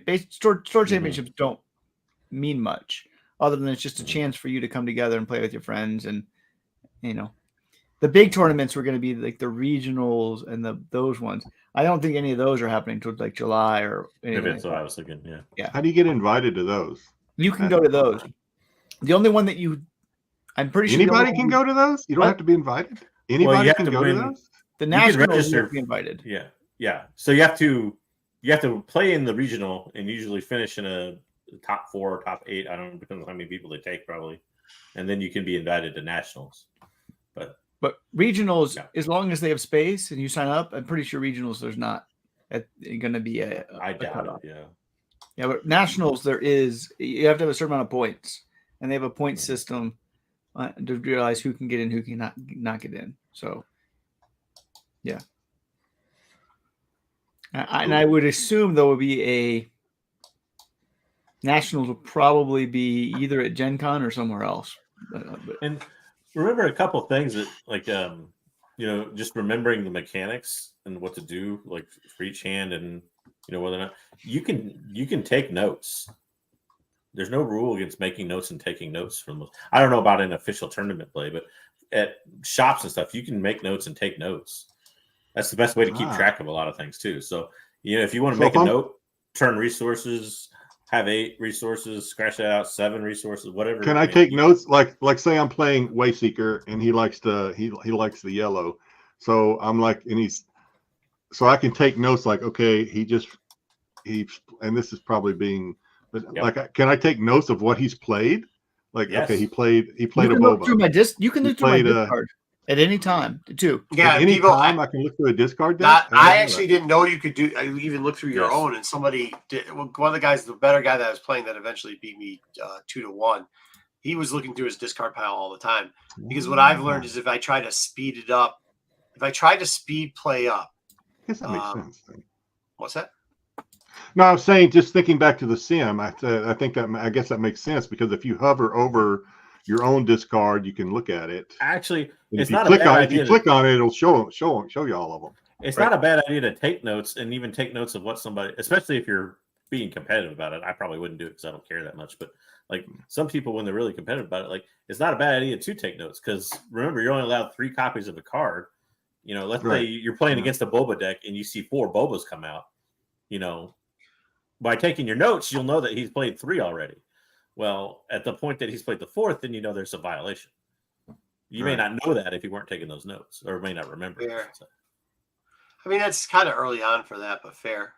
I mean, yeah, that's what I'm saying. It's probably the game gets more competitive and people take it more seriously as far as competition goes. Yeah, I'm just trying to find some games other than my son also, that I have to bribe. When notes come really in handy. I've even done it when I'm playing the sim a couple of times. Is like Wayseeker mentioned a Thrawn deck, and there's other cards like the Probe Droid, where you can look at the hand. Yep. You take notes of what's in their hand. That way you know what they have and how to play against it. Because if I look at 5 cards in Wayseeker's hand, I'm not going to remember those 5 cards 2 turns later without taking notes. This is a perfect example of where we need to take the initiative. We should have taken the initiative already last round instead of playing a card and then to this round, because his objective is to exhaust a card. Grogu's needs to go first. Yeah. He needs to go first. And right now, since they have the initiative and they're keeping the initiative, there's not much I can do besides this. Which, whatever. Because then I have to pass. So now it's late, but in this late round, I'm going to try to keep the bounty hunter just because I want to activate the bounty. I know I wouldn't normally play like this, but I need to try to get the initiative as quickly as possible on this one, because he's doing it again. He's just beating the hell out of me. So I'm going to actually not play anything and take the initiative. His stupid move, but and of course he got. Why did you do that? And of course he did that. Well, because I was trying to show how you take the initiative on it. Wow, dude, that was just. But I mean, if you took the initiative, he can just bring out until his resources. He's only got 4, 5. Yeah, but 4. he already did. Yeah. He did one. He only played one card. He only played one card, and you want to use yeah. Certain decks, it's really important to keep initiative in some deck. Like if you're playing a real aggro deck. How the hell? I mean, how do you? It depends on when you want the initiative. It depends. Like Sabine doesn't care about the initiative. That's one thing. Like Sabine. Yeah. Sabine's so fast aggro, initiative doesn't matter. And she comes out. Dude. Did you see the 2 cards he pulled? Yeah.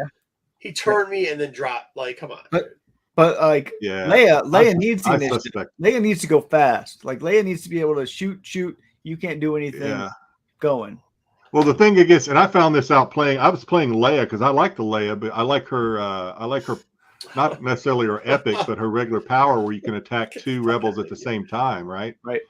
And so I like that a lot. And then I was like, I'm gonna take this Leia deck and put it up against Sabine aggro that I downloaded or I copied, and holy crap, Sabine was just I played it on aggro mode, and Sabine was just relentless. I mean, before I knew it, it was like 20. She had me down by 15 already. Right. And I was like, what the hell just happened? So that's where the initiative matters, like Wayseeker's saying, because you can't use that double attack.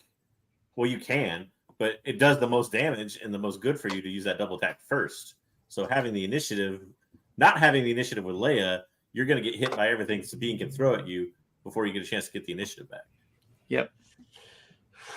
And they're not going to play much unless it's a. I was getting mad. I quit and went to bed. I was like, I'm getting pissed. I really like Thrawn. I don't think Thrawn is as good as Boba, but man, it's fun to play. I haven't played Thrawn yet. I like playing Sabine. I like playing. The one I want to try is the Casino Han deck. Yeah. Han. I want to try it. So there's Casino Han deck is where you use U-wing replacements. And what's the other one? Is it Command? No, it's not Command. No. There's another green card that gets paired on the board. I don't know what it is. Yeah. But there's 2 cards which basically you can play, and you can play any color because the cost is just whatever was on the card, so 7 or less. So I could play like a Darth Vader in a Han deck, or a Mace Windu in a Han deck, or whatever. Mm-hmm. dude. Yeah, I've seen people play it before, like on I YouTube. think I beat a Han deck because these are just I suck at building decks. I just take other people's decks and kind of just use them. I mean, that's not a bad way. not a bad way at I'll all. be honest, like you can build a deck, but like once you find the good cards that you want to use in that deck, the decks aren't that different. Like, I mean, I heard Marco say that he was. I heard Marco say that he was playing with a modified Vader deck. So I was like, okay, let me take this Vader because at the time all I had the starter kit and I had a couple other cards that I'd picked up. So I built a modified Vader deck of my own and I played it up against Han. Remember, Han sucks. Han kicked my ass with my mod. Of course, Vader. You got to it takes forever to bring Vader out too. So. Yeah, I mean, you got to remember too. The starter decks are formulated to play well as a deck, somewhat well at least as a deck. So when you start tinkering with the cards, you get certain things out of order. But there's also improvements you can make to it. So it's all relative. You're my only hope, right? That's the other card it plays. Because that sounds right. That costs is that green or yellow? I think it's green, right? Yeah, I think one of them. Yeah. Yeah. So yeah, it's just a way of keeping things out. Yeah. It basically cheats the system, but supposedly it's really fun to play with. Wait. What? Yeah, I'm very suspect of this sim. I mean, it's cool to practice on, but it does seem to get the cards it needs when it needs them. That sim just played a card where it's like, come on. Shit, I just dropped my cards. Oops. Yeah. I mean, that's not bad because that'll happen though when you're playing real people too. Dude, I took out his boba and he just replaced it with a boba. Like, come on, dude. He's probably got 3 bobas in the deck. Yeah, he's probably got 3 bobas in his hand. He had no cards in his hand. He just drew down to boba, dude. I need my bobas. Oh, that's how I feel about Vaders, but I'm just like at this point, I'm just. You gotta have if you're playing the deck, you gotta get your Vaders. You gotta just spend your $80. I'm just gonna go. No, wait. What? See, this is where I would lose the Grogu. This late in the game, you don't need enough. Played it, yeah. It didn't matter. He was gonna just draw another boba anyways. Yeah, that was a rough game. I'm also trying to get into that game. You threw that game by taking a whole turn. I did because I was trying to show a mechanic. Your Mando deck needs more upgrades too. That's the whole point of playing a Mando deck. That is true. I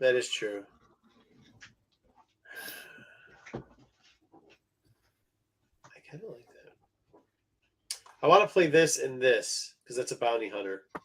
So I'm going to do whatever I can to get to that.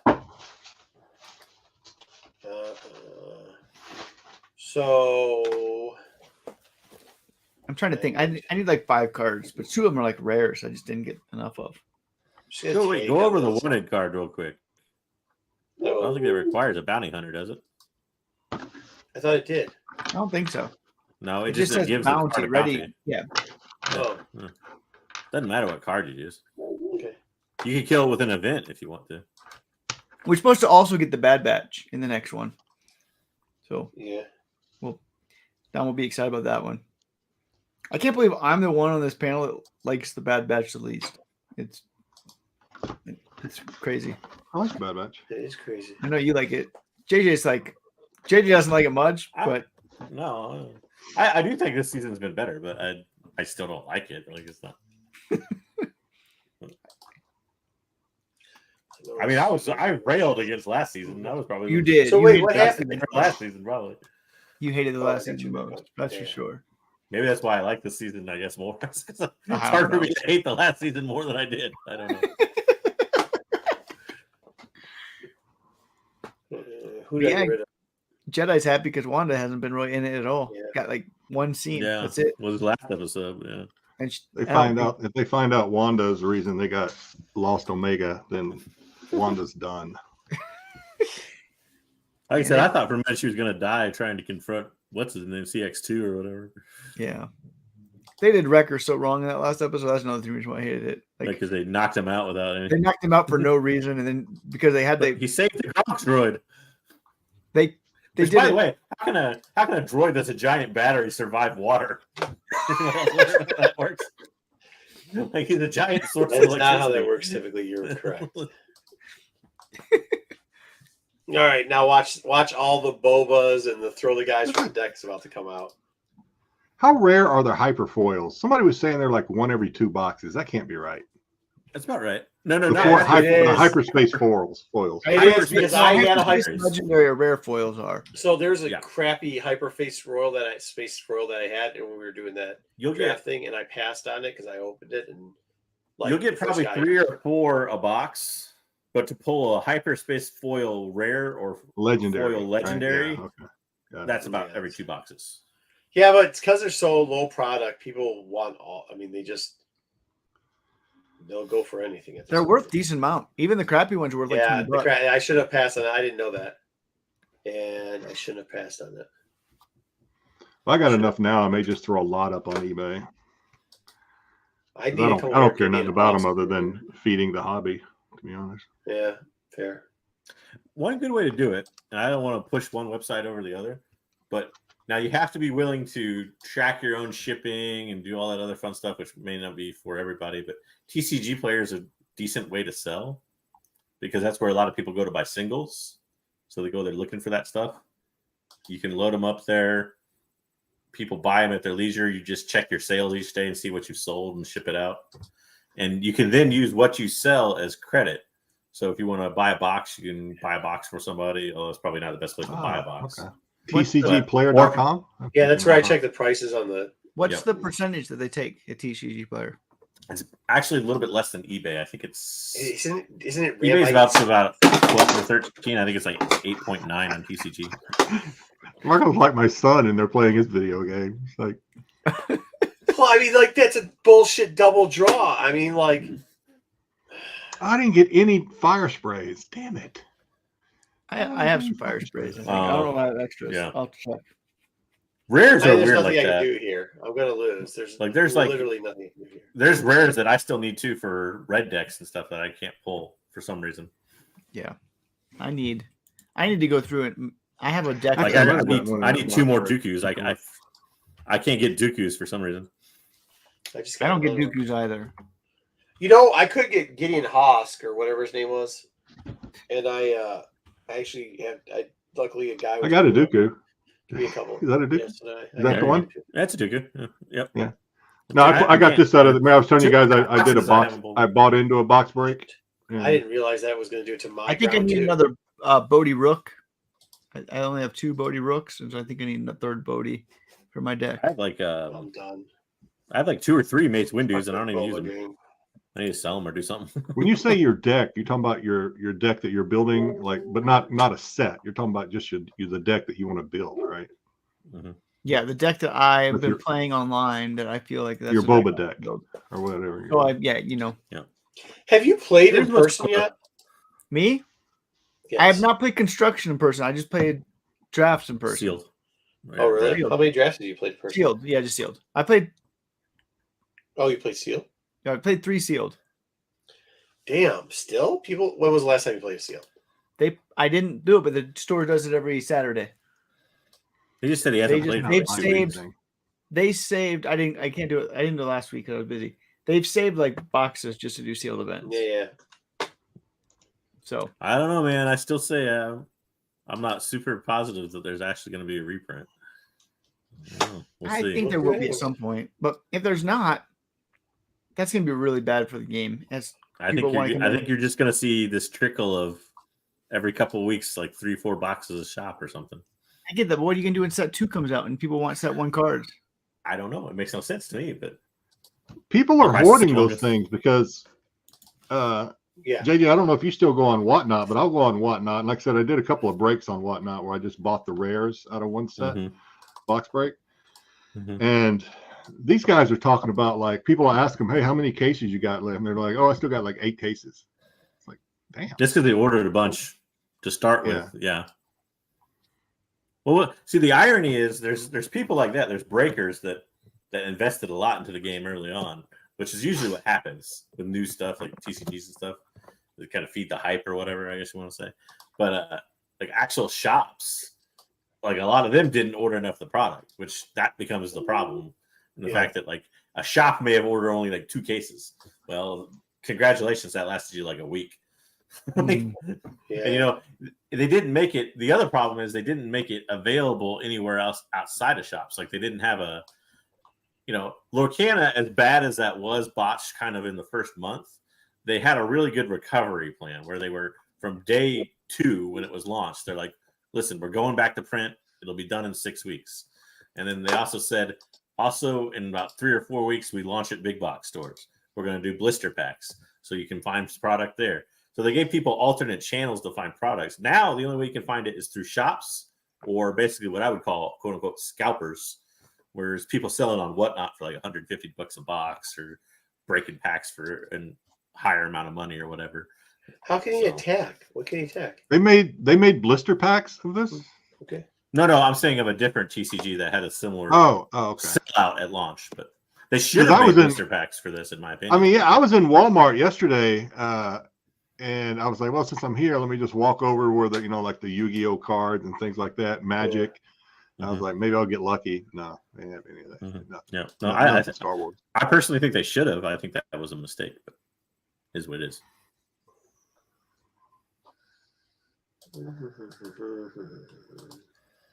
They'll reprint. Yeah. I don't know when they'll reprint, but they'll reprint.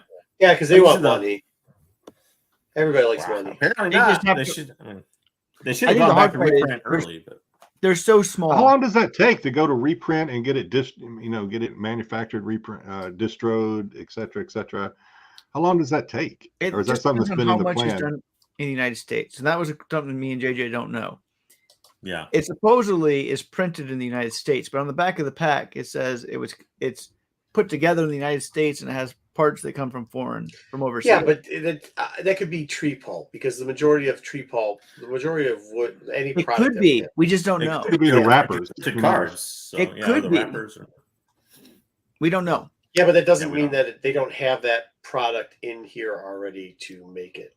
But they're not big enough where they can print. For example, Jedi, they're not big enough where they can print set 2 and set 1 at the same time.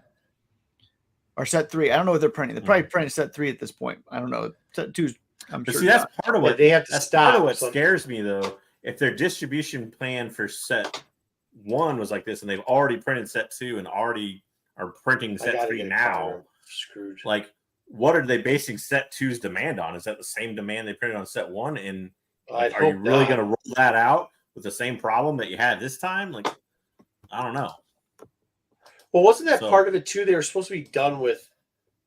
They were supposed to be done with set 2 printing around this time. So they said that was the rumor. Was they were already done with 3 sets? I'm like, I hope not, because if they printed set 2, they're going to have to go back on the demand they thought for set 1. That's going to be a disaster. So here's my question for you, JJ.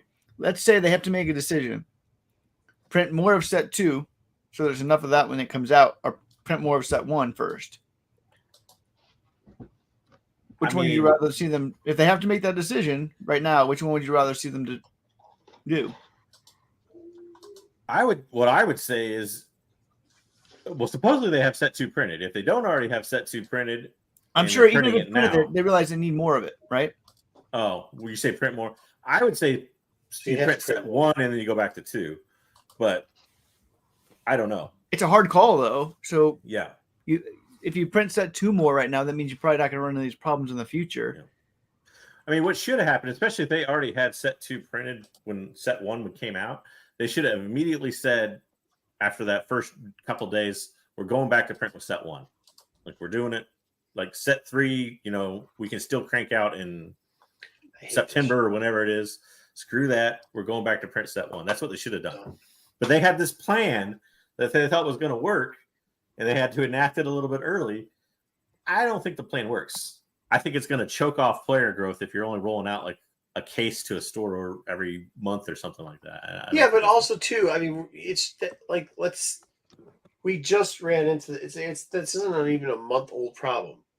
They say they have a solution. Sometimes we just got to take them at their word. I think we all got gun shy because of COVID, but take them at their word, see what they can do. If they don't and they burn it out, it's going to suck because this game's going to suck. You know what I mean? But this is not, my point is, this is not a new trading card game problem. Like a lot of trading card games when they launch run into this problem where they basically horribly estimated the demand, and there's, for whatever reason, be it hype or collectors or number of players misestimated or whatever, they don't roll out enough to start with. So they should have had a plan, in my opinion, to do a full reprint sooner rather than this plan to enact to just trickle out boxes a little bit by bit, which they thought was going to get them by. I don't know that that's going to work. So it's not that they didn't have a plan. It's just the fact that I think their plan is bad. But we'll see. I don't know. I could be wrong. I've been wrong a million times in my life. So It's hard to know. I mean, Yeah. they did not. I just think that the outcry for the product at this point in the future too, by the way, if like, because they did say that they planned, one of the reasons why they were printing was they made the wrong bet. Their bet was that it was going to take off, but it wasn't going to get really popular until the second set came out. And that's when people were going to like start trying to hoard the product, and that was going to cause an issue. So they started pre-printing out 2 and 3 at that point, like on their printing schedule. But my problem with that is like, what are you basing your set 2 demand on then? Are you basing it on the demand you had for set 1? Yeah, it's an increase on set 1. They actually they said something to the projection of that. You're 100% right. Like, I don't think it's a great plan either, but that's what their plan was. So, I mean, they had a plan. I love the game and I hope it works. They just gambled on the wrong shit. They did gamble on the wrong shit. I mean, that's what they did. I mean, to be fair, they had a lot more product than we thought they were going to have. Like when me and JD are like, well, they have a lot of product. They did not see this game being as successful as it is. Yeah. And they thought they had a lot more. Well, it also is like, it's the horse and the carrot, right? So it's, if you remember the first couple of weeks, opening up packs was nobody was viewing it. Nobody really cared that much.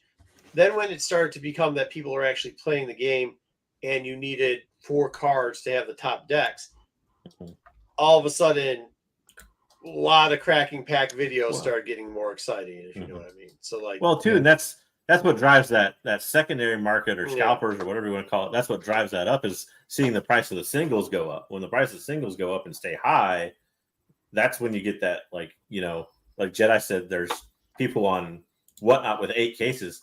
That's when they're rejoicing, because then they can charge more and more for those cases they have. Whereas before they might have been like, well, I'm going to take my loss and dump these boxes on TCG Player or wherever I can dump them. right. Yep. Man, that Boba Fett showcase, that thing is keep going up. Yeah. I mean, for the most part, I'm never going to. Go ahead. I was just going to say, for the most part, a lot of them have either gone up a little bit or at least retained the value of where they were, a month ago. Yeah. I was looking, when I was excited about the Leia deck I was playing, I was like, maybe I'll just splurge and get myself a Leia showcase. Oh, God dang. It's $450. Anywhere from like $400 to $450. Yeah, I mean, the good part is I'll just play the hyper. I'll play the hyperspace ones. Sure. That's what I do. The sad part, and I wish, and I don't think they're going to be able to do this, and I wish they do this. There's guys that are now traveling an hour and 15 or an hour and 20 minutes. Like if you show up to, they're bi-weekly doing games this way. So if you show up to a store and you play 1 week and it's constructed, they are giving you maybe 1 pack and your bonus promo card. If you're playing drafted, it's 3 packs. So guys are now driving everywhere up to 2 hours to get to the constructed. Well, and now they're trying to get in ahead of people to sign up for. Like, I get that's it. Part of the, What's that? Yeah. I was gonna say that's part of the problem with what I have with the way they're doing it is they're trying. I get what they're doing by kind of rationing out this product to shops, because they're trying to keep the shops with enough to play with. But that then becomes a problem, like Marco said, because that's the only avenue that people have to get cards now, more or less. Yeah, and now they're getting greedy. But what I'm saying is, like, they have these little card things that you're supposed to get punches at. If you have the card and it's punched out in a week, like, they should allow a certain amount, like, of each style of player, right? Because, like, there's guys now that are going to show up tomorrow to the game and they're going to try to play, and they're going to get pushed out by guys that have already been to 6 games last week. And the guys that are just getting into this are just gonna go like, well, why the hell would I show up if I can't get product? And if I show up, I can't play the game because I'm already signed out, because some dude, some nerd swoggle is like sleeping outside signing Go up. get a like starter. Those are still available. 8 Go in get the a morning. starter. No. You don't understand. Yeah, Like they've I already understand. played the starter. They're trying to get a little. Like Oh, I see. Okay. if you're like me, who's like new to this, and you actually give a shit, like I care. Don't get me wrong, but like, yeah, you Well, know what I you're mean. really- I'll take it. I'll take a couple out. You know, I don't get FOMO and stuff. But like, Yeah. if you're a new guy and you're like, hey, dude, I'm playing with a starter deck and I'm getting whooped, and if I could just get one card to make a difference and win one game instead of losing 3 games in a row, No, like yeah, it would too. make a difference. But Yeah. I mean, the fun of it is building a deck too, right? I mean, that's a Mhm. lot of the fun of it. That's why you have all these different leaders, is to build. You would And think. if you can't do But you that, but you've got You would guys think. now. That's I mean, frustrating I'll as tell hell. you that I'll be honest with you. I showed up to that draft last week. There were guys that literally didn't even draft a squad. They would just pick out what the rarest card every time going across them were, and that's what they drew. That's how every game is like that. Yeah. Magic, those they don't care about playing the game; they care about collecting, Well, and that's yeah. true. And you know what? Mhm. I'm always happy for those people because No, I get that, but at this point, when there's plenty of products, what will happen is you get a pack per win, and so you just get free wins. yeah, Yeah, this I mean, card just scared the they shit are out still of me. giving away a pack per win.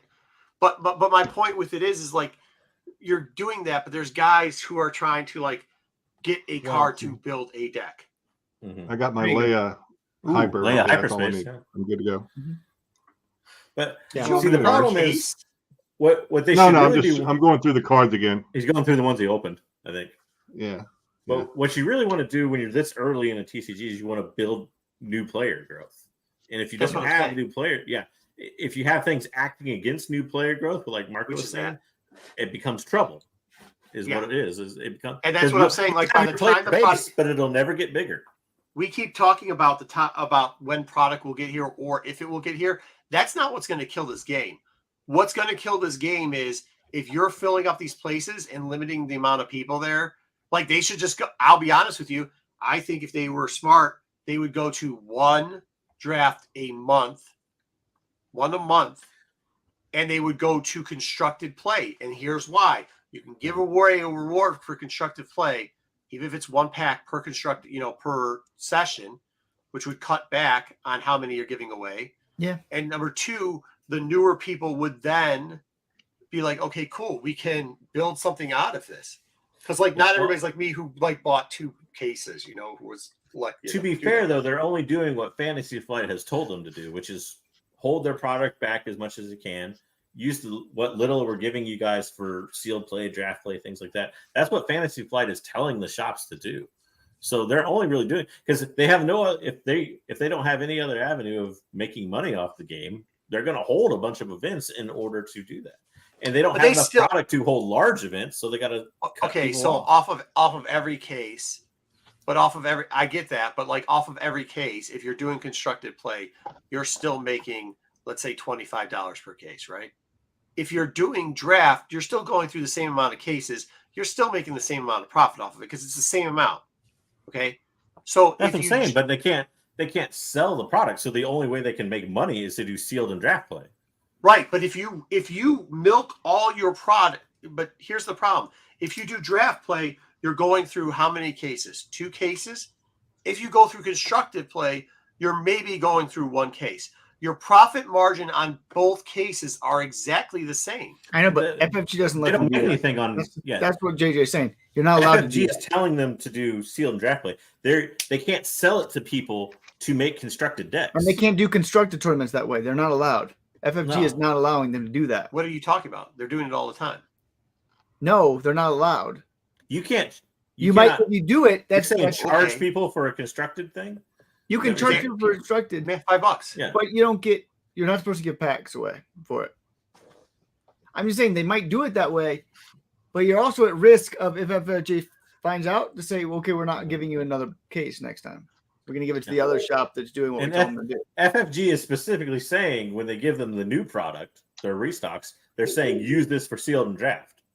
Right, I get that. I understand. I understand what they're saying about that, but they're not giving them enough to get through a month. I don't disagree with that. No, I'm just saying that's what they're telling them to do. Probably. So all you do is say, "Hey, look, man, we'll do this or every other." They're doing every other week at this point, but move it to one a month. They're Because still they all doing have it. profit. Like when we have a draft out here, or sealed, we have 30 people at a sealed event. 30 people at a sealed event is it's 6 5 packs cases. each. 5 cases. Yeah. Mm-hmm. Yeah, I mean that's what I'm saying. Like it's ridiculous at this point. But the shops are ordering cases; they're only getting like 3 boxes right now. The way it works for their restock. So, yeah. I mean, I don't blame the shops too much. They're making it stretch as far as they can with what little product Fantasy Flight's giving them, and doing it the way that Fantasy Flight's requesting they do it. Right. I mean, I just don't. It doesn't make enough. It doesn't make sense for the longevity of the game if they're going to do it. I don't think it does either, but it's the way they're I being think told. I think they either have to say, we're taking our lump now, and we're printing a lot more set 2, which is kind of my question to JJ. What do you do more? If they had said we can only do one or the other. We can only ramp up set 1 or set 2. I think they're printing set 3 already, though. I think Set 2 is probably already printed, but now they have to It's print done. even more set 2, so they have enough. So they set go 2 back to and print print 2 instead of print 1. Is that So what you're saying? They're going to have to make a decision. Do we go back and reprint more set 2 or reprint more set 1? And if they're making the decision that it's more beneficial for us to reprint set 2, then they just got to take their lump for the next 2.5 months, which sucks. And then they have plenty going forward. Yeah. But Or what less. they can't do is they can't be in this position again for after set 2, because then Because then you're in the position Yeah, now for you're in big 3 trouble. more months. Yeah. And that I honestly God, if they're in the same position for a couple months after set 2, the game is dying. But if I kid you you, not. what if you went back? What if you went back? Because they're supposed to be printing 4. And instead of doing that, what if they do 2 weeks of printing of 1, just to gap it?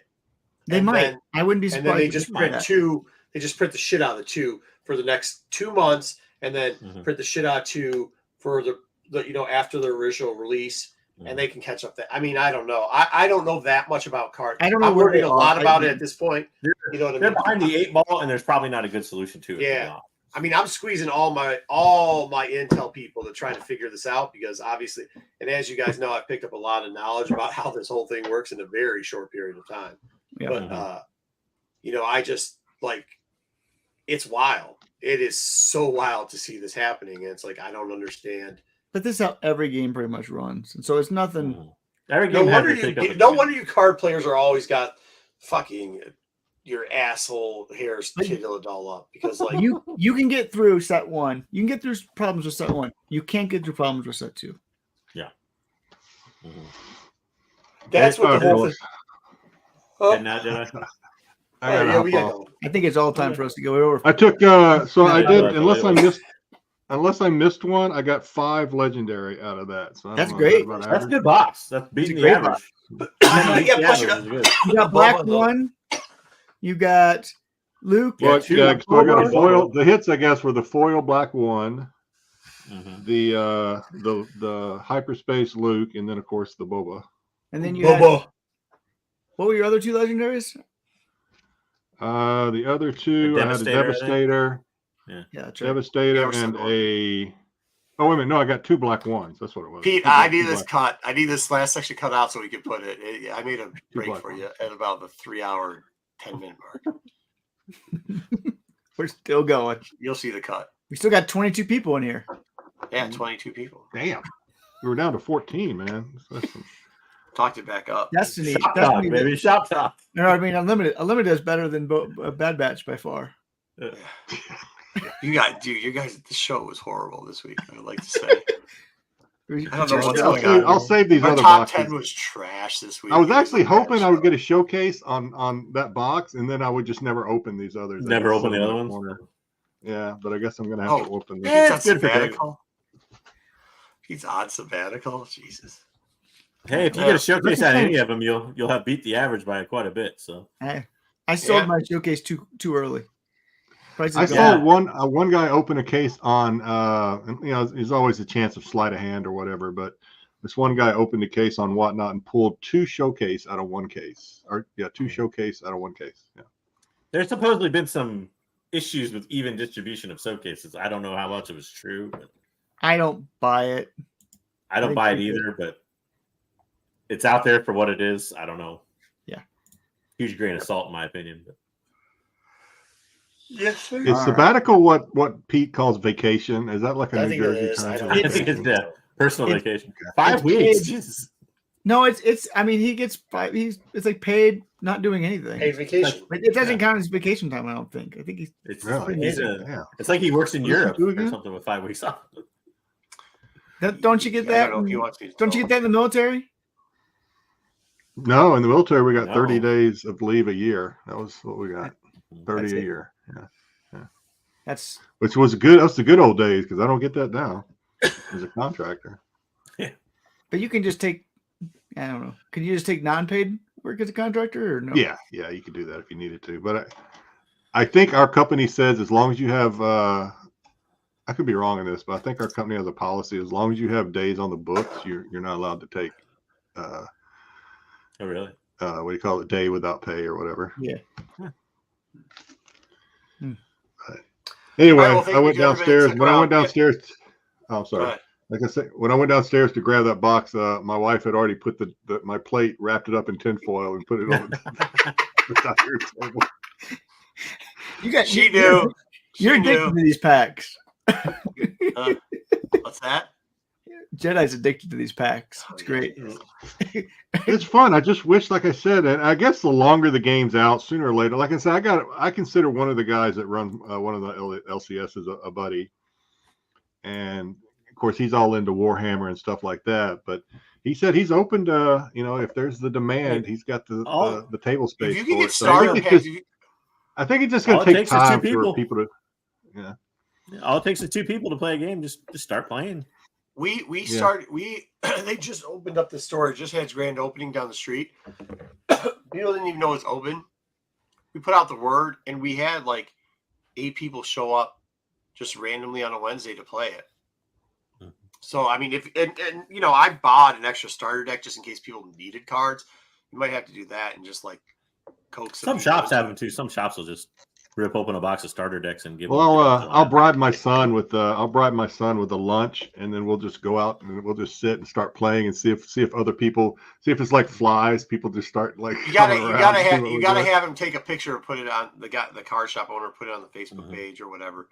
That'll put something happen too. Like people will walk up and be like, "What are you guys playing?"